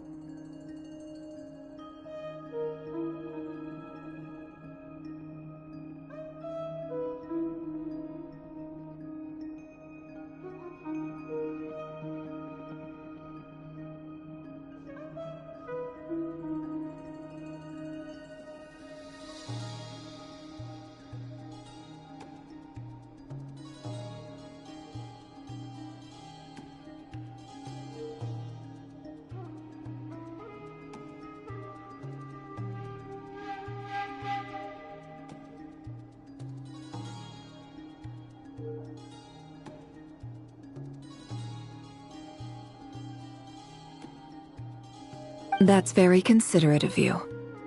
Now, I trust you share my curiosity about Rarier's past, and you seem fairly familiar with Mr. Dainsliff already. We spoke at some length after the meeting. He was the one who suggested I should invite you to join this operation. He feels confident that these secrets will be safe with you. Dane has a lot of faith in us, that's for sure. Likewise. I appreciate that you got right on board without interrogating me about why I invited you. It shows that you trust me to explain everything in due course. That's because we know what you're capable of. We appreciate you too, Nefer. You might have been forced to help in the beginning, but this time, it was your choice. That's one way to put it. Another is this, that once a decision's been made, it's set in stone. After that, my only goal is to see it through. Alright, so here's how it is. I'm going to access Rarier's thoughts again using my confidential method. Now, I'm sure you've seen things like this before on your travels, so you're surely well aware of how dangerous it can be. The reason I've gathered you all here is to ensure my safety during the proceedings. I plan for us to enter the fragment of his consciousness together, and once inside, I will focus on searching for information. Think of this as a diving expedition into someone's brain. If I'm the diver, you are my safety equipment, tasked with keeping me alive while I'm under the surface. Once the ceremony begins, we will all be spying on privileged information. But in the interests of safety, you must remain absolutely silent at all times. We will discuss our observations after the ceremony has concluded. Lastly, any individuals of a weaker constitution are advised not to partake in the ceremony. In any case, Paimon has her own job to do, which requires staying in the room but not joining the ceremony.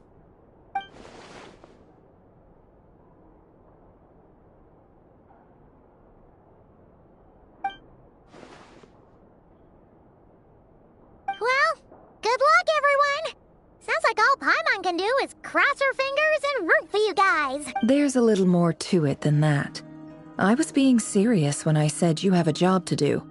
While the rest of us are inside Rarier's mind, it's imperative that we have a team member on the outside. In the event that something goes wrong, you will be our first responder.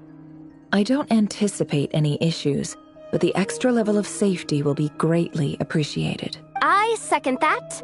This is a dangerous operation here, and you're our whole rescue team. That's pretty much the most important job in the crew. So, Paimon's like the lifeguard? Yeah, that makes sense. All right, got it. Good. Please, take a seat.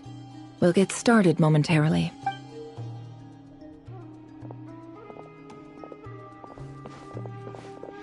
So, did Mr. Dainsliff tell you anything else? He told me that he believes Rarier kept some big secrets in his life. He's not sure that they were the cause of his eventual downfall, but he's asked me to uncover what those secrets were all the same. But surely you're not planning to go through with this, no matter the cost. If you think that, you'd be overestimating me. I'm a businesswoman, but I do have my own professional reasons for taking this job. You think I'd turn down the opportunity to get a first-hand glimpse into Conrian history? No chance. Well, as long as you don't let morbid curiosity get in the way of safety concerns, we're good. We'll do whatever we can to help you. You're such a kid.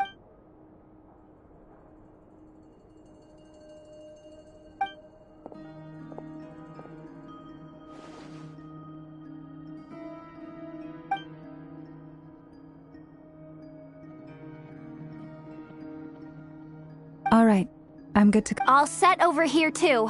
Promise, Paimon, you'll be extra careful. All right. Let your whole body relax. Close your eyes.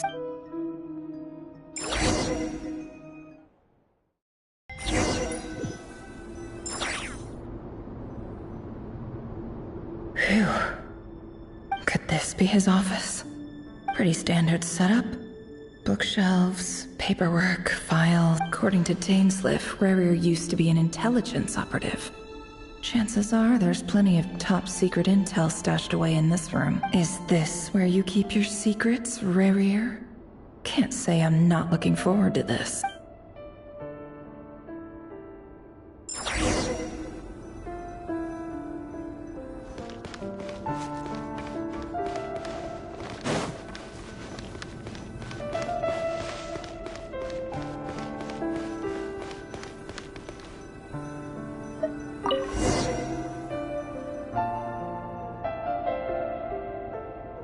Today's files are in. Time to wade through them, just like usual.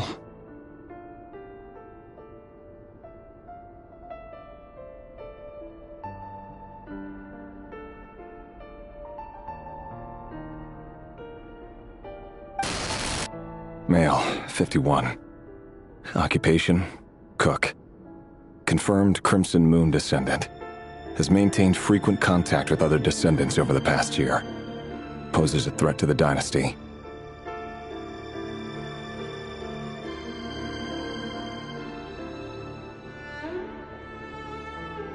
Neutralized.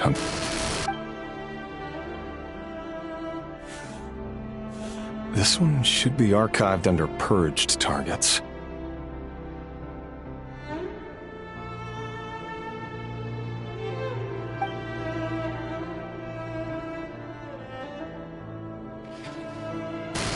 Female, 23.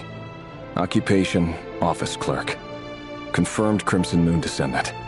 Has maintained frequent contact with other descendants over the past year. Poses a threat to the dynasty. Neutralized. Another one for purged targets. Sounds like she was that other man's daughter. Never mind. What's it got to do with me?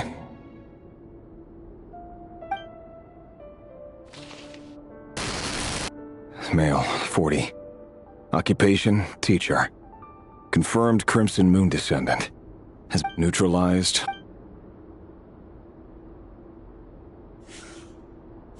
Just another nobody for the archive. Come to think of it, I remember surveilling this man. A case like his never would have been considered a priority in the past. Huh.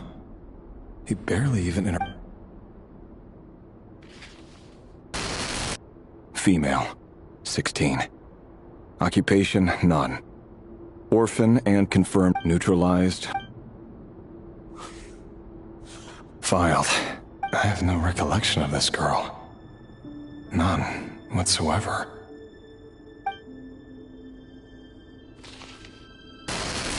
Female, 13. Occupation, none. Orphan and confirmed Crimson Moon descent. Neutralized and filed.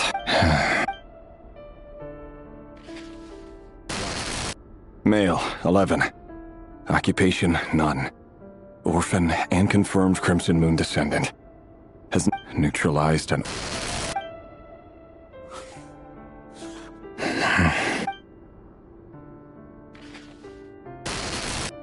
male.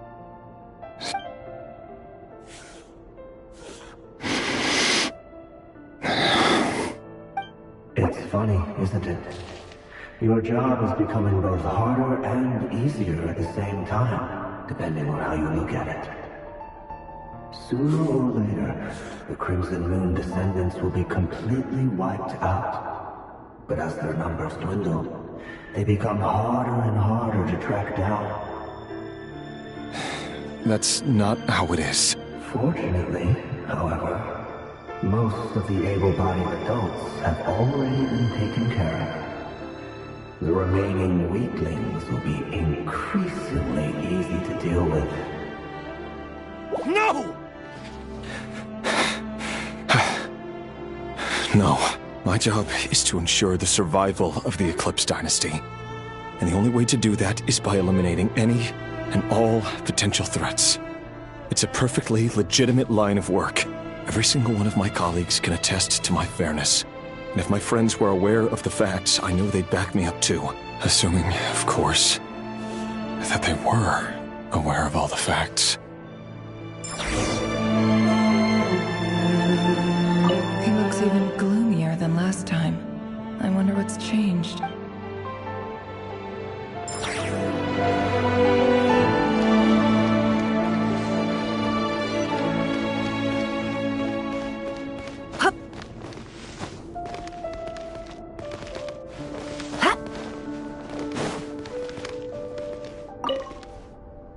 A box containing a ring.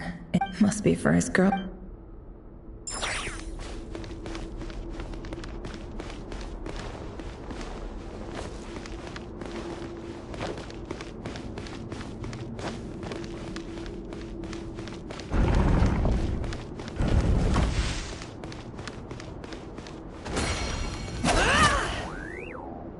Mr. Vedifalnir, it's been quite some time since we last met.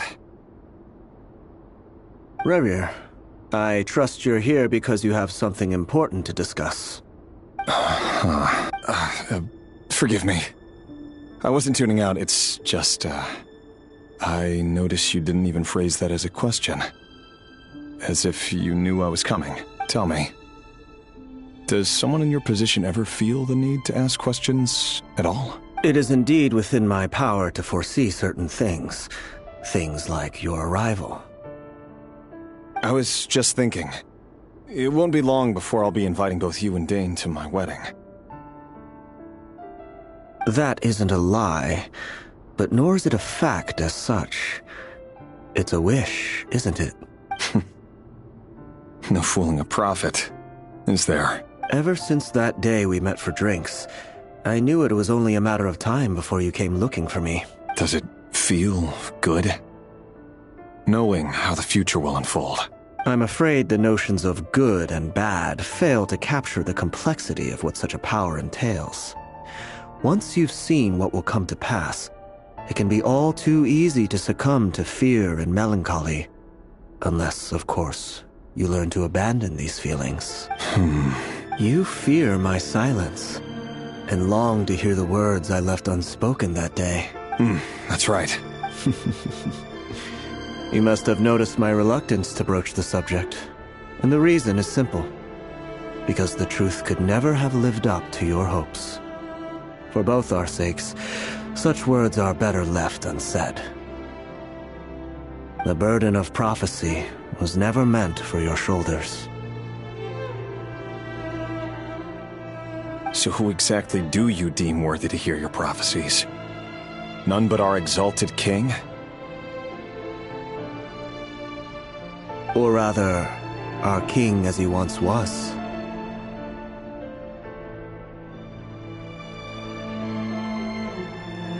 You're closer to His Majesty than I am. You must know better than anyone how much he's changed. You say that as though it is to my benefit. Yet precisely because of that, I dare not speak rashly. A king can turn out to be the most virtuous of rulers, or a tyrant more terrible than the most vicious of dragons.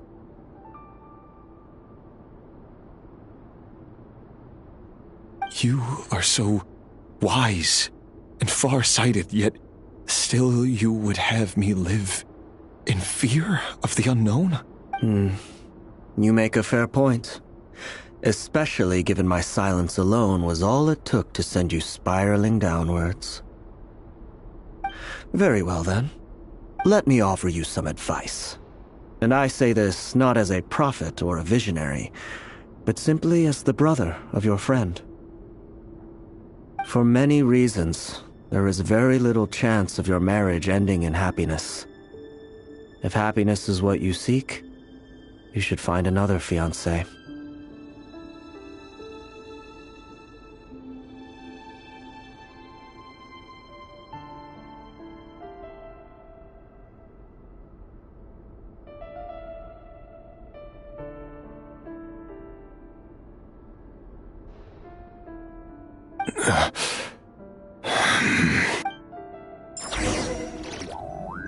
Hold on.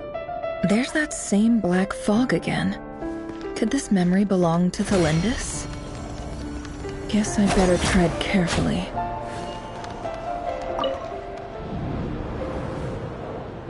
Wait.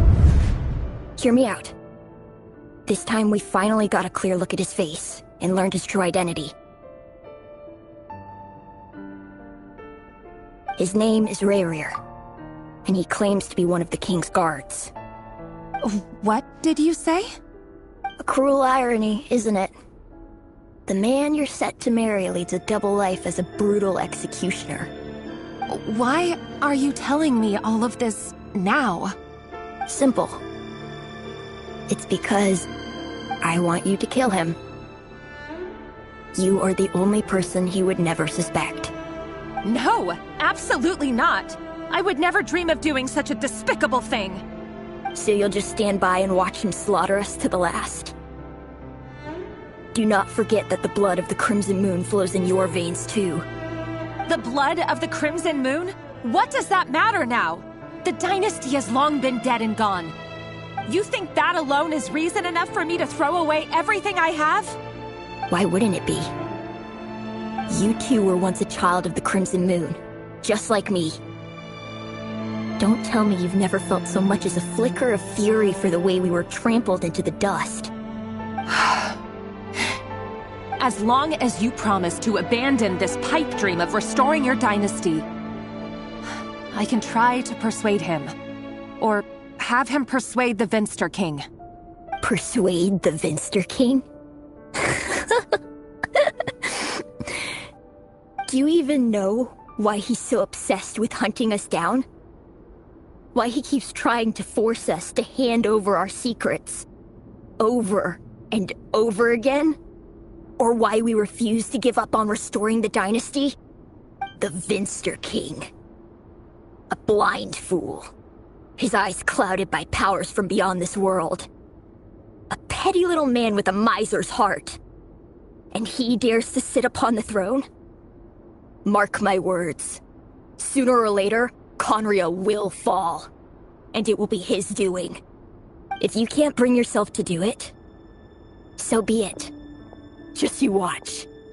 It won't be long before calamity descends upon us all. The Rayrir of Solnari. That really is quite a secret you've been keeping from me, Rayrir. But who am I to talk? Am I really any better? I've kept my own past a secret this whole time too. Love should be built on honesty. But ours was born from lies. And yet, is it really so wrong to hide things that would only make life harder? If we don't cover up the parts that no one else should see, how can we go on pretending to be normal? Vedifulnir must have known all this. And that's why he made his prophecy. In the end, nothing stays hidden forever.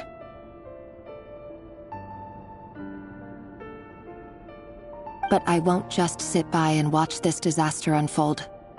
I'll do everything in my power to protect what I cannot afford to lose, no matter who I have to face.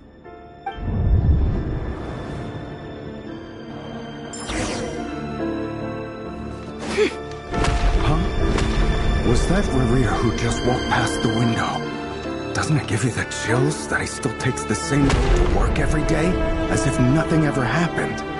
Those people at the deli. Enough already. They're clearly pretty taken by their own disguises, so just smile and play along. Pull the rug from under beasts like that, and you'll risk having your throat torn out. Deli? Huh. They're talking about those people from the opposition. Right. I'd almost forgotten they used to run a deli. People of no consequence always vanish so easily. And no one even remembers them.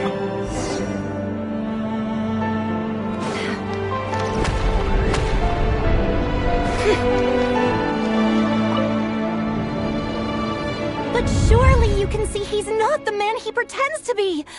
So many have died already, and they say that the king's madness grows with each passing day. We're not going to survive this, are we? But why does it have to be this way? Do we really deserve to die just because of the blood that runs through our veins? Felindis, are you even listening? Sorry, Freether. My mind was off wandering. I heard you, though. You're talking about what Rerir said. He's just following the king's orders. He's a secret agent, and it's his job to hunt down rebels and dissidents. By the time you first met him, he'd already taken lives. Maybe he was using you from the very beginning. No. Rerir has no idea I have anything to do with the Crimson Moon. My family are only distant relatives of the main lineage, and besides, my eyes are perfectly ordinary. Truth be told, apart from my teacher, pretty much no one knows I have any connection to any of it. It's been a long time since my family severed ties.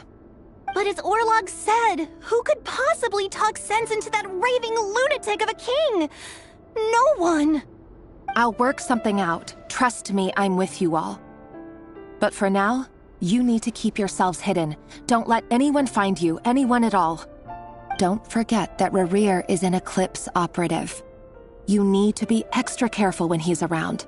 And when I am too. For now, don't come looking for me. And if anything happens to me, just act like we've never met. If even you can't escape this, what hope do the rest of us have? But after all this time together, surely he wouldn't lay a hand on you. I won't speak in his defense, nor can I give you a clear answer to that question. But I'll do everything I can to put an end to this.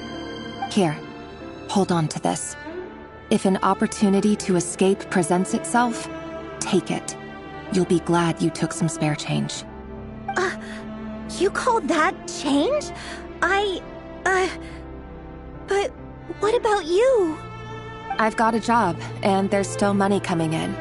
But you can't go anywhere right now. Please think about yourself for once.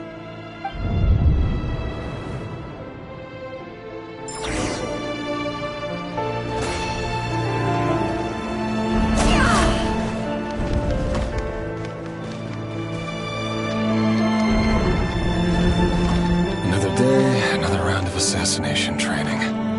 Training ground is just beyond this hidden passageway. When you kill a person,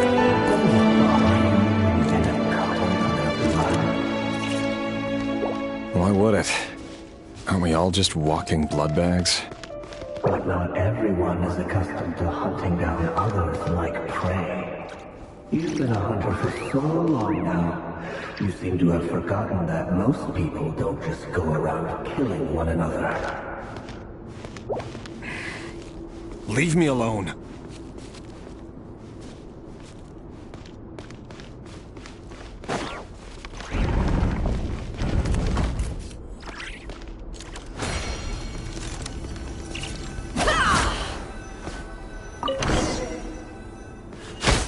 Make sure you have a firm grip on the handle. Then choose your angle well. Keep your movements light and brisk. Pray once it's a thing. I doubt that. I'll bet no one's ever died a quiet death at your hands. I work clean. No traces.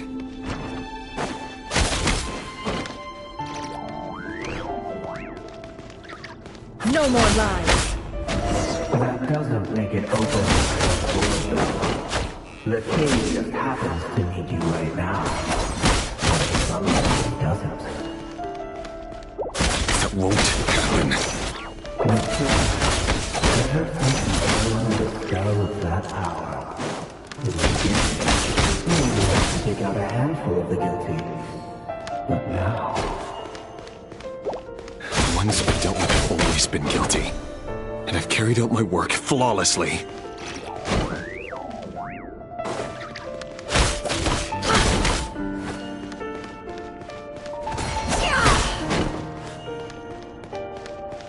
It all adds up. No more lies.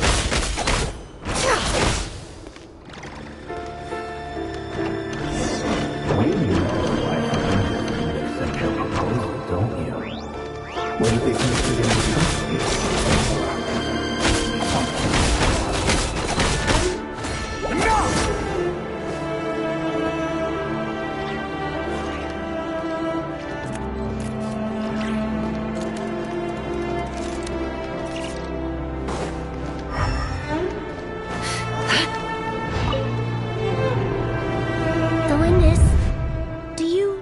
Remember Orlog?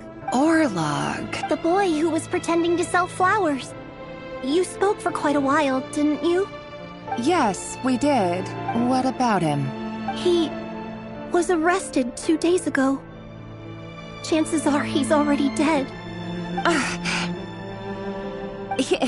He... I just don't get it!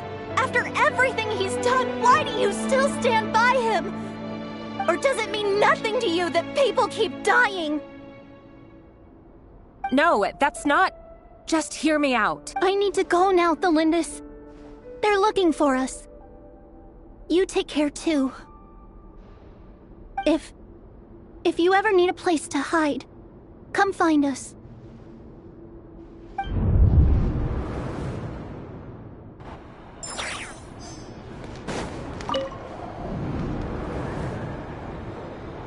Author Thelindis. Over the course of this week, the research object was subjected to interference for a total of 47 hours for experimental purposes. The results are as follows. All subjects of observation that were sent inside have now... The situation within is proving more problematic than anticipated. No progress whatsoever. What now? Won't you give me even a glimmer of hope? Things are getting worse by the day. I have to find a way or we'll all be in danger. But I... If all this research comes to nothing, what then? Sooner or later it'll be my neck on the line. But could he really bring himself to kill me? No. Surely he wouldn't have the heart.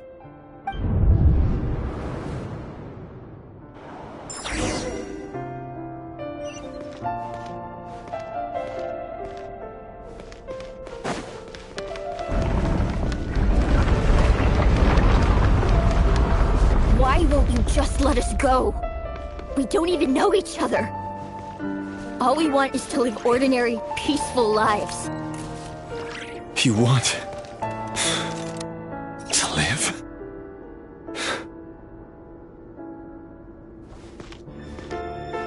Yes. I just want to go on living. Is that really such an unforgivable crime?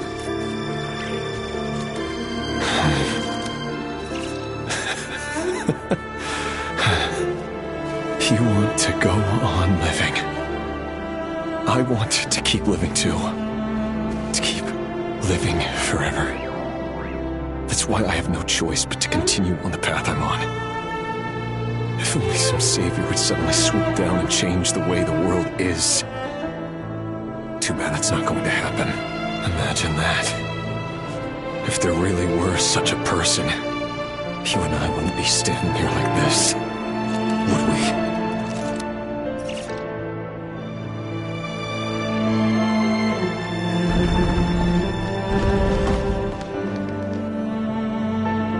So these files are in. Time to wade through them just like usual. No, I don't get tired of it. It's my job. And not only am I lucky to have it, I'm good at it too.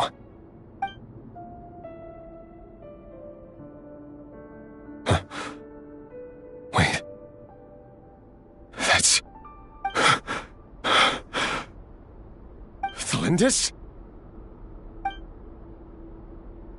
No. No! No! Why? But you bear no mark of the Crimson Moon. How could you possibly have anything to do with them? It cannot be! A diluted bloodline. Carefully concealed. I see it now. You've been living in the shadows just like me. What a fool I've been. Numbing myself with talk of justice. Even imagining my friends would back me up. But in the end, Irminsul. Finster King! How far are you going to take this? From the direct bloodline to secondary offshoots? And then what? Today it's the descendants of the Crimson Moon. Who will it be tomorrow? Will you not rest until everyone down here is dead? No.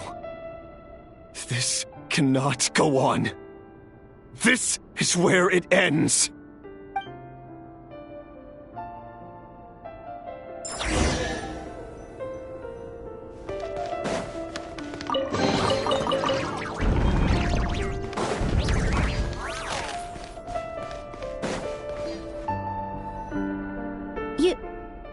You're really letting me go? I am. As long as you can guarantee that no one will find you. Don't worry, I'll be extra careful. No one will know I was here. But what about you?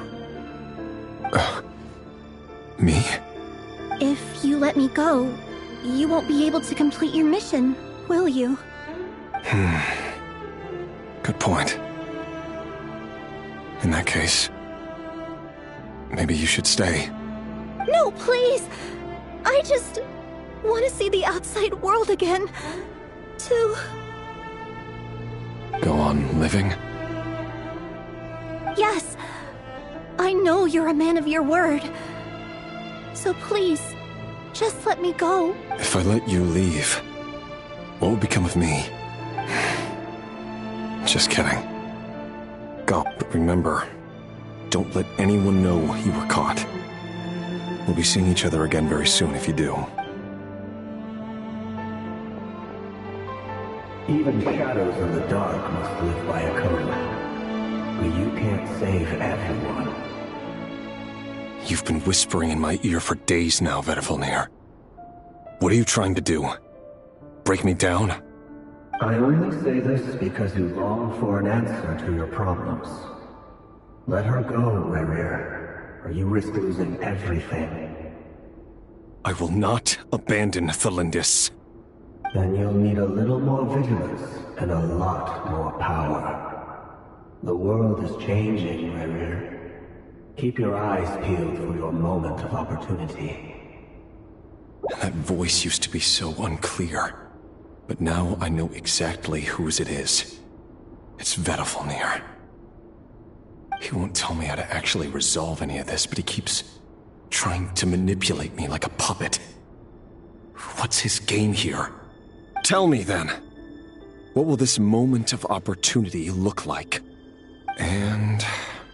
no answer. He's like a ghost. Always disturbing me when I'm on edge, but never answering when I need him most. So, the Eclipse Dynasty was purging, well, massacring the descendants of the Crimson Moon. And it seems like it was all connected to the Finster King's research. The King's obsession with abyssal power left the future of Khaenri'ah hanging in the balance. No wonder every aspect of Rerir's life was so unstable. And it looks like this Thalindis, Rerir's would-be fiancée, herself belonged to a sub-branch of the Crimson Moon Dynasty's descendants. It almost defies belief that a couple like them could hide the truth from each other for so long.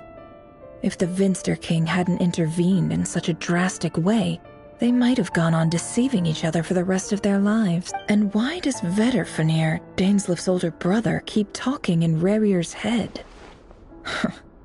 This guy kept more secrets than I ever imagined. The human mind is like a vast desert of shifting sands. When you follow the flow of someone's memories, you only ever see the parts they're willing to let surface. Time for something a bit more creative. We've been inside Rerir's mind this whole time, building up a picture of his psyche. There's already enough clues on the board to start reading between the lines and mapping out the rest. Now, we can finally begin to put the pieces together. Sure, it'll only be a reconstruction, part simulation, part reasoning, but it's usually pretty accurate. Once we've built up a cognitive profile, we just need to cross-check the logic behind his actions. And then we'll be able to take a sneak peek at whatever it is that Rerir has really been hiding.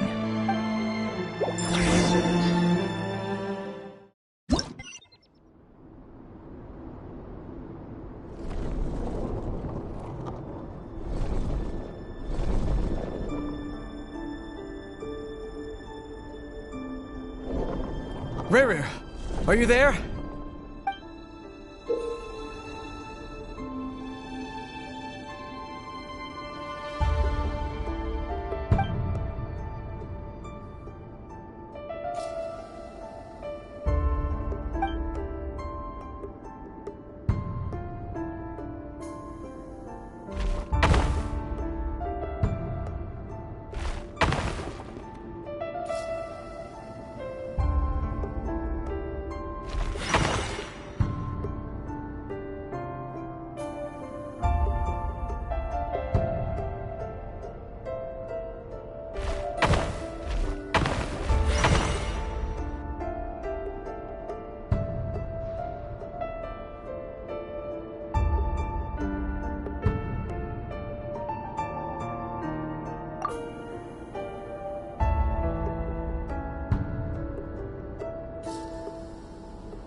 Rerir!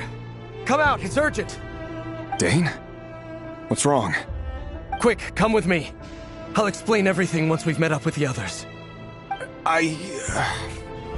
Okay. I'll come. But Belindis is still over at the Universitas. I'll need to leave her a note. All right then, but make it quick. I've never seen Dane so worked up before. Whatever this is, it must be big trouble.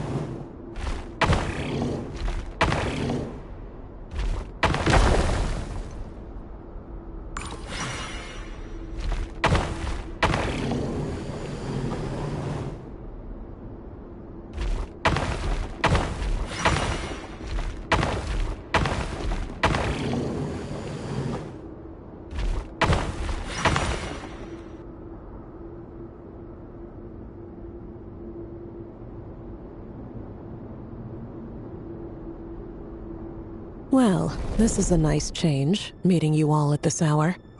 When men and women of ambition can speak face to face in broad daylight, I say that's a big step forward for our dear Conria. Don't be ridiculous. We do not fear the day. Why would we seek refuge in the night? You might ask your blade that same question. I'm told it prefers the cover of darkness. The word on the street is that Sir Delogi only strikes when he has an unfair advantage. But that is patently false. I see you're missing an arm and a leg. Surely only a fair fight could explain that. If this is your way of offering me replacement limbs, believe me, I'll take them. Oh, we can certainly discuss that. With bioalchemy, anything is possible. Assuming I have your full support in my research. Lunatic. Roptatir. What brings you here?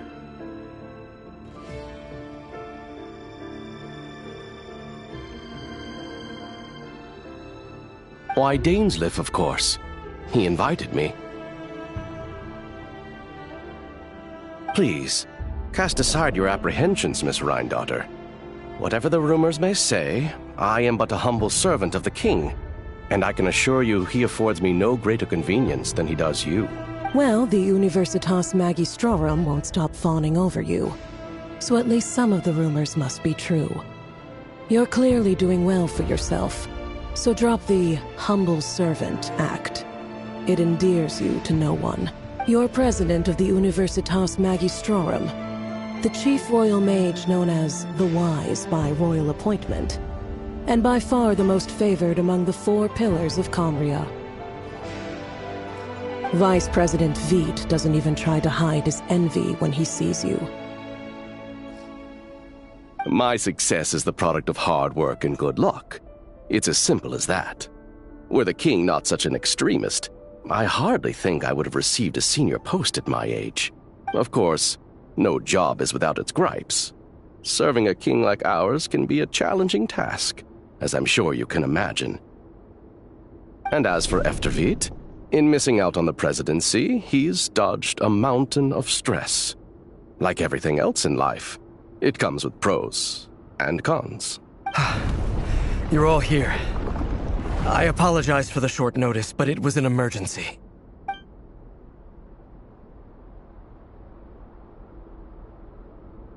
You must be Rarir. Mr. Sertologi. Yes, I handled your case file during your sentencing. Nothing personal, of course. I'm pleasantly surprised that you remember me. You're clearly a person of substance if you've been invited here. But Dainsleif, you'd better have a very good reason for convening this little gathering.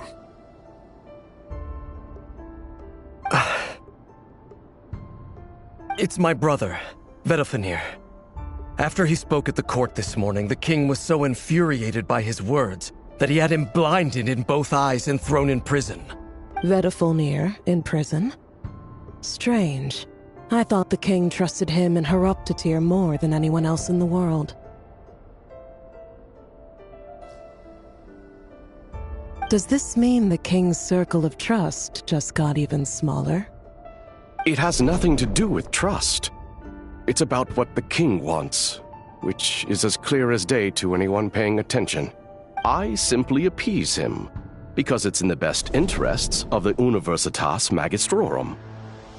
And also because you're slimy. Vedofenir, perhaps less so. But still, a visionless visionary? It rather inclines me to think that qualifications are not what get you ahead in Conria. Do you honestly think this is an important discussion to be having right now? Dane, what are you planning to do? Rescue Vedofenir, I assume. Correct. It will mean storming the palace by force. Tonight. I need all of you on my side. That's far too dangerous. And don't forget, Dainsleif, you're captain of the Royal Guard. You swore an oath to the throne. You've been planning this for a while, haven't you? I have no desire to commit treason, but whatever critique the king may have of Vedofenir, disfiguring your most loyal subject for putting the best interests of his court and nation first, this is not the conduct of a wise ruler. My blade will force the king to see the error of his ways. So, Vedofenir's prophecy enraged the king. I'm sure it wasn't what he wanted to hear, but if he won't take counsel even from the visionary, that is deeply troubling news. The extent of His Majesty's madness is now all too clear. The question is, how does a man like me get out of this situation unscathed? You have noble ambitions, Dane, but I'm afraid they don't do much for a guy like me. I'm not interested in saving the world.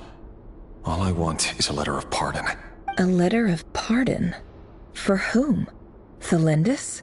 The chances of the Vinster King issuing a pardon for anyone connected to the Crimson Moon seem vanishingly slim.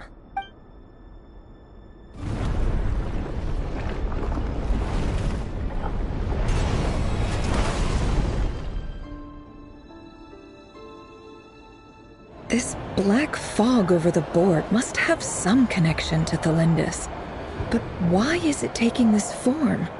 Does it have something to do with Rarir's past? Another mystery I'll need to unwrap.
Author Thelindis. Over the course of this week, the research object was subjected to interference for a total of 60 hours for experimental purposes. The results are as follows.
Research dating back to the Crimson Moon Dynasty has established 2 points regarding moon marrow. Firstly, its origins have something to do with a god's power. Secondly, it serves as a portal to an as-yet indeterminate location. Moon marrow can thus be defined as a spatial gateway. However, there are a number of hurdles to overcome before we can answer the question of where it leads to. To start with, opening the gateway requires a specific power source, which the relevant literature indicates. An enormous amount of power is then required to keep the gate open. Currently, the total power output of our instruments remains in the single digits. To make matters worse, I am now the only staff member remaining in the Moon Marrow Lab. The Universitas Magistrorum recently decided to move most of its personnel into abyssal energy research, which has stymied all Crimson Moon-related projects. This is not a wise move. I have always maintained that placing all our hopes in a single source of power is risky, especially one as poorly understood as this, as well as making ourselves overly reliant on a single resource. We are neglecting other promising technologies. I apologize if this comes across as disrespectful. But as a Moon Marrow researcher, I desperately want to see the world beyond the gateway.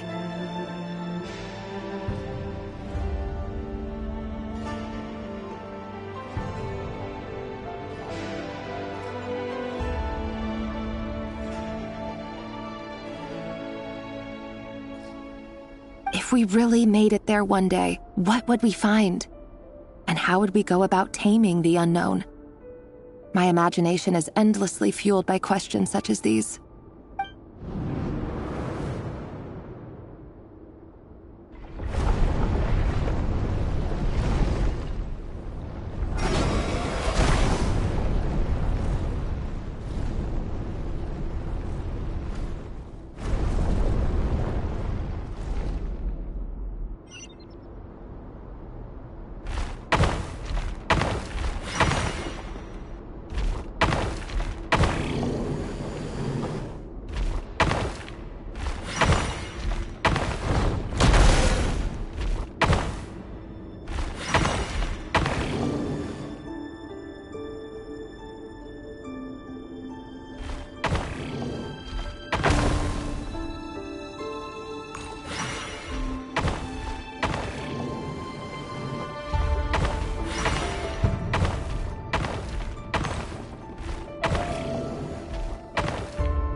This is for you.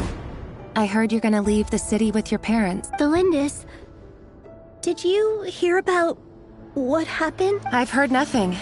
Rerir got back very late last Friday, and he was acting a little unusual, but he slept pretty well, so... You never saw him, and I don't know what he did.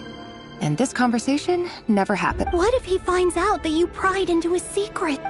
Don't be silly. I don't know what secrets he does or doesn't have. All I know is he's just a normal guy who happens to run some errands for the king. Are you scared of him? I don't know. The Rerir I know doesn't match the person you all describe. Logically, I should be scared of him. And yet, I don't want to lose him. But enough about that. You should get going, and be careful with the package I gave you. Keep it secret. What's in it? A piece of the moon. All you need to know is that as long as you keep it safe, then in the future, everyone will be able to see a red moon. A red moon?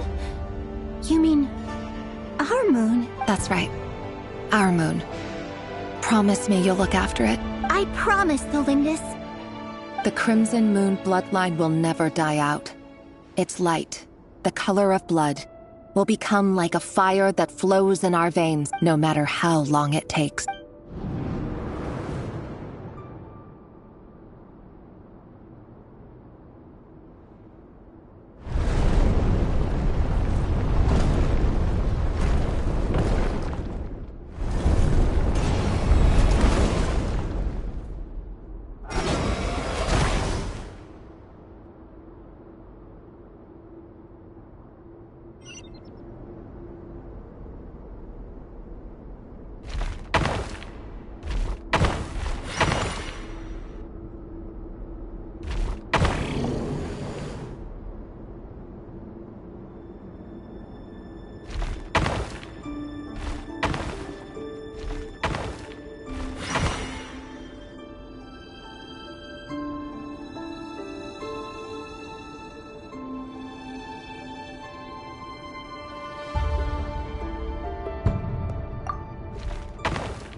Hurry, everyone, and stick to the plan. Sir Dainsleif, what are you? Is this treason? You know what happens to those who betray the throne. Please, don't do this! It is the king himself who has betrayed the throne. He has betrayed all of Conria. If you have any love left for justice in your heart, you should join me.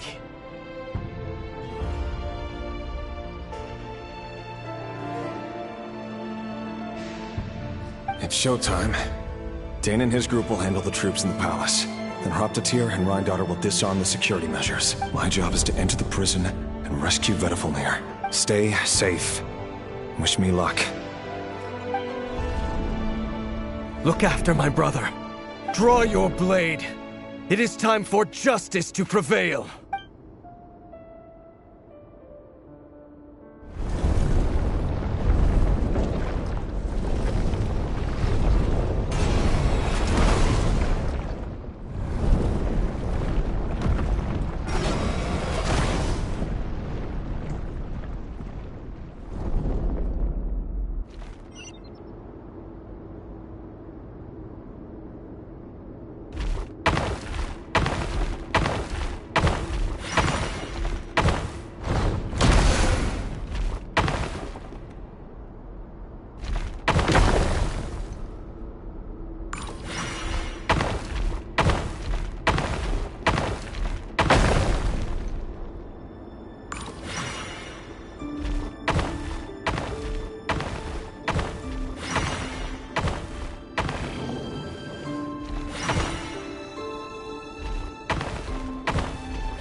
And the smell is abominable. Clearly, the king doesn't allow his prisoners a single shred of dignity. This is dire. Found you. Hello, Mr. Vedifalnir. It's you. Surprised? Oh, wait. I guess surprise isn't an emotion that prophets feel very often.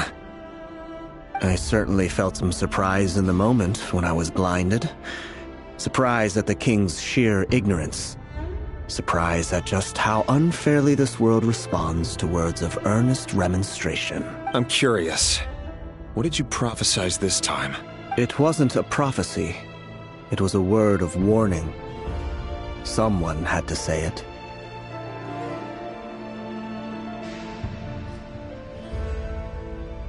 The king has forsaken all reason in pursuit of his obsessions.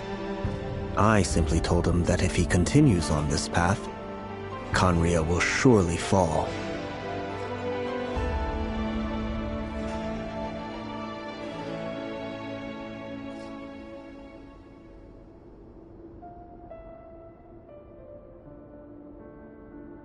But he didn't listen. Worse still, he stabbed you in both eyes and locked you away. Dane asked for my help. The court is in complete chaos now, but I'm sure you predicted that. Everything is transpiring as I foresaw, yet I am powerless to change it. Fate is an immutable force. I can but lament as the inevitable unfolds. I do wonder whether giving a man the power to see the future does nothing more for him than slowly crush his spirit. Forgive my curtness, Vedifalnir, but the king did not suddenly turn on you today. His suspicions have been brewing for a long time.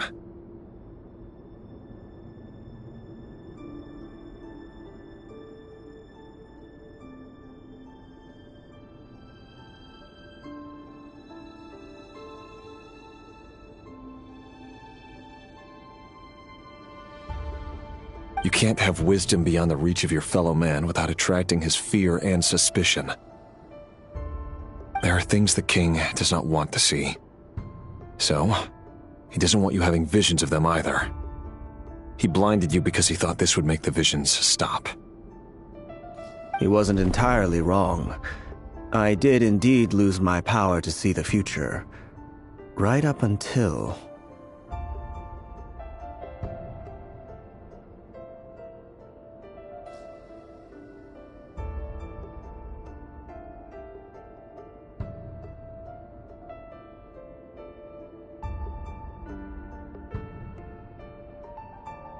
Until what? Just now. I believe I saw something new. Well, tonight could go a lot of different ways. 5 of us banded together to storm the palace, also we could rescue you. This will go down as the most tumultuous day in Conrian history. I sense hatred in you. But also hope. A desperate hope that with the tyrant deposed, that will be the end of the story. But this is not the end. It is the beginning of a new chapter, in a whole new story. There are many men of honor and courage in this world, Rerir. But you are not one of them. You're not here for justice, are you? You're here for yourself. Is that a dagger? Interesting. Why not the polearm? It was always your weapon of choice. With your abilities, I don't doubt that you were able to recover some of your sight. But I also doubt that you want to make an enemy of me right now.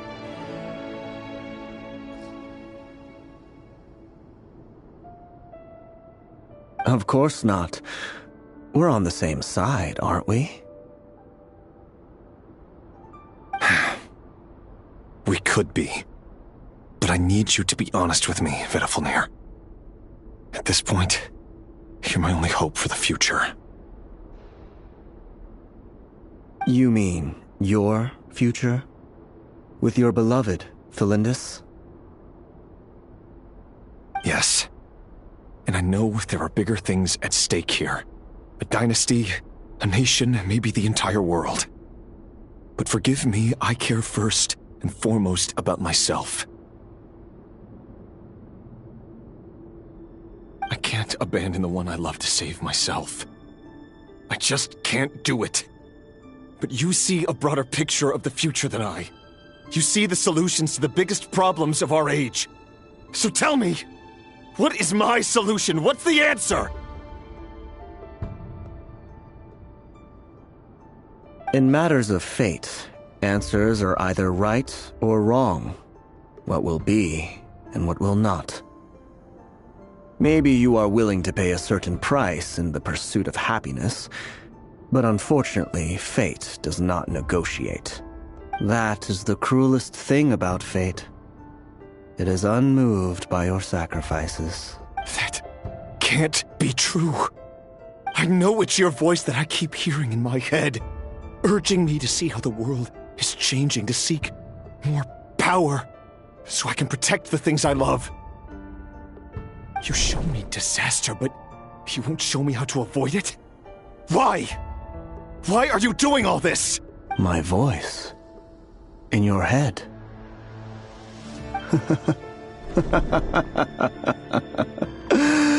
So, you hear it too.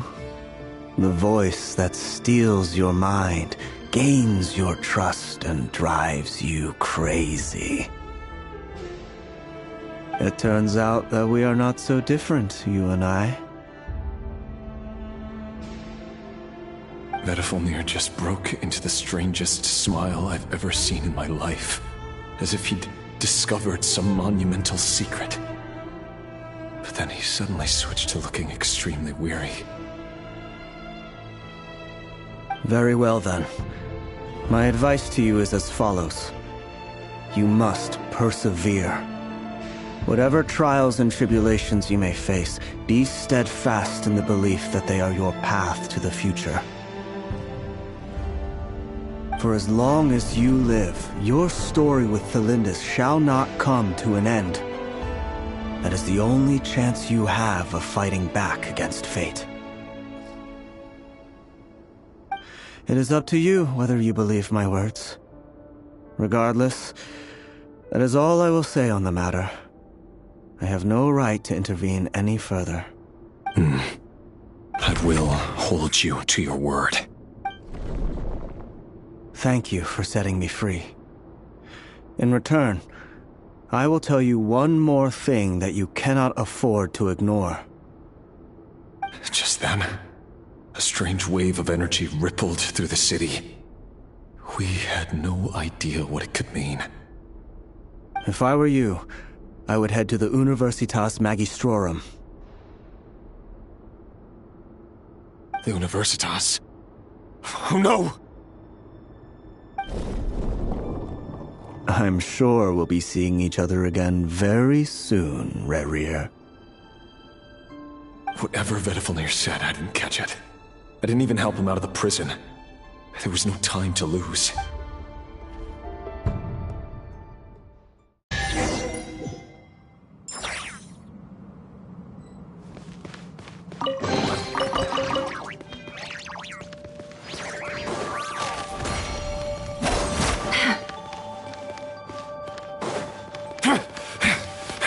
Monsters? Is this Rhindaughter's doing? Or the Universitas Magistrorum? Out of my way!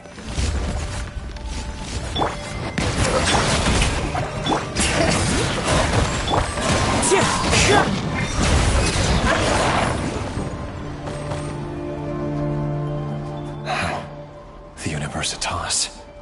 That reminds me of a rumor I once heard. Allegedly, the king installed secret mechanisms in the palace and around the city. No one knows where they are or what kind of power they hold.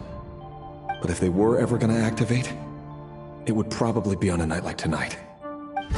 Help! Help! Hold on! Don't let them anywhere near you! Save me! I can't! Ah! That sounded like an explosion. So, the rumor is true? The king really went through with it? What other means does the king have at his disposal? They must run on power from the Abyss. And given it's a major center of Abyss research, anyone over at the Universitas will be in grave danger. I have to hurry!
Letting brave names echo! Fallen leaves, adorn my night! Into the wind!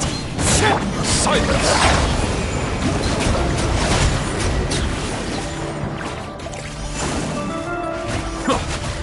Shower me with praise! Let the world collide! Bow your head.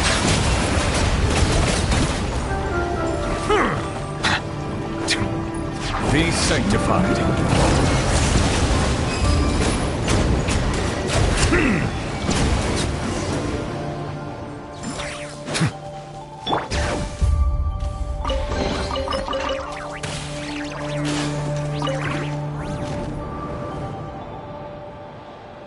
Monsters! At the Universitas Magistrorum? Why now? Oh no! They're coming! It's no use. The table won't hold out much longer. The weapons. Where are the weapons? Of course. All the lab equipment was upgraded after the inspection last week, but the new weapons haven't been allocated yet. I'm done for. Is anyone there? I need help! Ah!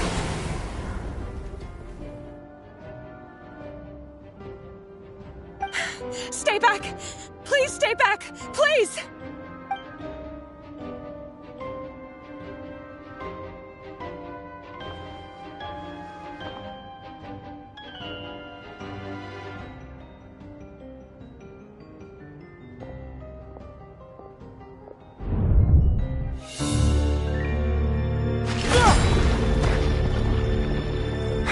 What's that? Reverie! So the rumors about your work are true. What? No! Listen, something happened at the palace tonight. We have to leave! You don't need to lie to me anymore. What do you mean? I know why you're worried, and I will respect the decision you've made. But it's okay, because I found a solution. I know how to end all this. You can have it back. The normal life you so desire. But until then, I'm afraid our wedding will have to wait. Felindis? No, don't do it! Felindis! Felindis!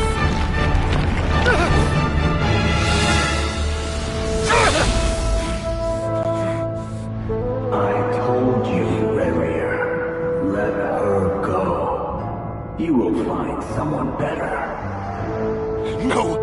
No, I won't do it! I have to save her! By what means exactly? A lowly pawn. You lack the power and the strength of will. Do you know a way? Tell me! Come to the palace. Join us.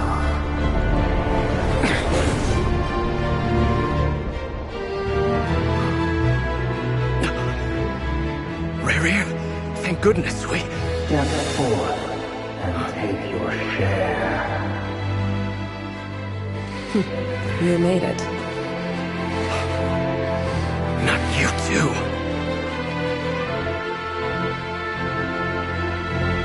Hatred or grief, despair, desire. We all have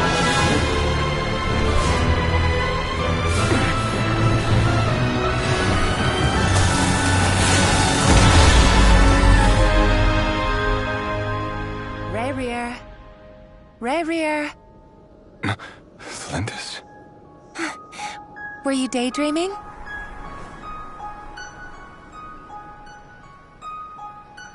You still remember, Reverie? That question you asked me a couple of weeks ago? Oh. You mean the proposal? Yeah.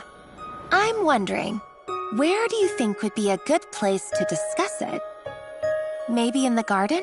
Or were you thinking a fancy restaurant? It's your choice.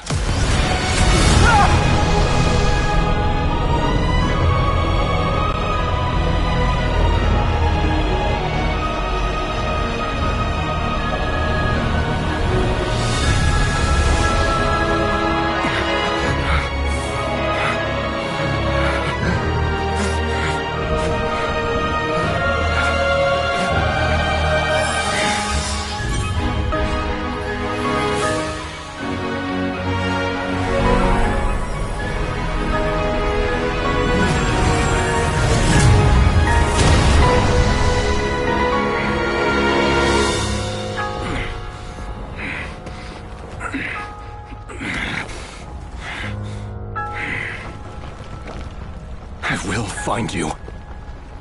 And then, you can give me your answer.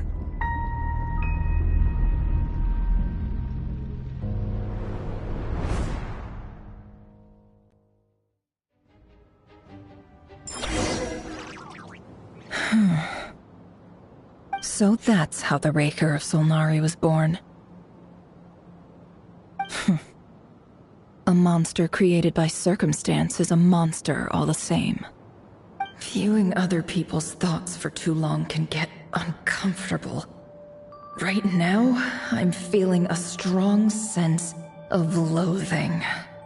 In a nutshell, the story of Conria is what happens when the truth falls by the wayside. Everyone tells little white lies, and before long, you have a huge pack of lies that destroys everything. Whew. Time to get back.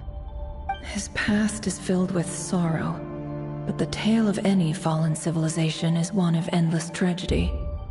Cruel as it may be, that was Conria's fate.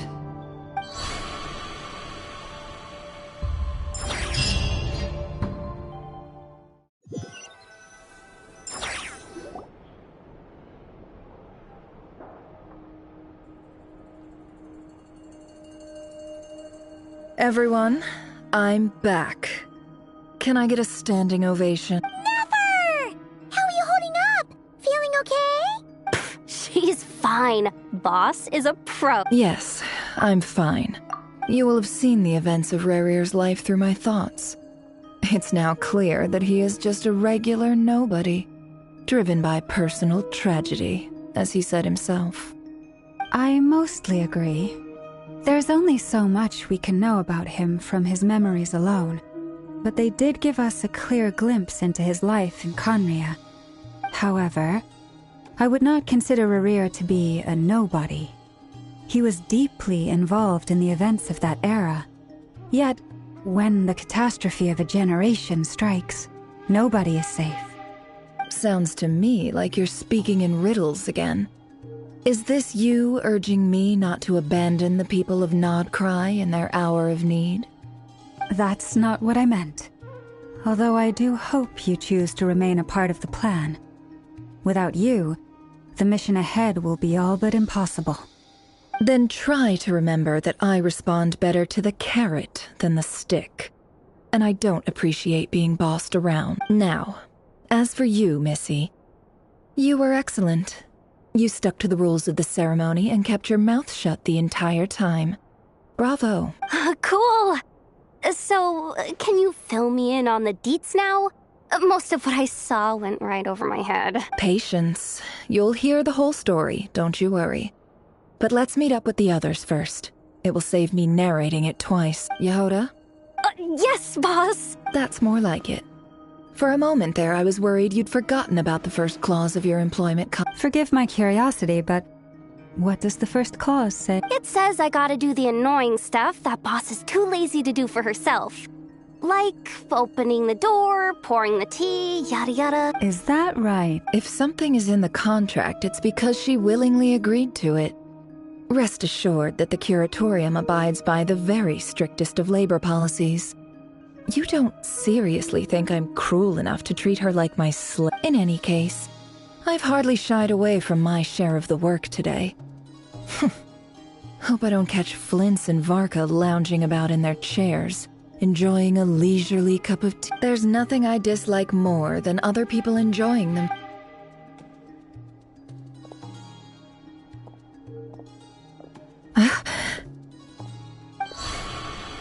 Oh no.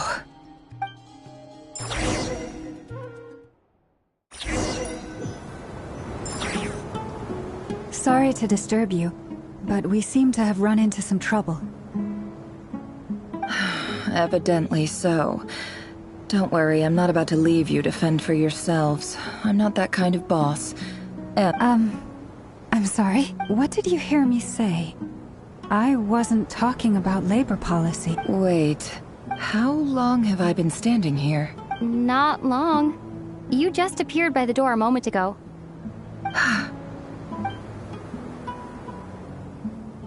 Boss, what's wrong?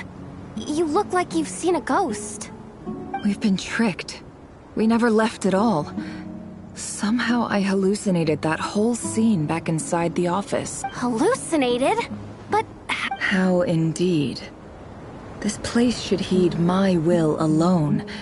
All thoughts and actions that occur in here are just a result of pawns moving across the chessboard in a carefully calculated manner.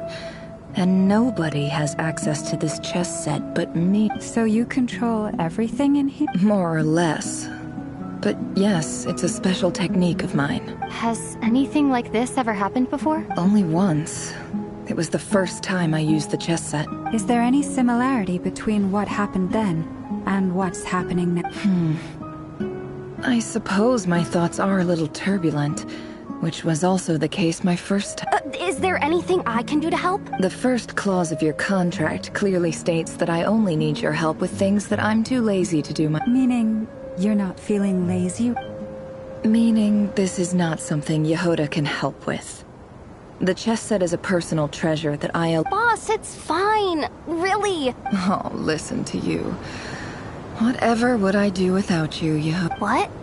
Yes, really. Where would I ever find another employee as obedient and servile as you? Well, anyway, I was thinking of fetching some water. There's gotta be a source around here. I suggest everyone finds someplace comfortable to take a rest. Even though all this chess malarkey doesn't exist in a physical sense, mentally speaking, it's all... You don't want to dismiss mental fatigue. Just because it isn't physical doesn't mean it's any less serious. But anyway, I got your backs. Don't I have the best employees? If we can find a suitable time, I'd love to borrow Yehoda for a day to help out at the Frost Moon Scions. Would you be amenable to that, boss? Oh, Lauma. Have I ever told you just how pretty you are? Beauty runs from the tips of your antlers to the depths of your imagination. Time to rally, everyone. Follow me. As we continue our journey, the same rules will apply. That means stay focused and no talking no matter what we encounter. And don't disturb the chess piece. You have my word that I will get us all out of here.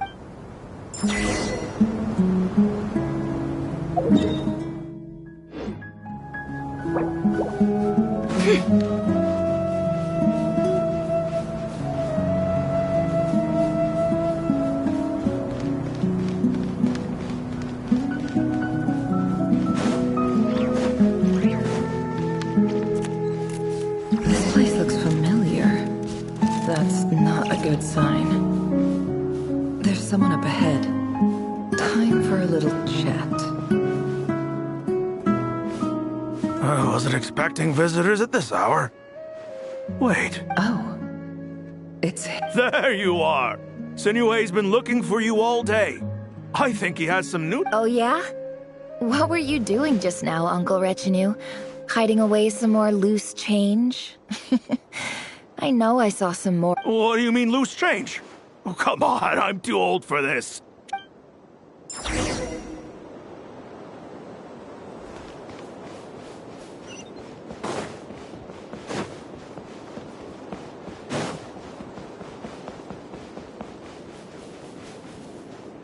Hey, kid. Mind telling me what Sinuhe's been up to recently? I'm trying to get in his good books and I need a way in. Get in his good books? Why?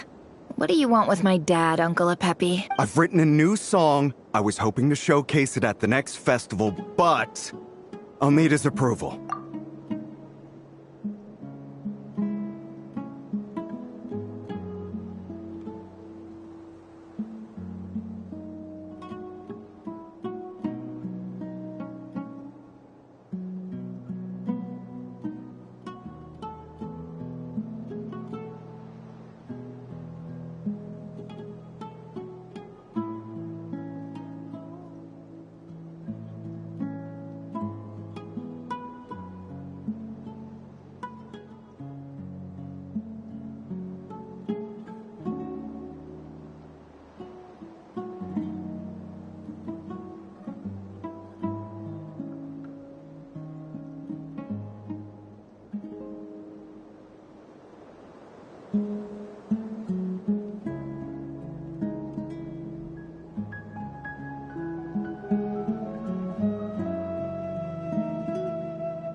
a new song, huh? I'd love to stay and listen, but unfortunately, Uncle Retinue says my dad's looking for me.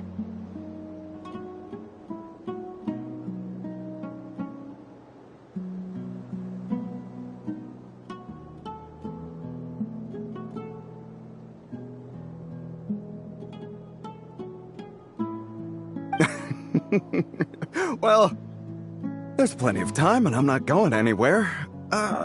See that pile of stones? I'll be sitting there warming up my vocal cords. Come find me when you're done. Pile of stones. Got it.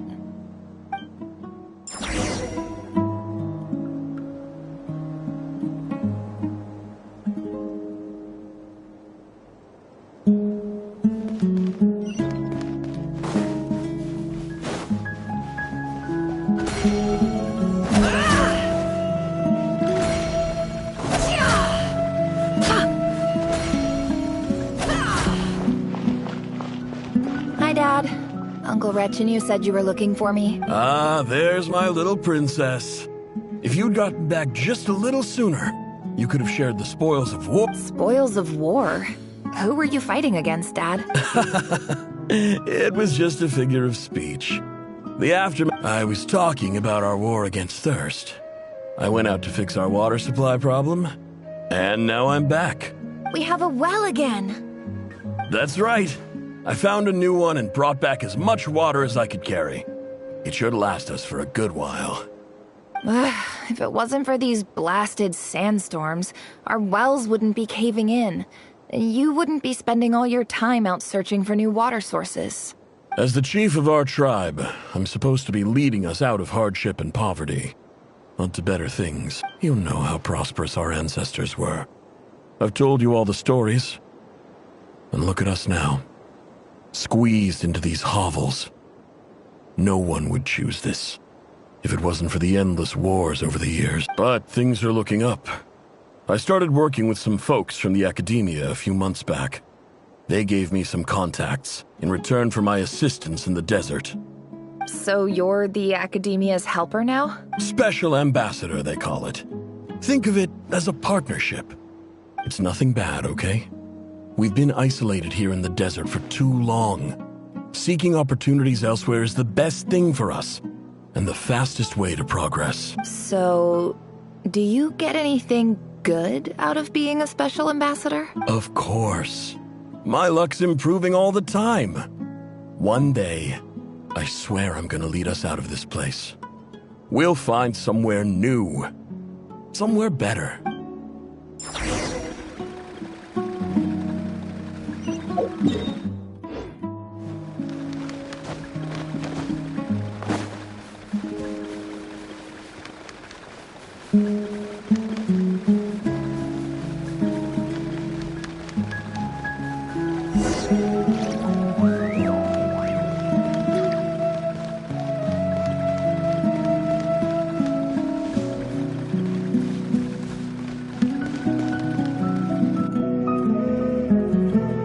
That's our well, and you know it. You stole from us. Well, you've gone from chief to thief, and now you have to face the consequences. Did you really think you could take our water without permission and get away with it? You're either brave, stupid, or both. And that special ambassador act? Yeah, nice try. We spoke to the academia. They said it was all news to them. You're a liar and a cheat!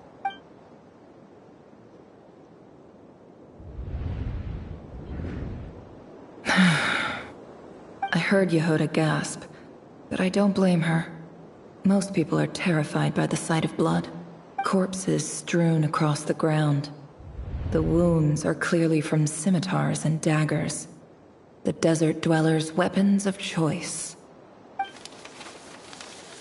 There's a handwritten note on the ground. Let's see what it says.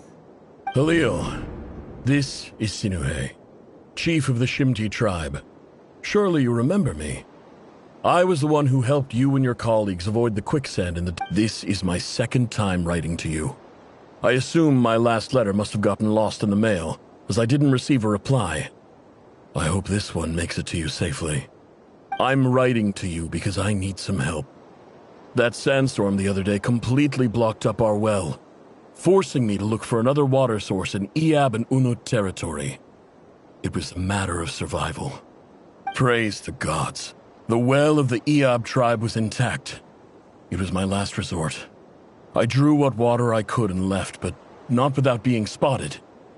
I fear they will retaliate. You told me to write to you if I ever needed help. You said you'd be my ally in the academia. I urgently need you to formally recognize my title of Special Ambassador and send some of your people to assist me for a few days. It's the only way I can convince them that this was the academia's decision and prevent them from retaliating. This is an emergency. Please send help as soon as possible. Looks like this letter never got sent. The writer died a grisly death, and the letter was trampled into the ground. It's badly defaced.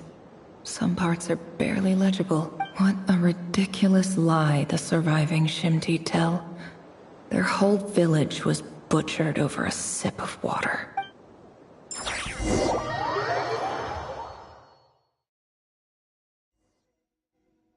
Ah, officer. Welcome. Welcome to our humble... I thought you would at least have the courtesy to provide some respect. This is the finest wine Aru village has to offer. I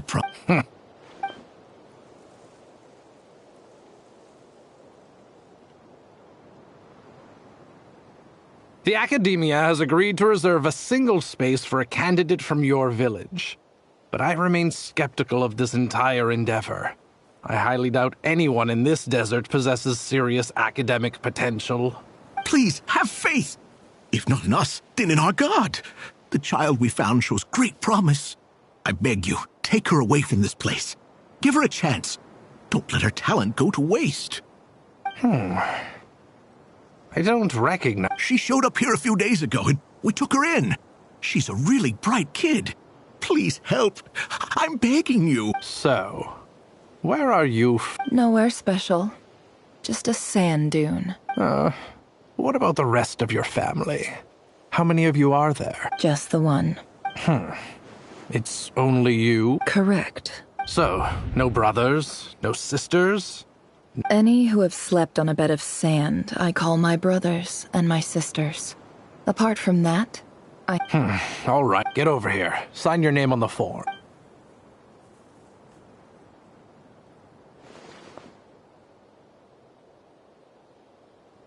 Never? You're rather fair-skinned for a desert dweller.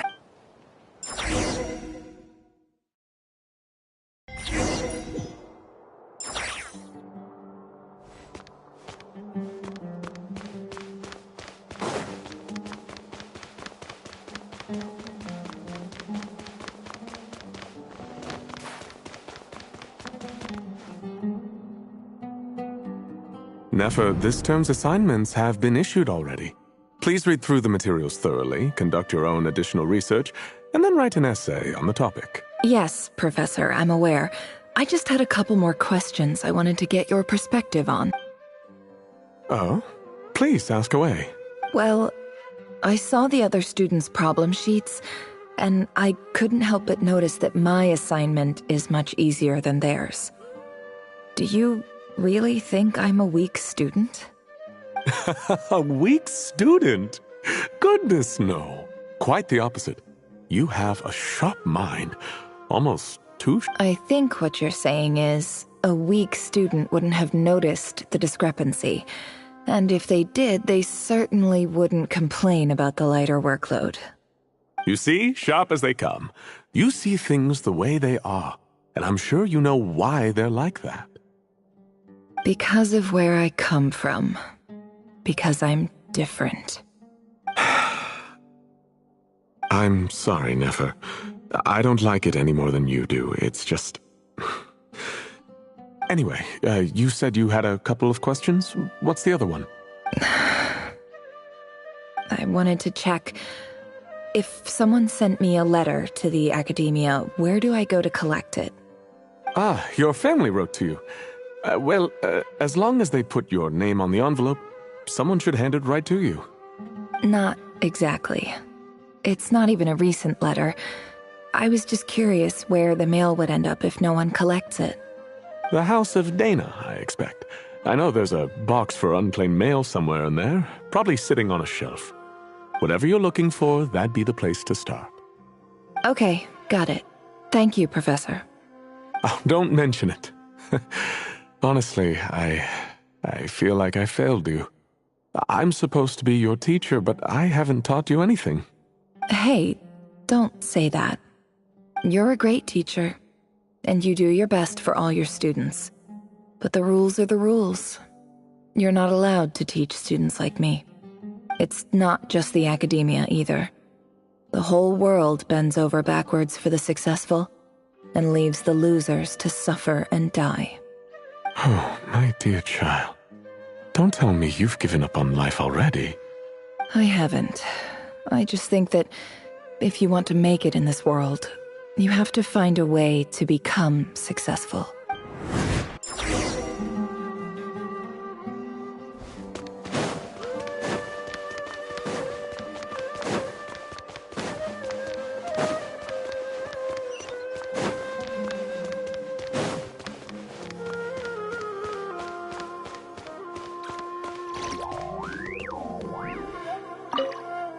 This must be it.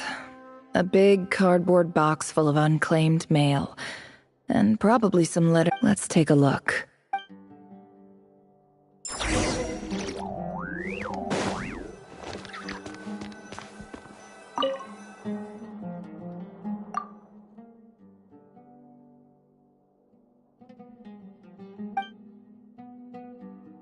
A dilapidation survey from Port Ormos. Looks like it's from a Core of 30 representative. What a strange thought. A bunch of mercs losing sleep over rundown buildings. This one was never even opened.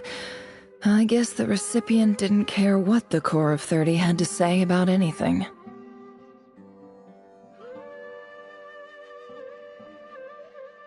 Who was it addressed to? I don't recognize the name, but it must have been a Ksharawar professor.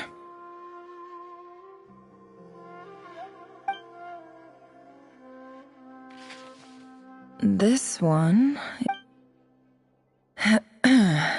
Guided by the incense, we became lost somewhere in the forest. All the barriers between levels of consciousness disappeared as our minds soared around in circles, looking for a branch to seek refuge on. In clinical terms, these symptoms fit the description of incense poisoning. The Amurta Darshan strictly prohibits the use of hallucinogenic substances, but I believe there are still people getting away with it. For example, my neighbor who always breaks out into song and dance after using incense.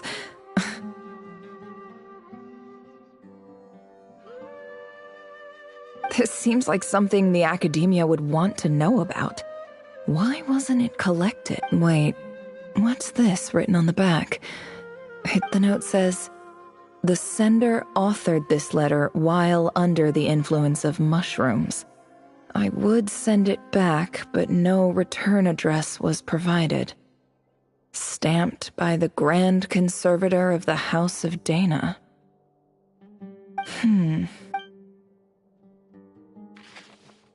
This next one is addressed to Grand Sage Azar?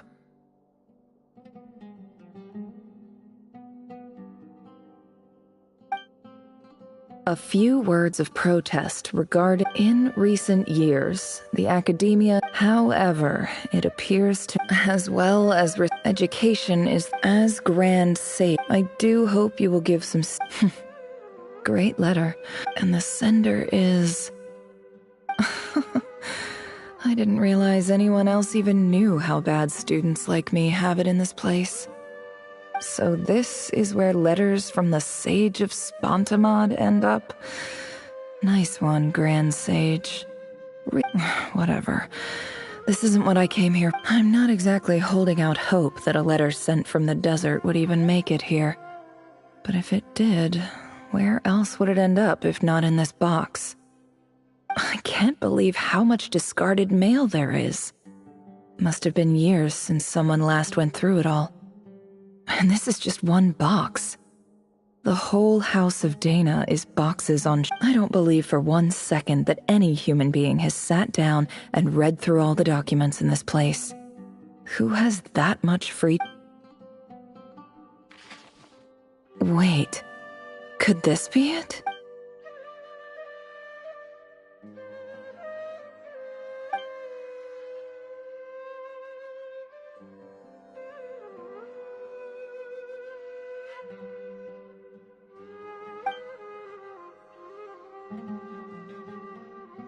Greetings, Halil. My name is Sinuhe, chief of the Shimti tribe. I was the one who came to you and your colleague's aid when you ran into trouble in the Great Red Sand. I don't know how well you remember it now, but I brought you to safety and gave you some water and other supplies. You seemed very pleased and told me your name. In my tribe, learning a person's true name is serious business.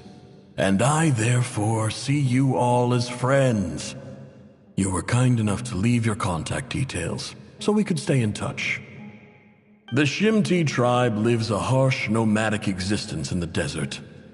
You were sympathetic towards my plight, promising to make me a special ambassador of the academia and help us find a way to make a better living. This brings me to my reason for writing. Our tribe has fallen on particularly hard times, and I would like to ask for your assistance. There was a terrible sandstorm a few days ago, which blocked up the well in our land. To ensure my people's survival, I had no choice but to venture into Iyab and Unut territory in search of an alternate water source. The Iyab and Unut are descended from the Thamudians, while we trace our ancestry to Tulatala. We worship the Lord of Flowers and have had relatively good relations with our fellow tribes up until now. I found a well belonging to the Iyab tribe. They declined to help us, but I really had no other option. So I took some water to keep me and my tribe alive. My actions are certain to incur their wrath. When we met, you assured me that you would be my ally in the academia. I would like to take you up on that offer, because I really need your help. I wonder if you could send an academia representative to meet with me. That aside, the last time you were here, you mentioned that the academia had started accepting students from the desert, and I told you a little about my daughter, Nefer. We have next to no resources here in the desert, and my power and influence are limited. Would you consider enrolling my daughter at the academia? She is a smart girl. I know she won't disappoint. From the outset, the academia never took you seriously. Those things they promised were just empty words. I doubt they even remember the name Sinuhe. And you were so emphatic that your luck had finally changed for the better. You swore you'd lead us to a better place one day. You spoke with such conviction, like you were the most powerful... You liar.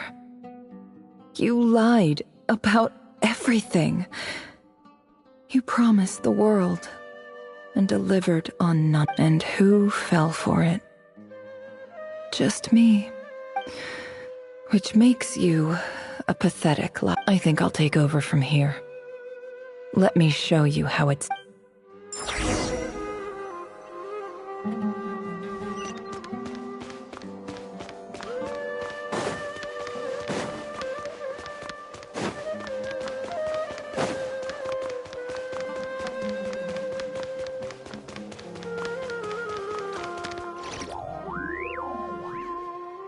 I just came to say goodbye.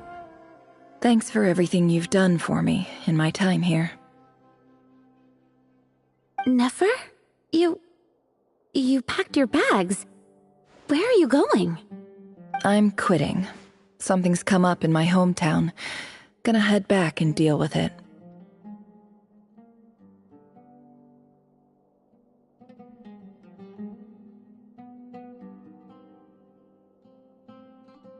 Huh?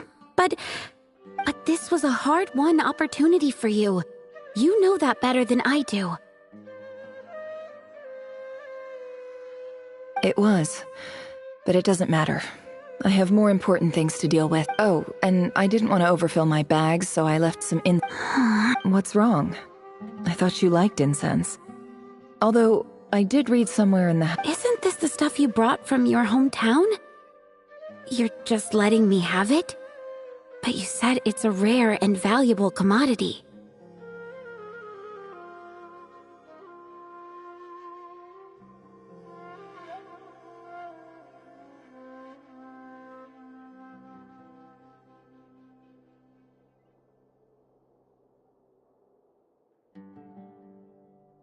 Yeah, about that.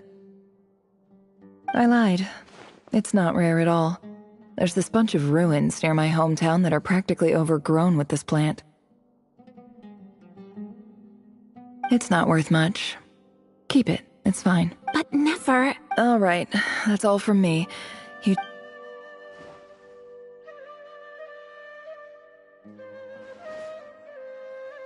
Don't forget me, okay? I mean, we're more than just classmates, right? We're friends. Yeah. I'll remember you. I lied again. That incense is worth a fortune, and it's a rare find even in those ruins. And as for remembering her, I have far too much to do when I get back. No time to reminisce. I'll be lucky if I even make it through this alive. But either way, I expect I'll forget you pretty quickly.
It's a pleasure to meet you, Mr. Arif. So, what does the Academia want?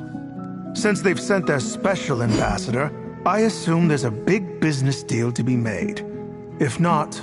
Please, sir, lower your blade. You're lucky I'm the one they sent. Not all special ambassadors share my admiration for the Iab people. The ever-shifting balance of power in the desert reduced the once great civilizations of this region to rubble and sand. But the story of the Iab has a very different trajectory. Others grew weak, but you grew strong, beginning in obscurity and moving to prosperity. You're the only ones who defied the trend. Huh. So, you do know who you're dealing with. This well is the perfect symbol of your strength, is it not? It used to belong to the Unut, but it looks like you have control over it now. You're not wrong. But I'm sure you didn't come all this way just to flatter us. Of course not. I came to bring you some very good news. Some information that recently came to light, which might just be your ticket to freedom. Records uncovered by the Vahumana Darshan show that a certain well currently under Iab control is built on top of some ancient ruins. These ruins are of great archaeological interest to the Academia. I checked the map carefully on my way over here, and I'm confident that this is the well in question. The Academia is offering 50 million mora in return for excavation rights. 50 million? No, wait. If these ruins are as important as you say, 50 million's a little low, don't you think? Don't get greedy, Iab. We know far more than you think. We know that you seized this well by force. Wasn't that the first step in your rise to power? To drive away the Unut and steal their water supply? So what if it was?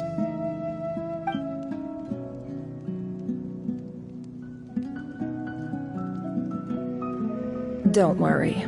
As unscrupulous as it was, it's something we're willing to overlook. The Academia is only interested in dealing with the de facto power holders in the region. I hope I am making myself clear. And I hope your words are the truth. If I find out the Academia is trying to play me, I'll hunt down every one of your people and make you watch as I cut their heads off one by one. I assure you, Chief, that would not be in your long-term interests. You don't want to make an enemy of the Academia. You see how I'm dressed, don't you? I appreciate that you've never been to the rainforest, but surely even you recognize an ambassador's attire when you see it. And what does a barbarian like you have to lose anyway? You really think the Sumeru Academia would bother to come all this way just to lie to you? We have more important things to worry about. All right, I take your point. The Academia is the highest authority in the land. I'm sure you're trustworthy people. In that case, we have a deal. We will sell you the excavation rights. I'd like to thank you, Ambassador. This is good news indeed. Excellent news.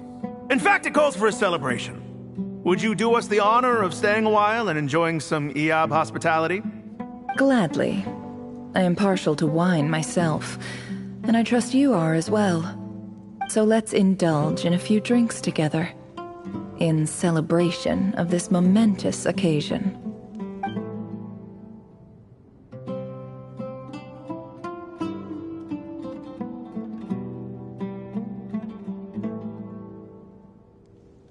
Chief! Chief, it's an emergency! It's the Unut. They've taken the well. What? Well, don't just stand there. Take it back. Yes, Chief. I have every confidence in the Iab's military superiority, and yet... What is it? The Unut's response was alarmingly fast. The day after we reach a deal, they seize the well. This can't be a coincidence. Perhaps there is a traitor in your midst. I don't think so. I am obliged to remind you, Chief, that the Academia will only deal with the de facto power holders. If you cannot regain control over the well, I'm afraid you won't see a single mora of that 50 million. No! Please, Ambassador, just give me some time. I swear the Unut will not get away with this. That well is ours. And so is the mora. Glad to hear it. I will wait here for an update. If there is a traitor, I will find them. In the meantime, make yourself at home. I'll report back as soon as I have an update. Much obliged. Wow. All it took was a few words and I've got him wrapped around my finger. What an amazing feeling. So, in summary, Ambassador, the Academia would rather negotiate with our tribe. The Iab are ruthless murderers who don't... So let me ask you, Chief. Kill them all. Precisely. The Academia does not tolerate those who stand in our way. The Iab have held back our academic pursuits for too long, and are patient at the same time. There is simply no way that the Academia can be seen to be intervening in desert affairs. I'm sure you understand where I'm coming from. We have our own rules out here. If the rainforest dwellers raised arms against a desert tribe, it'd start a bloody war. Right. We can't confront them ourselves, but we can support their enemies. The Unut have always had strained relations with the Iab, which makes you our natural allies. Natural allies. Weren't the Eab your allies once? You were quick to send them after us to protect your interests back when we stole that water. And now look at you. You're ready. Let me be clear. The act— Say no. Good. Then you see, Dad? Lying is easy when you know how.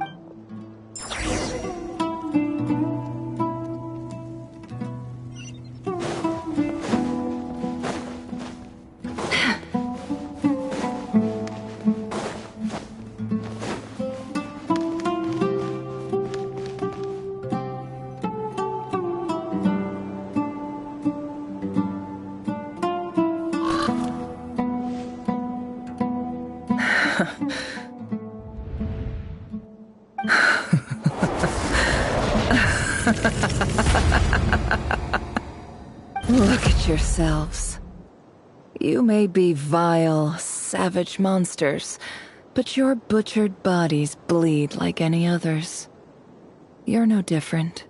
The monsters who destroyed my home, they're just ordinary, petty human beings. I think maybe I've even done the desert a favor. Oh, Sinuhe, my gullible fool of a father. Perhaps if you'd been as ruthless as I was today, but you couldn't do what had to be done. Nefer, it's okay. All of this is in the past. I believe I remember you promising— Yeah, but— Yehoda, is there anything you can do to ease the tension?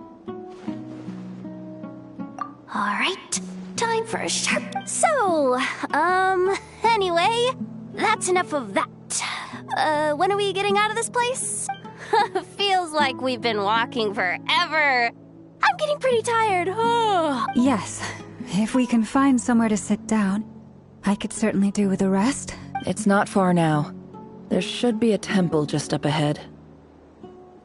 Yes. Really?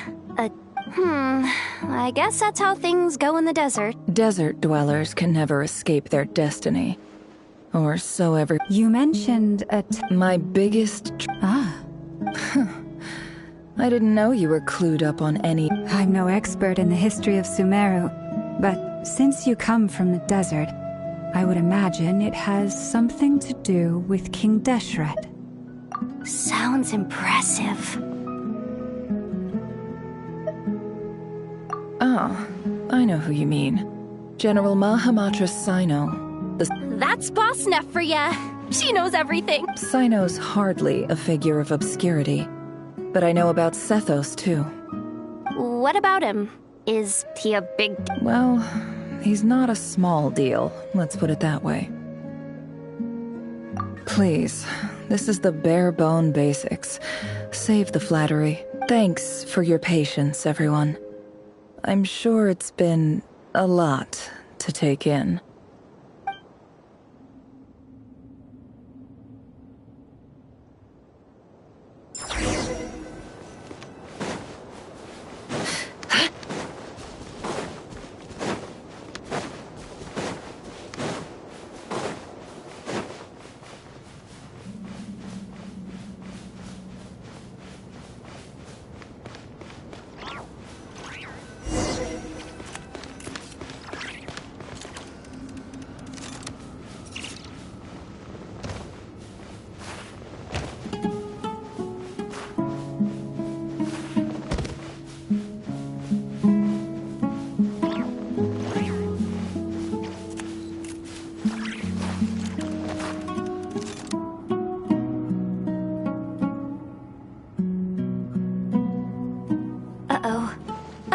I'm totally out of my depth here.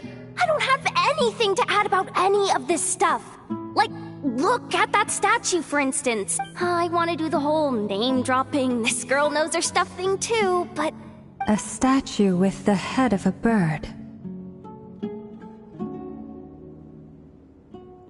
That's Thoth, the Ibis King, one of the 7 pillars of King Deshret. The legends say that he, the Crocodile King, and the Goat King were the 3 retainers of King Deshret. Let's take a look.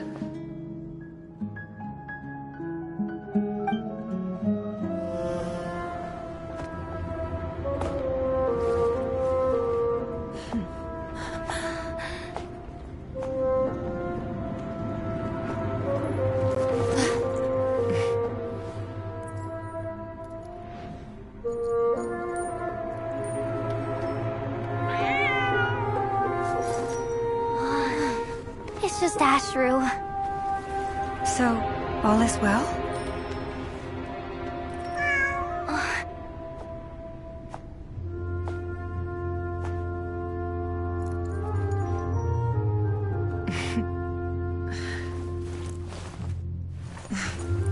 Typically speaking, at this point, the world disintegrates. Then we find ourselves back in the outside world.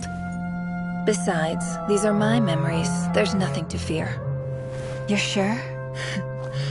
Of course. It's almost over.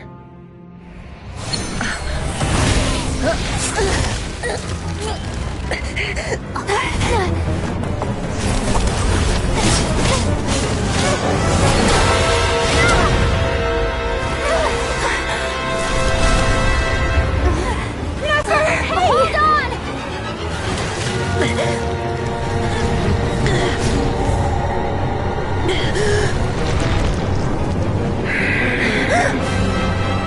Knowing too much is always a death sentence.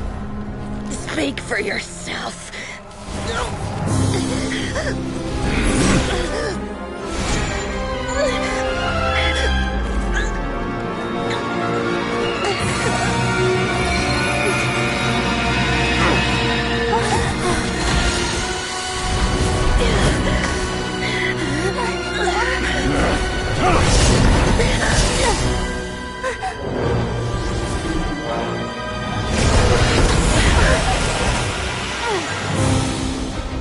How repulsive.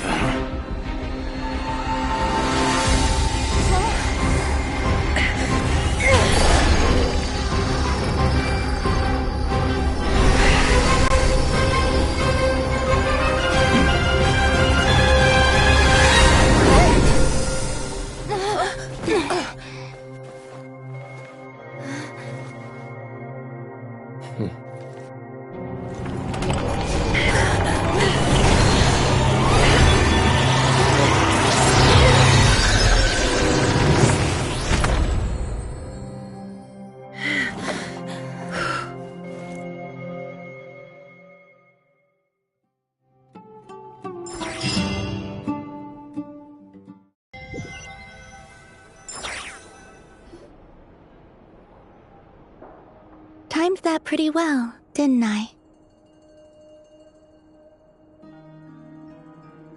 It's okay. I'm just glad no one was hurt.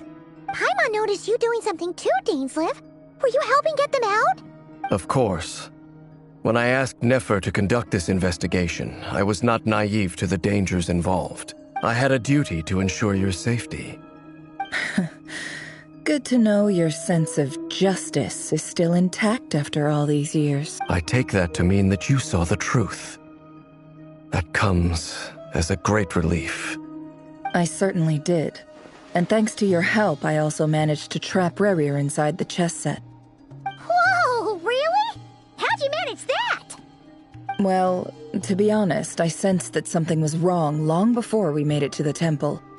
By using this fragment to probe into Rerir's past, well, the monster formerly known as Rerir, it seems I alerted him. I was tracking him, then he caught on and started tracking me too. Can't say I'm surprised. But how did he track you through your thoughts alone? That shouldn't be possible. Rerir was a secret agent who reported directly to the Vinster King. He is an expert at finding a trail and hunting down his pursuers. No wonder. He infiltrated the chess set, read my thoughts, and built a new virtual chess set inside of it. That's why we weren't able to leave at first. Speaking of your chess set, it's quite a remarkable item. Would I be right in thinking you have some connection to King Deshret? You overestimate me. I only have a connection with one of his underlings, the Ibis King. You all saw how this came to be. A long time ago, the Iab massacred my tribe, the Shimti, in our home village. A few years later, I enrolled in the academia, where some new information came to light. The Unut and the Iab fought a bitter battle over the rights to a well, all for the sake of a non-existent 50 million mora. The Iab ultimately won that confrontation, but their victory came at the cost of almost every warrior in the tribe. The final blow to the Iab came at the victory feast, when an Unut assassin beheaded their chief right before my eyes. The remaining Iab fled and have been scattered to the winds ever since. Having gotten my revenge, I returned to my hometown, where to my surprise, the nearby temple was still standing. There it was, seemingly immune to the relentless hostility of the desert, while my tribal home lay in ruins.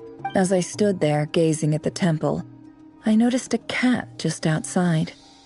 This cat, as it turned out, was home to the spirit of the Ibis King. He led me to a gate deep inside the temple, and there he made a deal with me. This chess set is my gift from the Ibis King. The chessboard within is made to the same specifications as the one in the mausoleum of King Deshret, and represents his power of piercing analysis. With this chessboard in its container, I gained a certain ability to perceive hidden secrets. Now, you could conclude that the Ibis King simply wanted to give the people of this world the power to seek the truth, but I don't believe that's the full story. Every god plays favorites. Their hearts are as fickle as any human's, full of secrets, perversions, egotistical tendencies. But precious few gods are willing to admit this.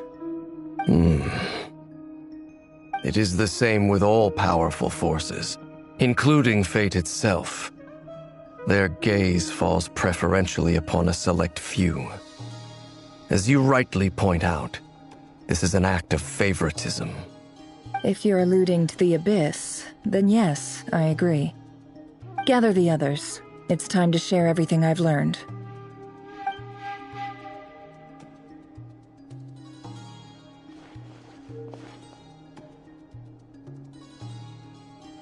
Thank you all for being here.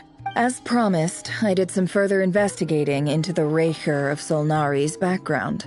I am pleased to report that the investigation has been most fruitful indeed. The Reicher of Solnari, real name Rerir, was once a Conrian subject who served the Vinster King. I will now share the important details of his story. Please save any questions or comments for the end.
So that's why he's so obsessed with the moon.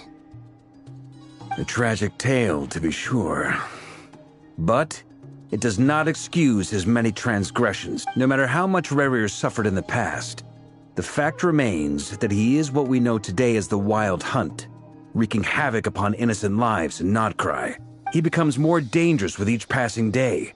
If left unchecked, it is simply a matter of time before all of Tevat suffers the consequences.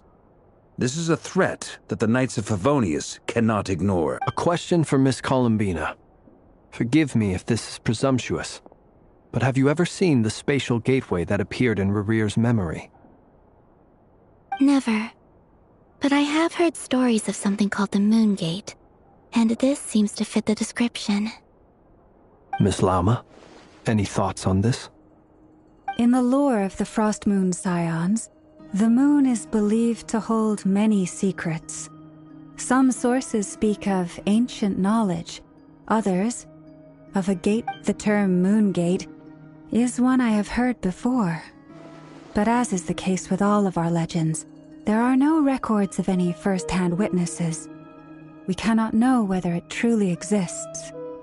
Then back to Miss Columbina. As a moon goddess yourself, do you have some idea of where the moon gate leads to? Not at this stage, sorry. I do hold the power of the frost moon, and my strength is recovering well. I can sense that the gate would open at my command, but... But there's more to the power of the frost moon than that? Yes. A moon goddess has the right to open the moon gate, since it is a path to the moon. But as Nefer mentioned, holding open a spatial gateway takes a huge amount of power, and right now, I need to conserve my energy to fight the Rahier of Solnari. I'm afraid this is one mystery we may have to leave unsolved for now.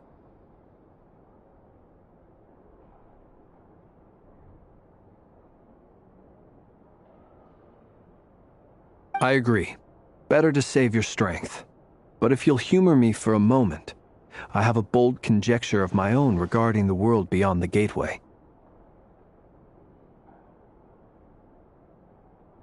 I highly suspect that neither Tholindis nor Rarir made it through unscathed.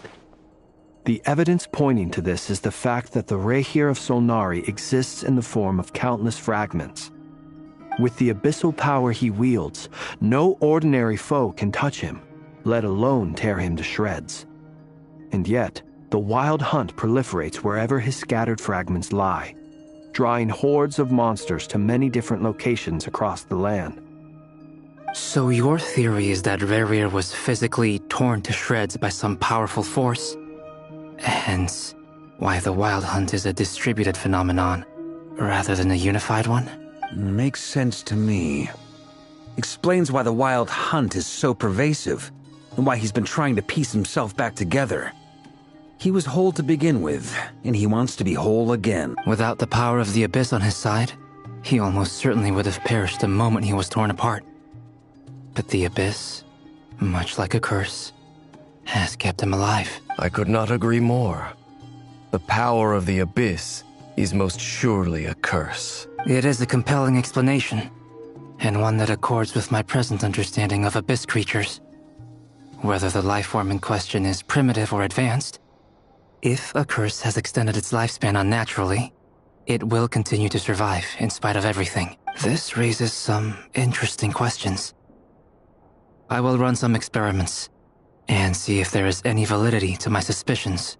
That being said, regardless of whether my research bears fruit, I would like to thank Miss Nefer for conducting such a thorough investigation. Already, it has greatly enriched my understanding of the entity we face. My pleasure, Mr. Albedo. I too hope that the information I have shared today proves useful as we look to formulate the next stage of our plan. Hey! What is it, Dainsleif? You look really upset! It's just...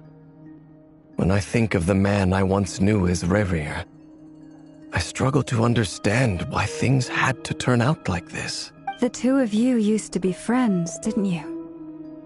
I don't know if these words will bring any comfort, but my heart goes out to you. Mine too. We can never know all the hows and whys of the way things are.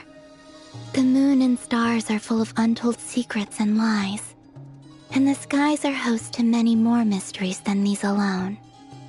Yet, none of that can begin to compare with the complexity of human life. Those are the first comforting words I've heard in a long time. Thank you both. Well, I think this is a good place to end today's meeting. I'm sure Nefer needs some time to recover. That's very thoughtful of you. Of course. Sounds good to me. Take some time to rest and digest before we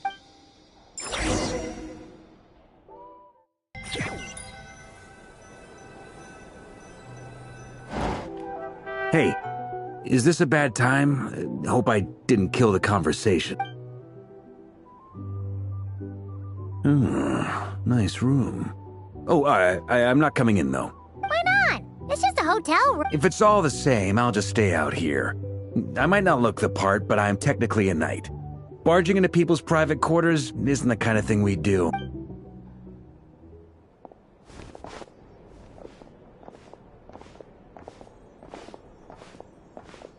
Anyway, Nefer went back to the curatorium to get some rest. But before she left, she shared some things with me that I thought you should be... Firstly, although she managed to trap the Raker of Solnari inside her chess set, there's no guarantee that the power of the Ibis King is any match for one of the 5 sinners. Their powers are beyond our comprehension. It's only a matter of time before he finds a way to break out. We have to come up with a plan and take care of him before that happens. Honestly, my mom figured that might be the case. Well, I asked her that same question. She talked for a long time, but for the most part, it seemed like she was trying to convince me how precious her chess set is. What a long and storied history it had. It felt like some kind of sales pitch, you know? The kind where you end up handing over Mora against your will? Anyway, after all that, she finally answered the question. 2 days, at most. 2 days? Holy moly!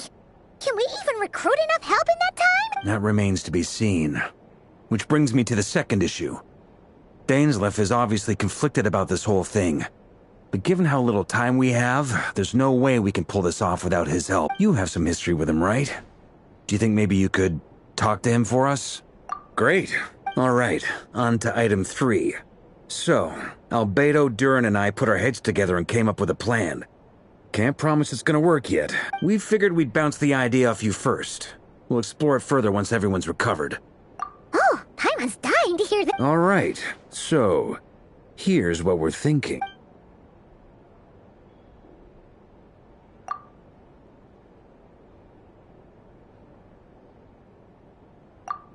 We felt a little uneasy about roping you into this. I mean, firstly, you're not locals, and secondly, none of us are your boss. You're well within your rights to refuse if you so choose. Roping us in? Why would you even say that? We know the stakes here. It's all of us against the Reher of Solnari. I choose my words very intentionally, I'll have you know. I like to think there's an art to striking a down-to-earth tone even when the stakes are through the roof. Sir Varka, I have a few thoughts about this plan. I'm all ears. I think we can be more flexible with how the roles are allocated. In my view, the most sensible lineup would be like this.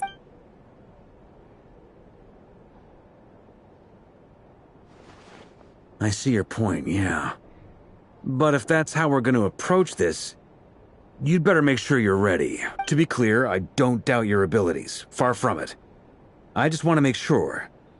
Are you really willing to... I want to do everything within my power. The Rehyr of Solnari is a truly fearsome opponent, and if I do my part, it'll greatly reduce the risk for everyone else involved. Well, that tracks with what I've heard. Jean's mentioned in her letters that you're so diligent it's almost abnormal.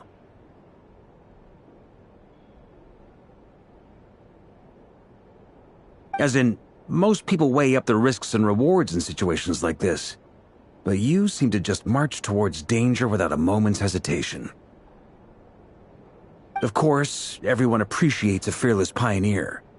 But all that aside, I'm the Grand Master of the Knights of Favonius, and you're our honorary knight. I want to make sure your courage doesn't come at the expense of your safety. Thank you, Sir Varka. I should be the one thanking you. It means a lot to have you on board. I'll give some serious thought to your suggestions.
This is a thorough plan, but I do have one last question before we take action. Great question. Albedo's been hard at work analyzing Rerir and the Wild Hunt's behavioral patterns. His conclusions are as follows. Firstly, from the earliest known confrontation until now, Rerir has never displayed any ability to manipulate the dimension of space. So it's unlikely he has any power in that domain. Secondly, he seems to have a particularly strong vendetta against our group. If we put him in a fight-or-flight situation, he'll choose to fight every time. Thirdly, finally, and most importantly, he is consumed by hatred, both for the moon and for his enemies. Turns out, we tick both of those boxes. We have a reincarnated moon in our ranks, and a spy who accessed his private memories without permission. He'll be baying for blood, not looking to escape. As someone who's had their fair share of interactions with the Wild Hunt, those all seem like valid observations to me. Understood. Then I will defer to the verdict of the group. Well, everyone, that's the plan in full detail. Albedo and Durin are carrying out their part as we speak. Plan approved. Scheduling. Okay, any firepower you need, I got you covered. Let's light this baby up. The Frost Moon Scions are behind you as well. And the rest of you?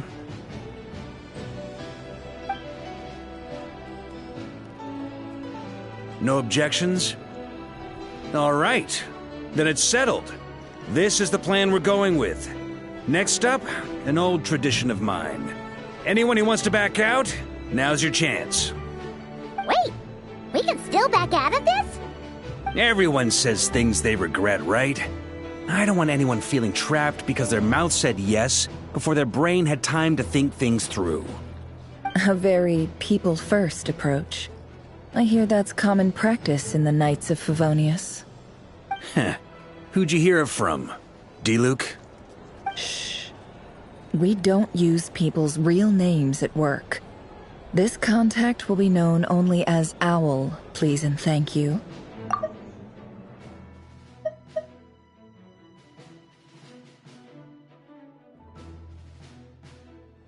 This plan can only work if everyone does their part. Flint's and I... We shall indeed. You'll be... Also, you are the last person I expected to see here, Miss Dory. It's not often I get called Dory in a work context. My peers usually call me... So, the longer your name, the higher your net worth. Is that the... In that case, Mr. Flint's here must be worth a fortune. That's right, I know your full name. It's... The walls are thin here. I'd appreciate you keeping that a secret. Okay, fine. I'm actually only here as a favor for someone else. Do you have any idea how much it would cost to hire me otherwise? Oh, does this mean someone out there actually has the power to boss Dory around? It most certainly does not. We have a long-standing and mutually beneficial business partnership. She's actually the mom of a friend of yours. Said mom supplied me with a great little trinket, but now that lady's ruined everything. If I don't start building a little goodwill now, my whole business in Krai is gonna go down the drain! Okay. So what exactly is so special? It's a lucky charm that a great mage made for me. We have a business relationship, and she was worried that something bad might happen to me. So, she wanted me to have something that can store power to protect myself with. I finally got it all fully charged up with Kuvaki, and then never went and used it all up at once! Never lost so big in my life! You're right. It was all my fault. I didn't mean to drain all the Kuvaki in the pendant, but I'll make it up to you. You will? Well, in that case, how about you give me your chess set? And we call it even. I knew you'd say that. Well, it's yours if you want it. In fact, take it now, and I'll even throw in a free Raker of Solnari. Deal?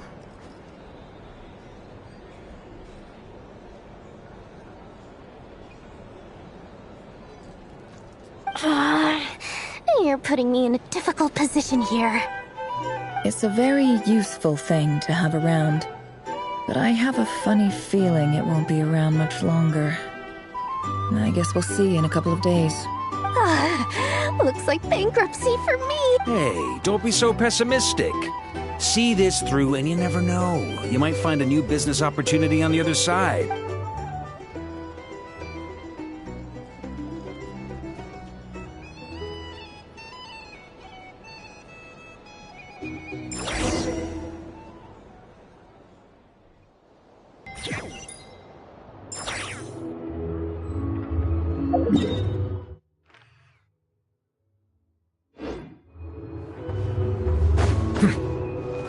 Bring it!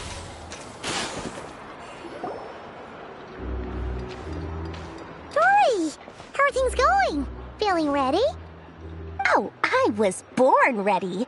We only have 2 days. You think Lord Sangamabe would let an opportunity? Don't forget, when something's in high demand, the people with the goods on hand get to charge the highest price of all. Even higher than the sellers taking advance orders. Ta-da! See? It's right here. Ah, it's so pretty. Did you make it? No, I have a supplier. Aha! No wonder you were talking about Lucky Charms at the meeting. That's not the full story. It actually started a while back as a project between me and the Dendro Archon. Mage Alice once warned me that this world won't stay safe forever.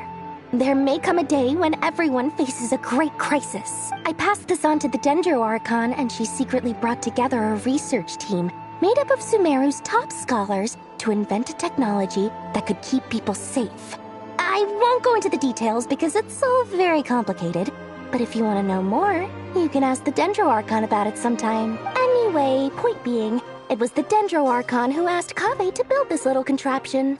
As one of the top Kashara War talents, he was the obvious choice. Took him long enough. He stressed over it for ages. Must have gone through at least a dozen designs before producing a final product. But that's Kaveh for you. Marak delivered it to me a couple of days ago, along with a letter from Kaveh. Could I ask why I'm sending this technology to you? And what's your proposed use case? Has it been approved by the relevant authorities? So nosy. My fault for sending him the research permit to begin with. Surely Nahida must have told him you were involved in this project. He was probably just nervous because you're always so secretive about your business. Could be, could be. Anyway, I just replied, let's hope there never has to be a use case, because it would involve grave danger. Fair enough. But it sounds like he was just being cautious. He probably felt responsible as the one who made it. Or maybe he was asking as a favor for his housemate. He's done that before. Not sure why, though. His housemate doesn't seem to really care that much about this kind of stuff. Either way, all's well that ends well. I'm just glad to finally have my hands on the product. I wouldn't want to be without it, given the potential dangers that lie ahead.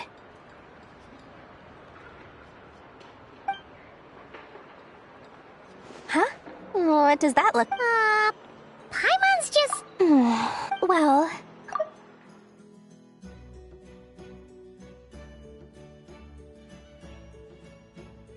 with a big beaming smile. Obviously, Mora plays a big part in that. But... there are always gonna be times in life when you have to give something back.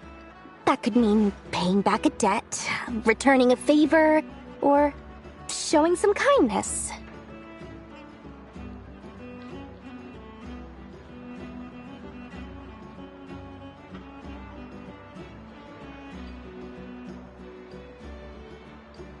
Alice has been a huge help to me over the years.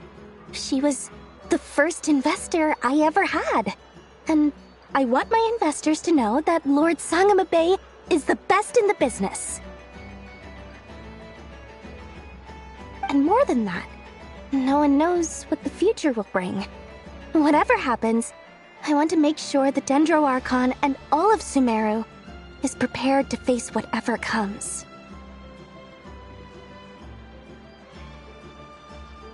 Oh, that? I was just making sure Nefer and I are square. thinking it was some sort of benevolent act. I'm no saint, so don't treat me like something I'm not. My priority is doing the bit. All right, if you say so. I do say so, and that's the whole point. I'm a businesswoman. Don't go trying to figure out what kind of person I am. You'll exhaust yourself. Much easier for everyone involved if you just take my word for it.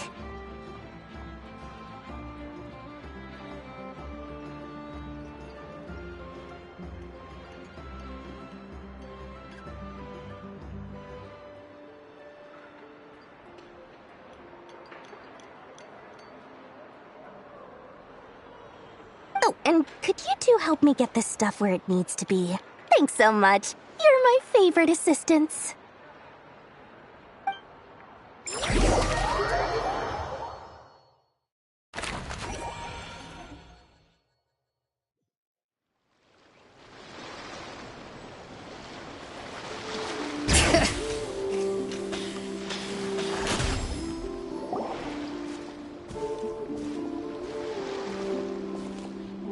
Traveler, Paimon, it's good to see you.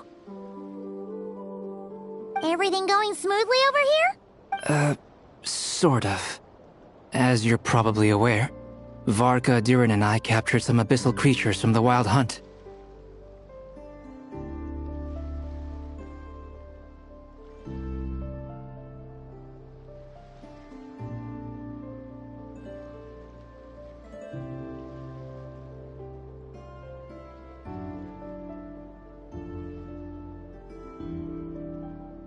Per the plan, we dissected and analyzed some samples of these creatures. The process went very smoothly. The findings, however, come with some troubling implications. What? You can actually dissect the Wild Hunt? That depends on your definition of Wild Hunt and dissection. Harmless, lifeless.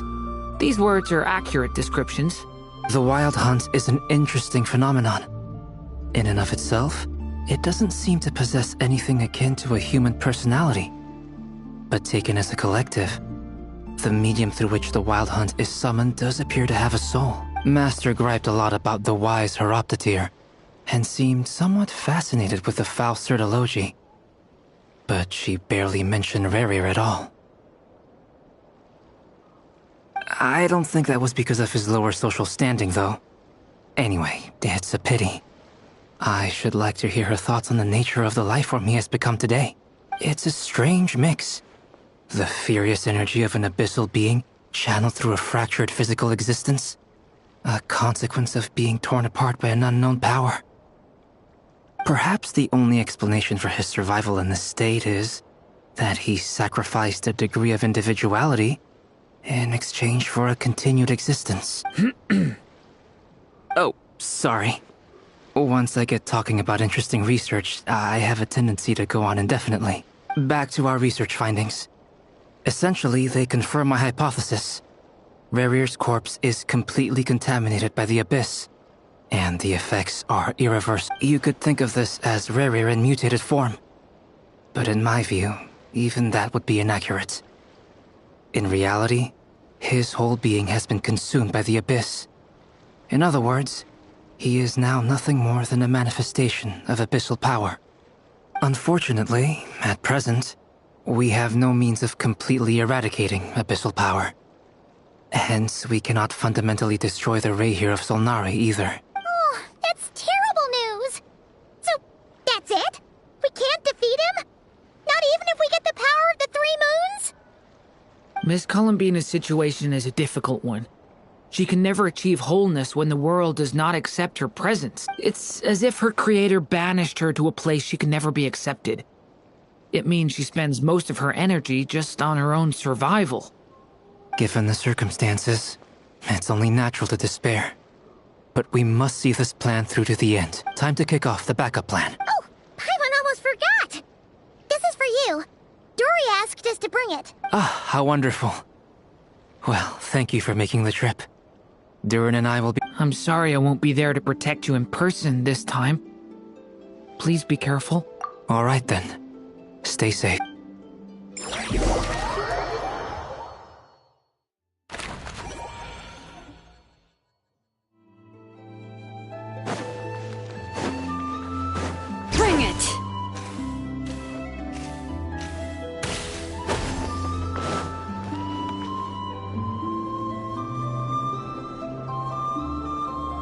Miss Lauma, is everyone here?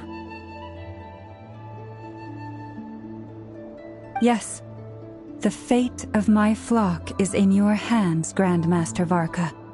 Please keep them safe. My lady, what are you saying? Within the next 24 hours, we will face the biggest crisis the world has ever seen.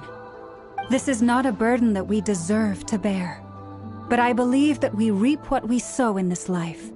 So I intend to act. I must do what I think is right for me. That means fighting for the future of Nodkrat. This gentleman is the Grand Master of the Knights of Favonius, Varka, Knight of Boreas. In my absence, please follow his lead. Hey everyone, guess I should introduce myself. Well, to start with, I know my way around a battlefield. The biggest strengths are honesty and hard-workingness. Anyway, point is, I don't intend to let Lauma down. I'm gonna do everything in my power to keep every last one of you safe and sound.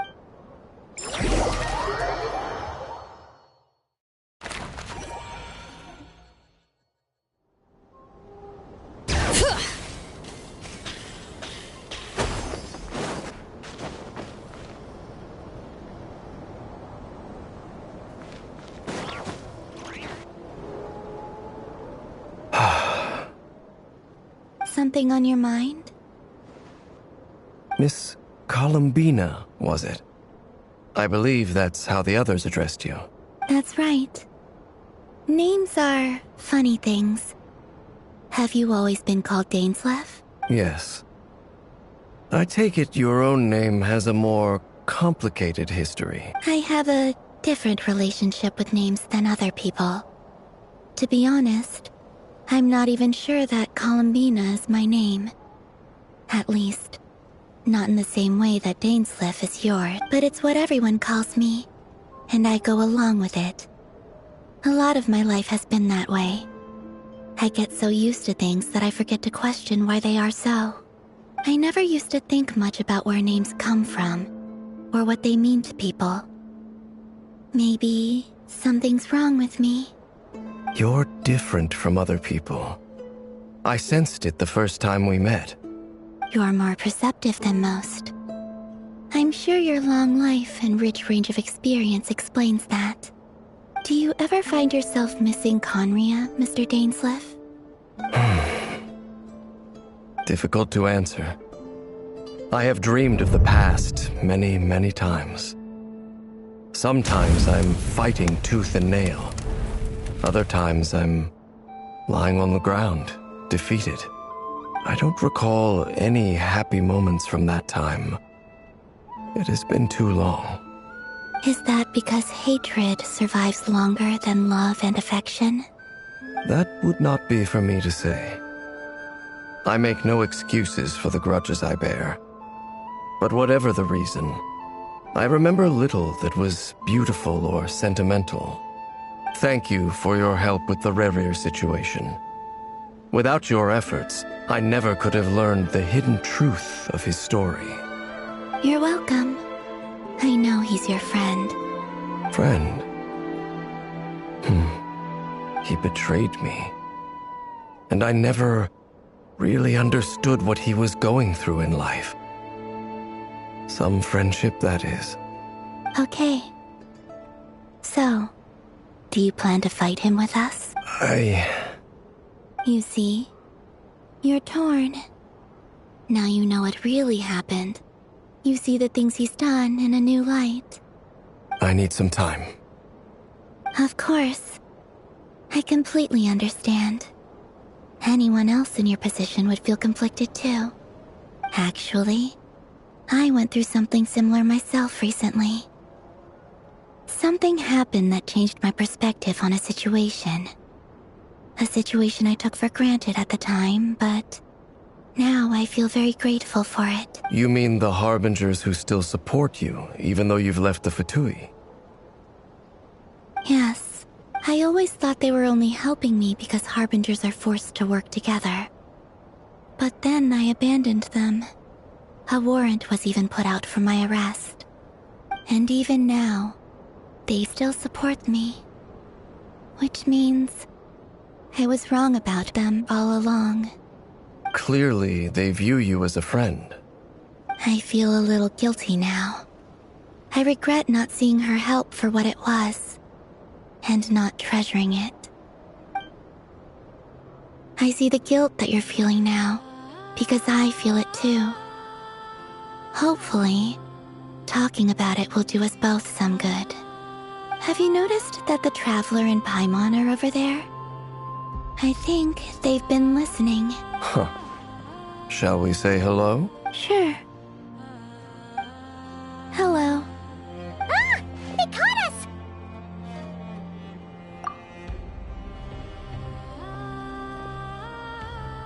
I apologize for making you worry.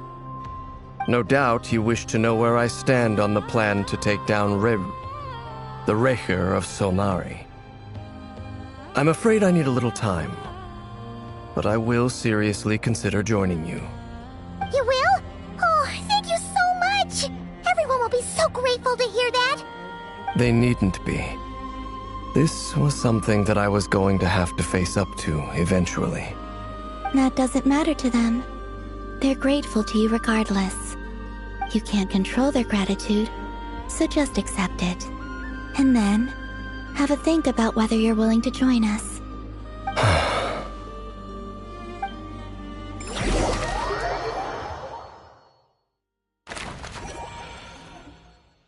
It's nearly showtime! Let's go rendezvous with the others. You know the place.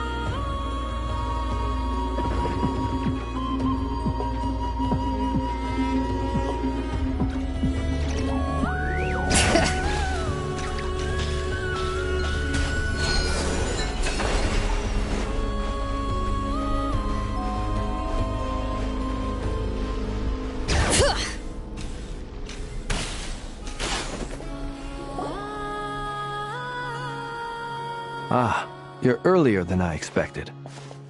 Hey, Flint's! Been waiting here long? Not too long.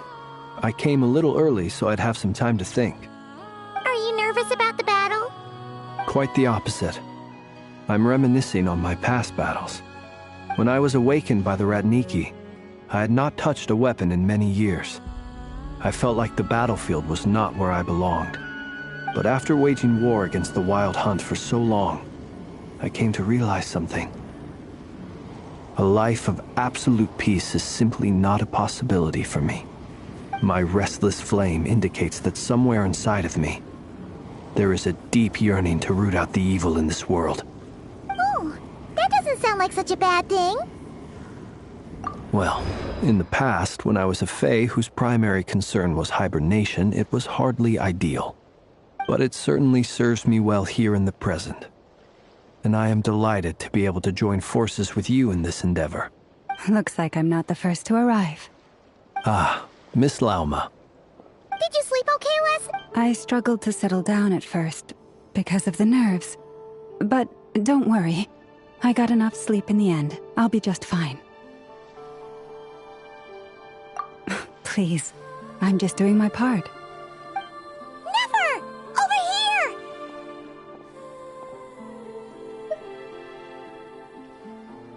Aino asked me to relay a message.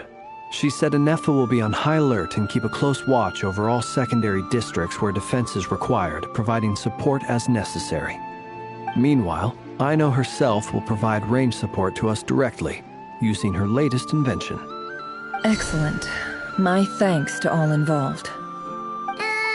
The chess set's looking a little unstable. It won't hold him much longer. We should be prepared to engage at a moment's notice. No sense sitting around waiting. Let's make the first move while we still have the option. I agree. Paimon, find a safe hiding place. Got it! Be careful, Traveler! I will.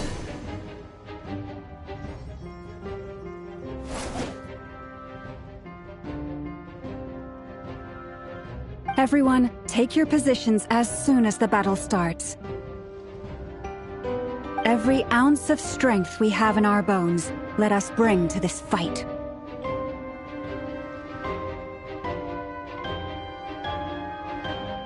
Ready? Let's go. I've seen all your futile ploys before. You have become the authors of your own demise. I wouldn't be so sure about that. You are merely a moment of sport before I tear down the moon.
Stay on your toes.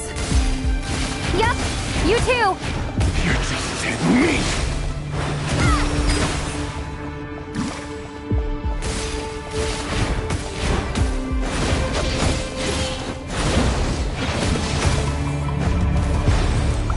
Move!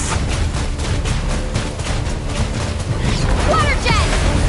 Let me help you guys. Take this! Moonlight betrays you.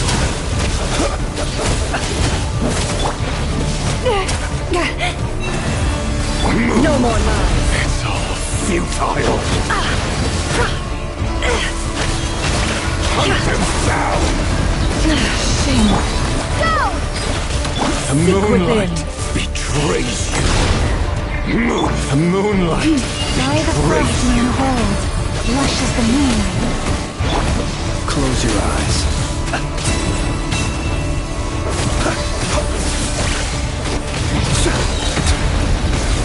To dust. Move. The moonlight moonlight betrays you. Move!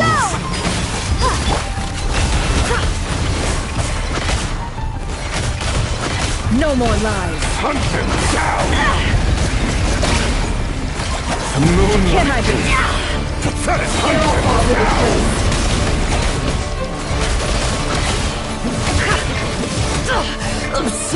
For the everlasting forest. Hunt him down! Night falls. It's all futile. Hunt him down! The deception ends here. It all adds up. It began with the moon, and so shall it end. The moon will protect you. Move!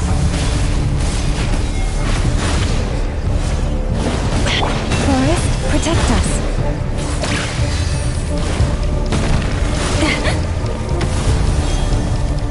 Do you see?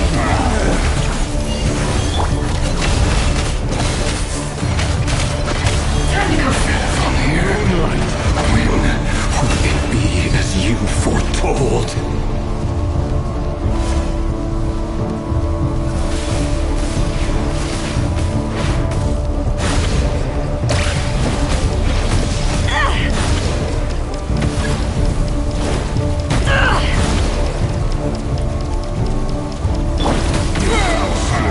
Welcome here.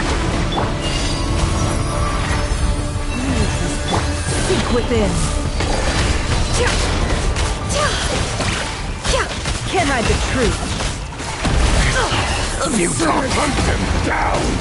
It all falls into place. It all adds up. The mystery unravels. Close your eyes and be silent. Pathetic! Hunt them down! Are you quite finished? Fear the dark. Observe the moonlight. It's all futile. Fear the dark.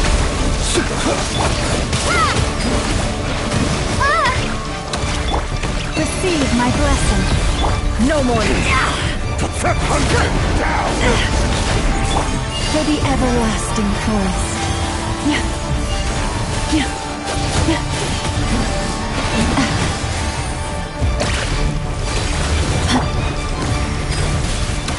It all adds up. Hunt them down! Let's see what you're made of. Seek within. Time to come clean.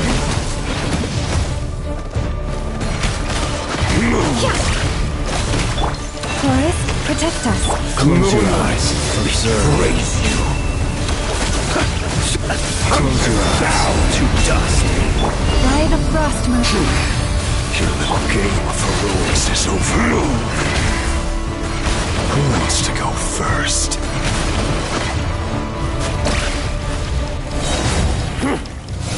Now, get out of my sight! No! Death is We've been within my separated. grasp! You okay? Nefer, where are the others? Stuck outside the barrier. I guess he really doesn't like us. I told you before, knowing too much is always a death sentence.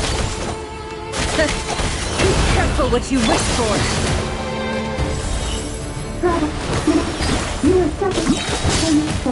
Lauma! Can you hear me? Hold on, wait. Silence.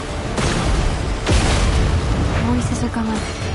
But at least I know they're still there. I need to focus. Stick to the plan. Remember my most important task. Just stalling him. If I can stall him for long enough, the moment will come.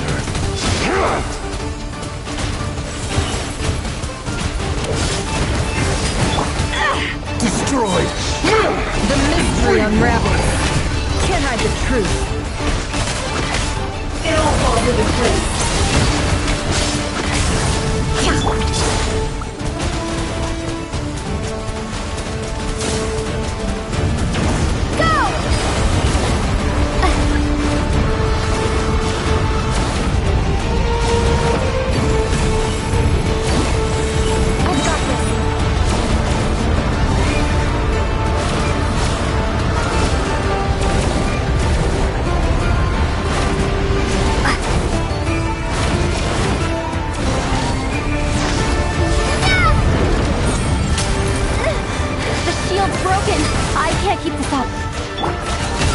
your luck. Your death is within my grasp! No more. Can't hide the truth.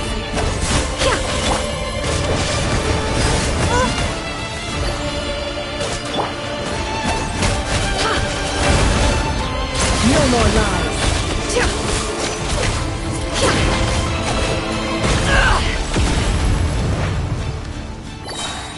Seek within.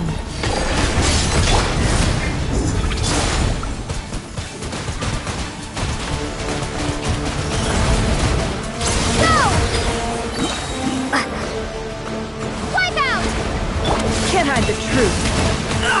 Destroyed! Let's see what you're made of. It all absurd. The deception ends here. Can't hide the truth. No more lies.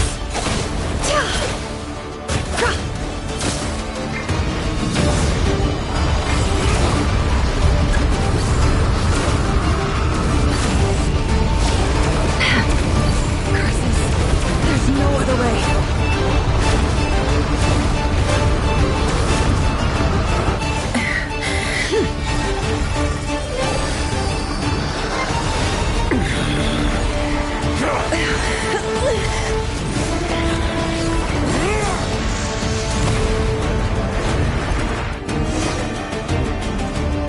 The only way to defeat Rarer is to borrow his own power. That means Columbina will have to disappear while you two bear the brunt of his attacks. You have to hold on. Find a way to keep him focused on killing the two of you.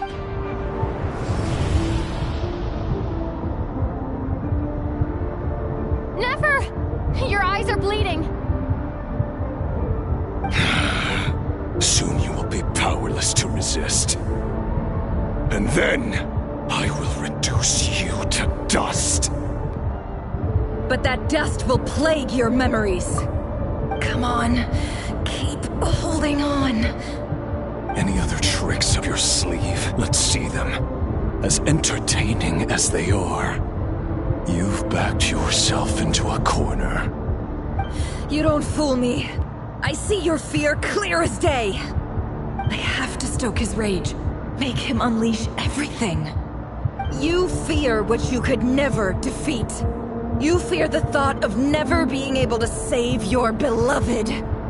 You cannot win the fight against fate, Rarir. Is that what you think? Well, now it's your turn to feel afraid!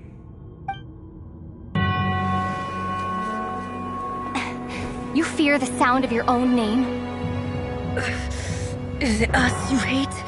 Or is it what you've become?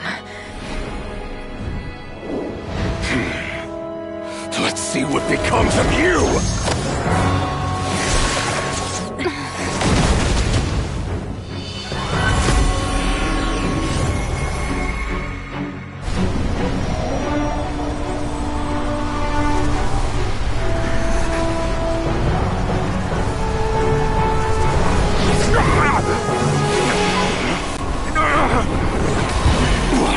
Happening? That power. I've seen it before.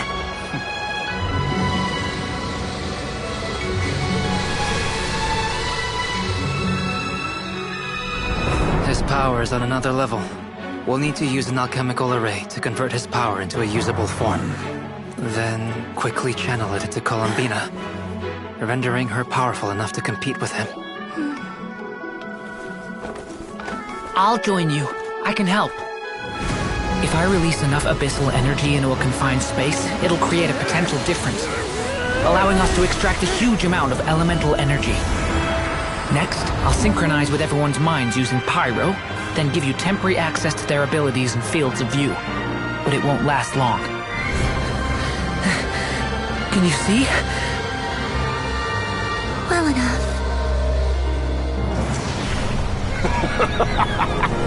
So, we have a student of Gold Rheindotter in our midst! How about that?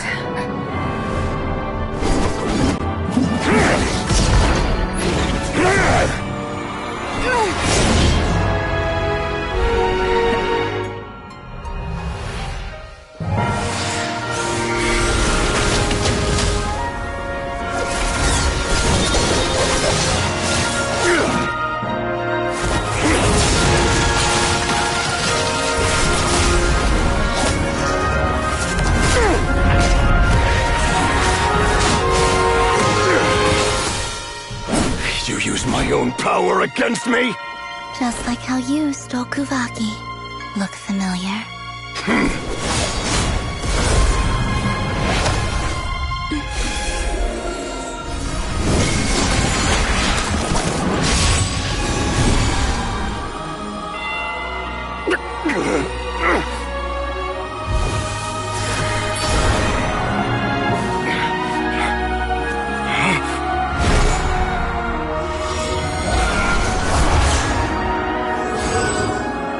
Don't you realize? You don't have the power to hold that gate open! I don't, but someone else does.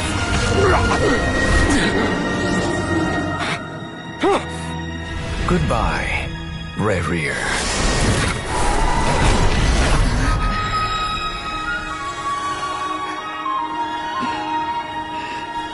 We won.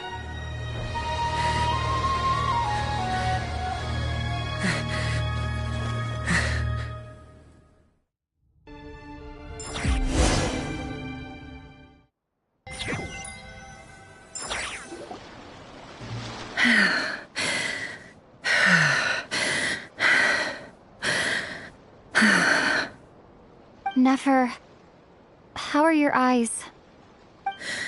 They're fine. Apart from the blindness, of course. It's not too late. Let me handle it.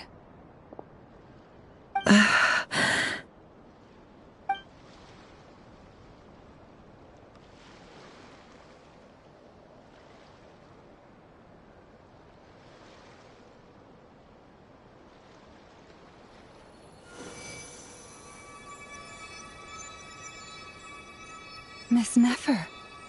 It's not like you to lose your composure. That was the most reckless thing I've ever seen you do. Reckless how?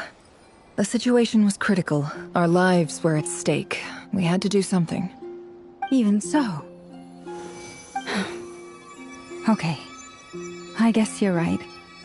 Under the circumstances, it was a wise decision. You traded your eyes for an incredible victory. In business terms, I suppose that's a huge return on investment. I'd be hard-pressed to argue otherwise. Still, I don't like this outcome, and I don't want you to lose your sight for good. People suffer when they make sacrifices they shouldn't have to make, whether that means faith, strength, or in this case, your ability to even see. I had hoped you could win without sacrificing so much as a single hair on your head. Thank you.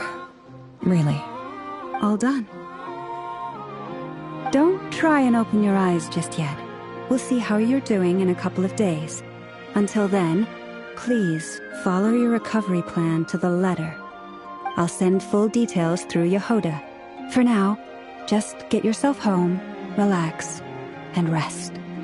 My dear friends, we have fought bravely and achieved a spectacular victory. A dark cloud has been lifted from the skies of Krai. All in this land will be grateful for what you have done. The moon will remember this day. Thank you both.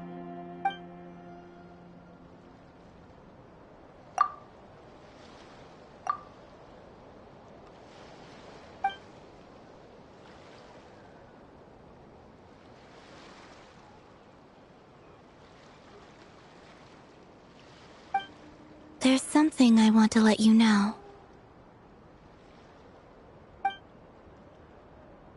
What is it? When Durin connected everyone's minds so I could access their powers, I also felt everything they felt. And since Nefer's eyes were injured, my eyes are hurting now too. Huh. Hold on. Let me try. I only feel the pain. There's no actual damage. I just thought I should tell you. You're right. There's no damage. That's a relief. But I must say, I'm surprised to hear the Kutar share something like this with me. In the past, you never used to open up about yourself. Things are a little different now from how they were. I'm learning to share how I truly feel with my friends.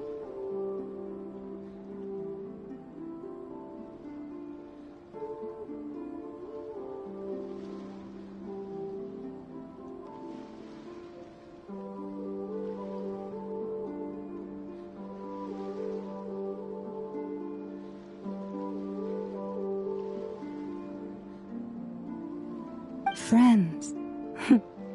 You have no idea how glad I am to hear that.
How are you feeling?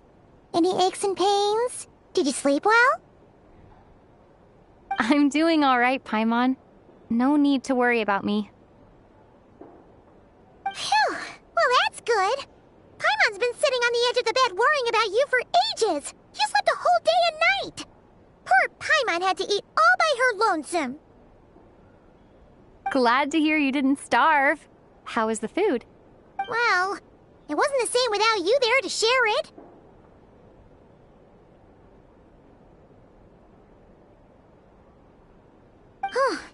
Honestly, Paimon just can't relax when you're not your usual self. Well, I'm back to normal now. Oh yeah, and Albedo swung by earlier. He said to tell you to head to the tavern when you woke up. Varker and the others are organizing a victory feast and they want to celebrate with you. He also dropped off some medical supplies, but you seem fit as a fiddle, so guess you won't be needing those.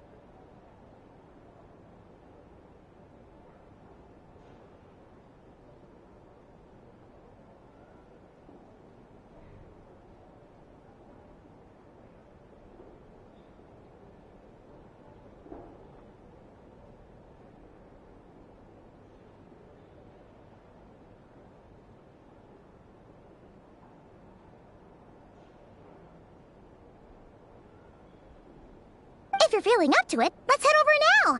Wouldn't want to keep them waiting.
Traveler and Paimon!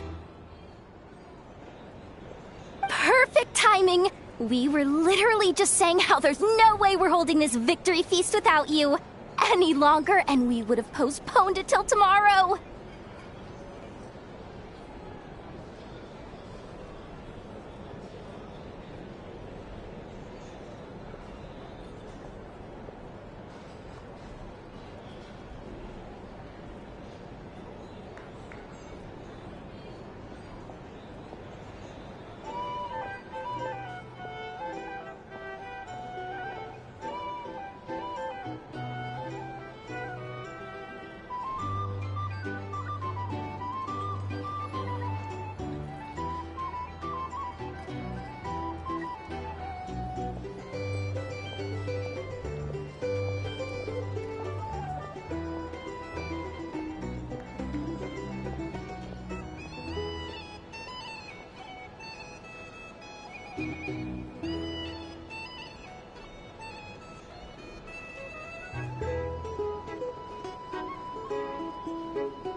How are you feeling today?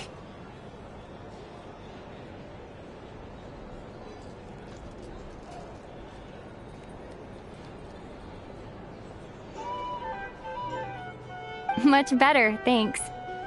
Don't worry about me. Relieved to hear it. If that changes, just let me know. Happy to check you over at any time.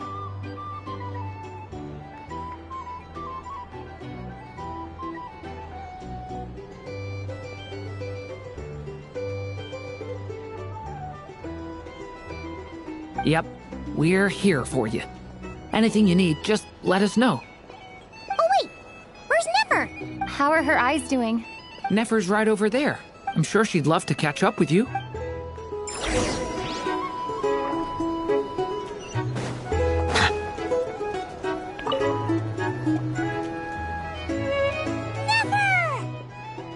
Traveler, Paimon, are you recovering well? Turns out that moon chanter has some real talent after all. My eyes were mostly recovered after just a couple days' rest. I can actually open them again now. Yeah, but you gotta be careful. Lauma says not to strain your eyes while they're still healing. Yes, thank you. I'm well aware. Yehoda, could I borrow you for a moment? I could do with an extra pair of hands. Oh, sure! Did you hear that? I gotta go help Lauma for a second. You guys chat among yourselves. I'll grab us some drinks on the way back. You bet! Sure thing!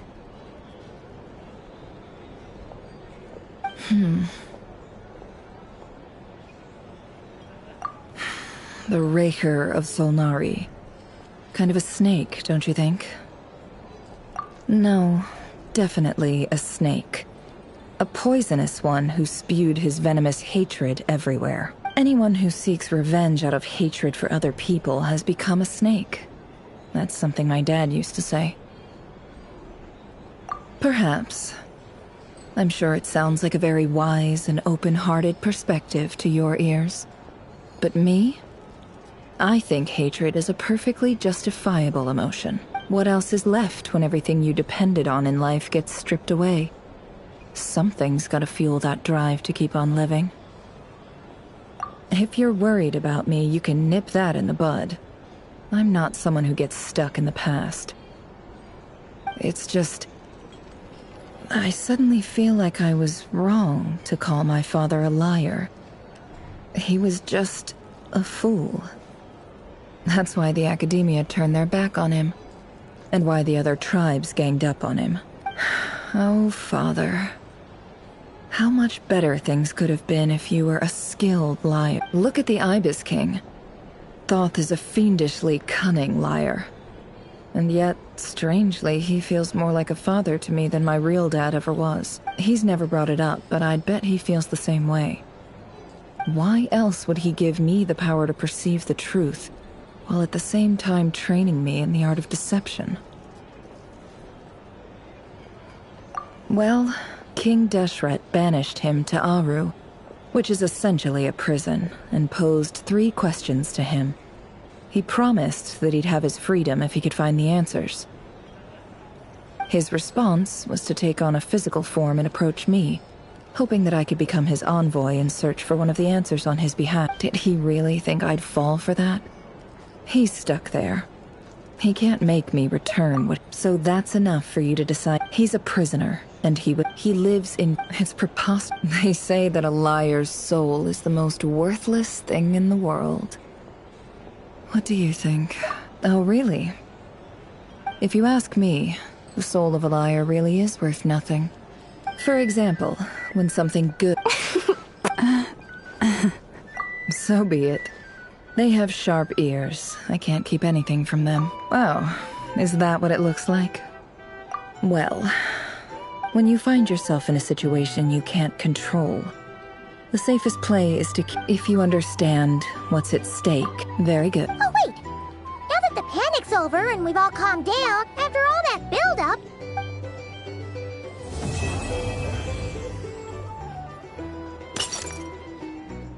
Huh? Am I...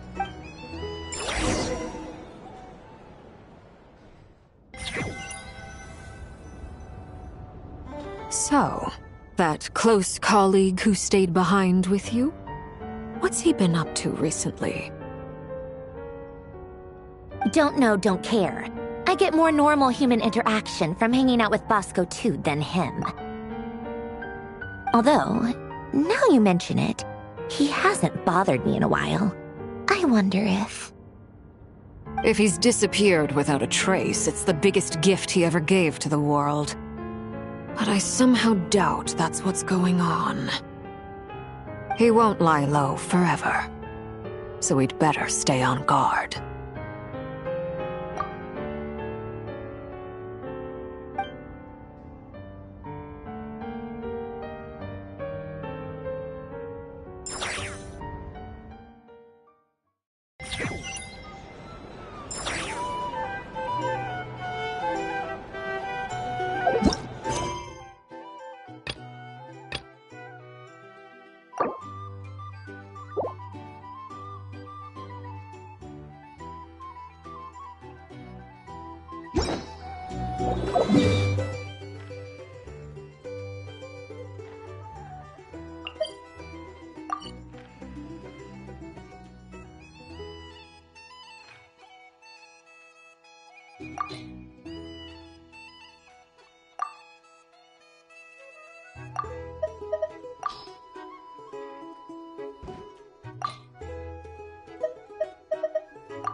Ah, Lord Sangama Bay. I must thank you for the device you provided. It was an enormous help. Would I be right in thinking that it was developed by the Academia? Why come and ask me when you clearly know? I mostly came... That's more like it. A little gratitude goes a long way with Lord Sangama Bay. Play your cards right, and you might even stand a chance of becoming... The chance to work with such a kind and charitable and... Huh? Let's see... Stop! It's nothing to hide. How... You're a curious case, Lord, but I'm afraid no matter how hard you try to keep things under wraps, where there's a will, there's a way. You did it for Sumeru, didn't you? It was empty land that was gonna go to waste otherwise. I figured if I built something there, it might at least get some use in an emergency. Disasters are capricious things. They strike what my elder sister used to dream of finding a sanctuary. It was something I looked into, but the tech people had... It's a pity. So? What? But surely you have... You don't get it, do you? Just thinking of... Thank you. For... And the pendant. Oh, that. I was just returning. Seems like we've both been away from home. Yeah. So long that... That would be your mother... Yeah. Though it's been years since... It's not like I want to forget them, obviously, but... Memory can be even more ruthless than the most calculating business person. Beyond... My sister can't help me now. Slowly but surely, her face is fading from my mind's eye. Not everything will fade. When loved ones pass away, the beautiful memories are the ones... Yeah, that's true. If you ask me, that's the one silver lining in a... Well, that, plus, I'm sure that like... Oh, absolutely. I have tons of Mora, a big beautiful house, business is big. You've got a lot going for you too. Boss of the Curatorium of Secrets?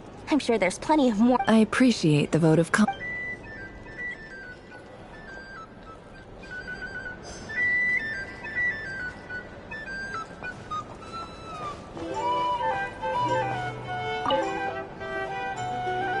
How have you been holding up?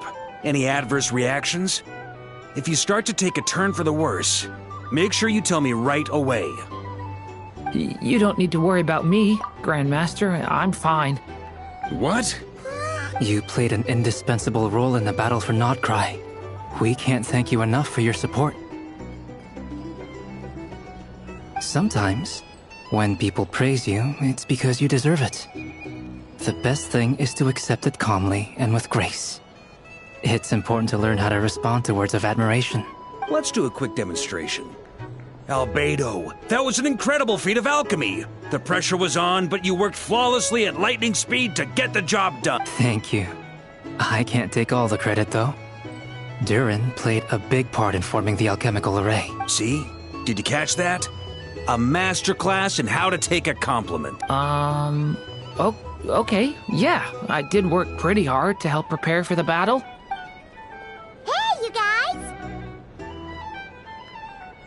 Hey, look who's bounced back. Looking good, Traveler. Seems like you've recovered. You won't need to take any more Can I get you a drink? Huh? You know how to order at a bar now? You sure... Handling a drinks order is ridiculously simple compared to alchemy. Paimon believes it! You're clearly a fast learner, just like your brother. To be totally honest, though, Paimon didn't quite follow all the details when you first explained the plan to us. Don't worry, that's completely understandable. Unless you're a student of alchemy, it's hard to grasp the principle and how the process works. To put it in the simplest terms, we saw how our enemy stole the power of Kuvaki. And that gave us the idea of stealing his power to turn it against him. When facing an enemy you have no hope of So, instead of looking for a way to overpower him, we decided to help Columbina get strong enough to at least stand up to him in a fight.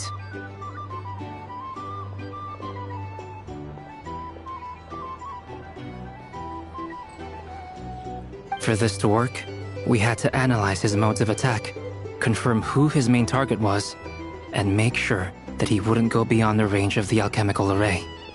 For added security, we prepared a total of 4 arrays. But to mitigate the impact of the battle, we identified one location in particular as the ideal spot, which is where the confrontation took place. The alchemical array absorbed his abyssal power. Then Durin processed it to render it usable by Columbina.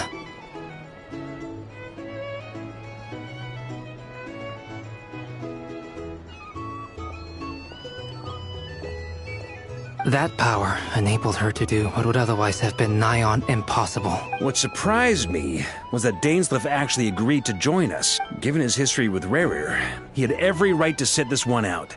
But we're extremely grateful for the decision he made.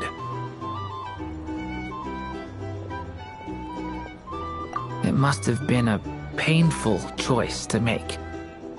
But I'm sure that making a decision was far better for him than staying in limbo.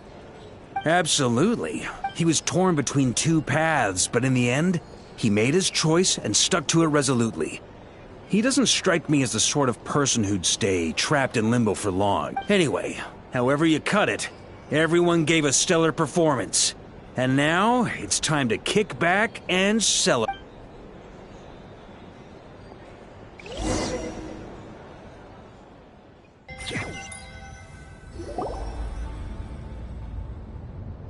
That's the only reason you're here. Yes. I've thought a lot about it. And I've realized that you, me, and Arlecchino should be friends. I think this is very important. So I felt I had to come and tell you. Well, this is a new one. I'm so moved. I can't even hold my teacup. If that's all, you can leave now. Do you not want to be friends with me? Or is it that you prefer being co-workers?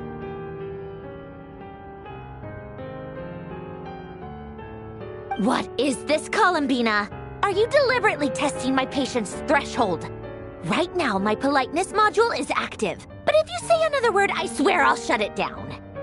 If your politeness module was active, wouldn't you say the word please at some point? Polonia, please see Lady Columbina to the door. Will you still invite me to your next tea party? What?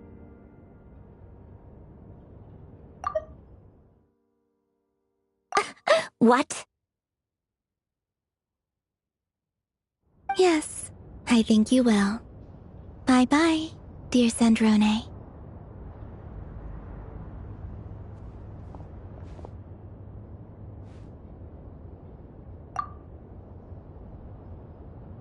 Last time, the Wild Hunt escorted you out.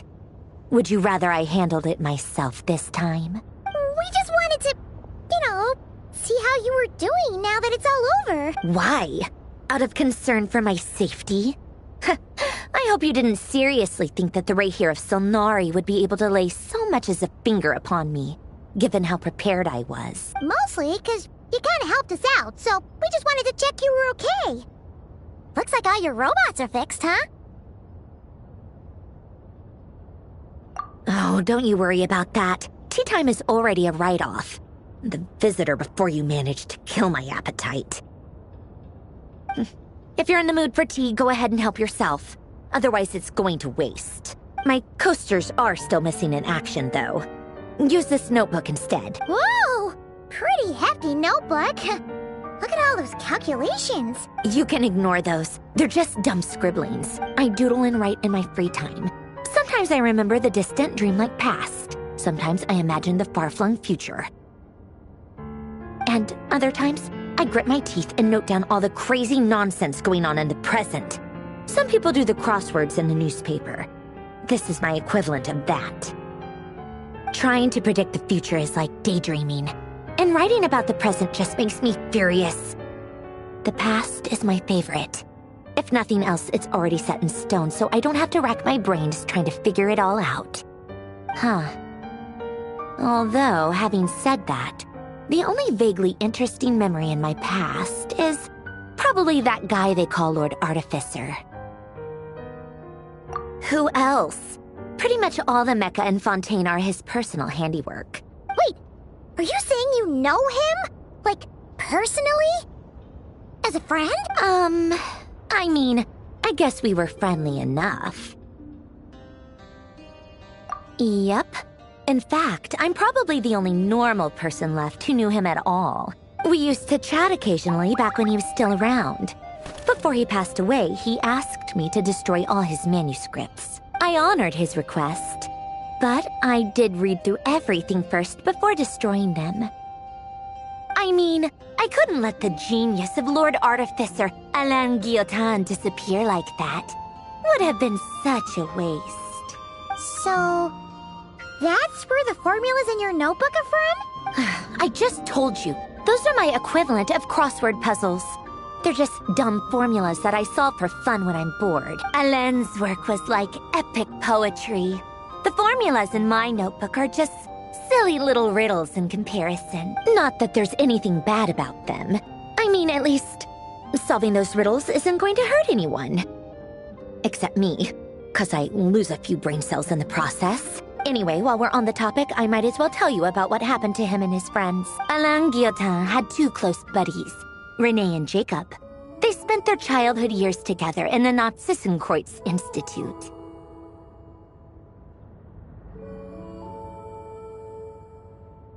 They were all quite competitive, so there was some rivalry between them. But it was a friendly rivalry.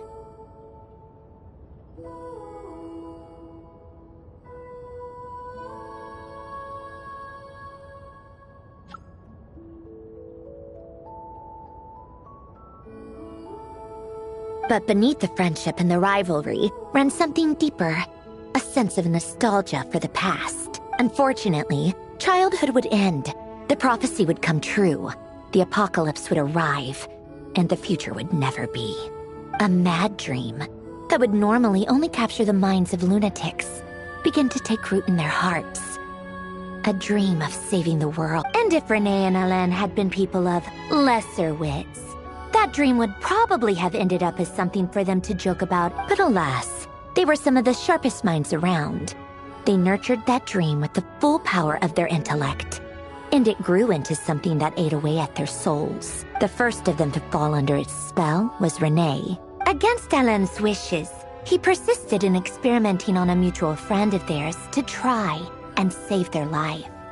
Alain did not approve and parted ways with Renee. It's complicated. Alain wanted to believe that Renee only did what he did for the sake of their friendship.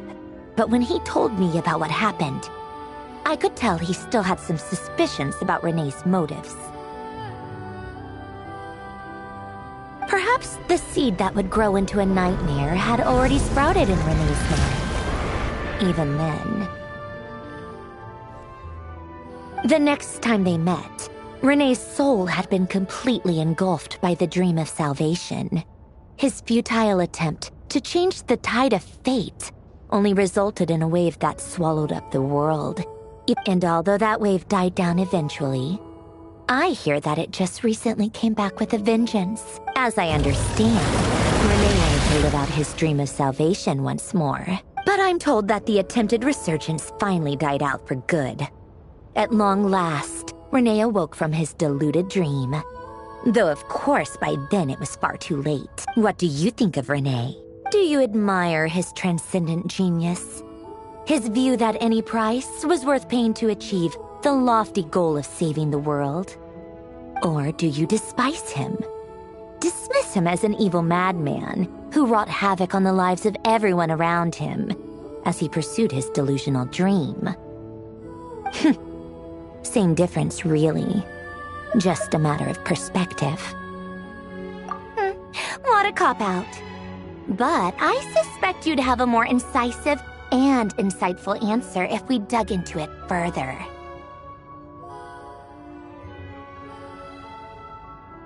I don't like fanatics who give up their whole lives for their ideology. Nor do I like fools who let their delusions take control. Maybe I could understand if Renee had just been an ordinary person. But he had a sage-like intellect, and still managed to get himself lost in the labyrinth of his own desires. Anyway, that's enough about Renee. Now, moving on to Alain Guillotin, the Lord Artificer. He managed to put a stop to the first storm whipped up by Renee. But after that, Alain lost his friends and family. To his credit, I suppose, the loss of his family and friends was purely a tragic accident. It's not like Alain sacrificed them for his cause or anything. After that, the only thing supporting his work was the same dream that had dragged his closest friend down to the abyss. But although the desire to save Fontaine drove him to found the Fontaine Research Institute, Alain continued to reject any form of transcendental knowledge or power. He was suspicious and fearful of it, having seen the way it had affected his closest friend. I think that formulas and machines derived solely from human intellect were the only thing that gave him a sense of spiritual comfort. Yet Alain's intellect was simply too great. It barely left him space to breathe in his lifetime. Once he realized that the end of his life was approaching, he finally accepted the truth. The Nazissenkreuz Institute needed someone, and a human being, to see its story through to the end. He quit working on his formulas, trading them in for the fairy tales that had played such a formative role in his childhood, but which he barely touched in his adult life. He told me that the director of the Nazissenkreuz Institute used to read those fairy tales to the children as bedtime stories. Apparently, they worked wonders at sending kids off to sleep. I think that all he wanted at that time in his life was to be able to sleep deeply without being plagued by depression. By that point, nothing else really mattered. At the very end, he laid down to rest in the ruins of the former Nazissenkreuz Institute orphanage, while the Fontaine Research Institute he had founded continued tirelessly with its work. Many years after that, tensions over competing dreams would once again cause a rift, this time between members of the Fontaine Research Institute. But the actions of those fools had nothing at all to do with Alain. And that is the story of two people from the Nazissenkreuz Institute who both wanted to save the world. One went all in on his fantasy of salvation without ever looking back, and ended up calmly sinking to the bottom of the deepest sea. The other sought desperately to burn bright in his life, even though he wasn't sure where he was going. I do sometimes wonder, why is it that people like them have such grand hopes of saving the world? Even the grandest tree starts as a tiny seed. So perhaps, for each of them, their mission to save the world began with a very simple desire: to save themselves. They were young children with friends and family who mattered to them, desires to explore the meaning of life, ambitions to have a successful career. They didn't want to see all of that taken away in one fell swoop.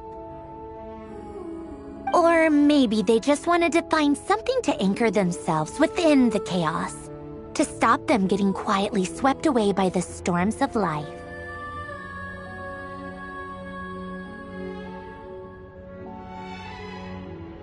But instead, the search for their own salvation took them down the rocky road laid out by fate.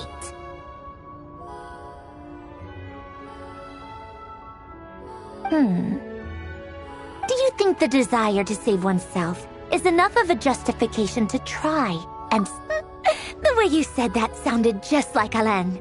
I asked him the same question back when he was in his prime, putting all of his energy into his work. He gave the exact same answer as you did. No elaboration, just a quick short answer before getting right back to his work. All right, tea time's over. I owe Arlecchino a favor for telling me these stories. I'll have to bring a whole sack of gifts the next time I visit the House of the Hearth. I'm gonna go tinker with Polonia now. You guys can do whatever you want, as long as it doesn't involve interrupting me. Polonia, exit hibernation mode. Begin diagnostics.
sky, I can't help but wonder, what would Tevat look like if we looked down on it from the moon above?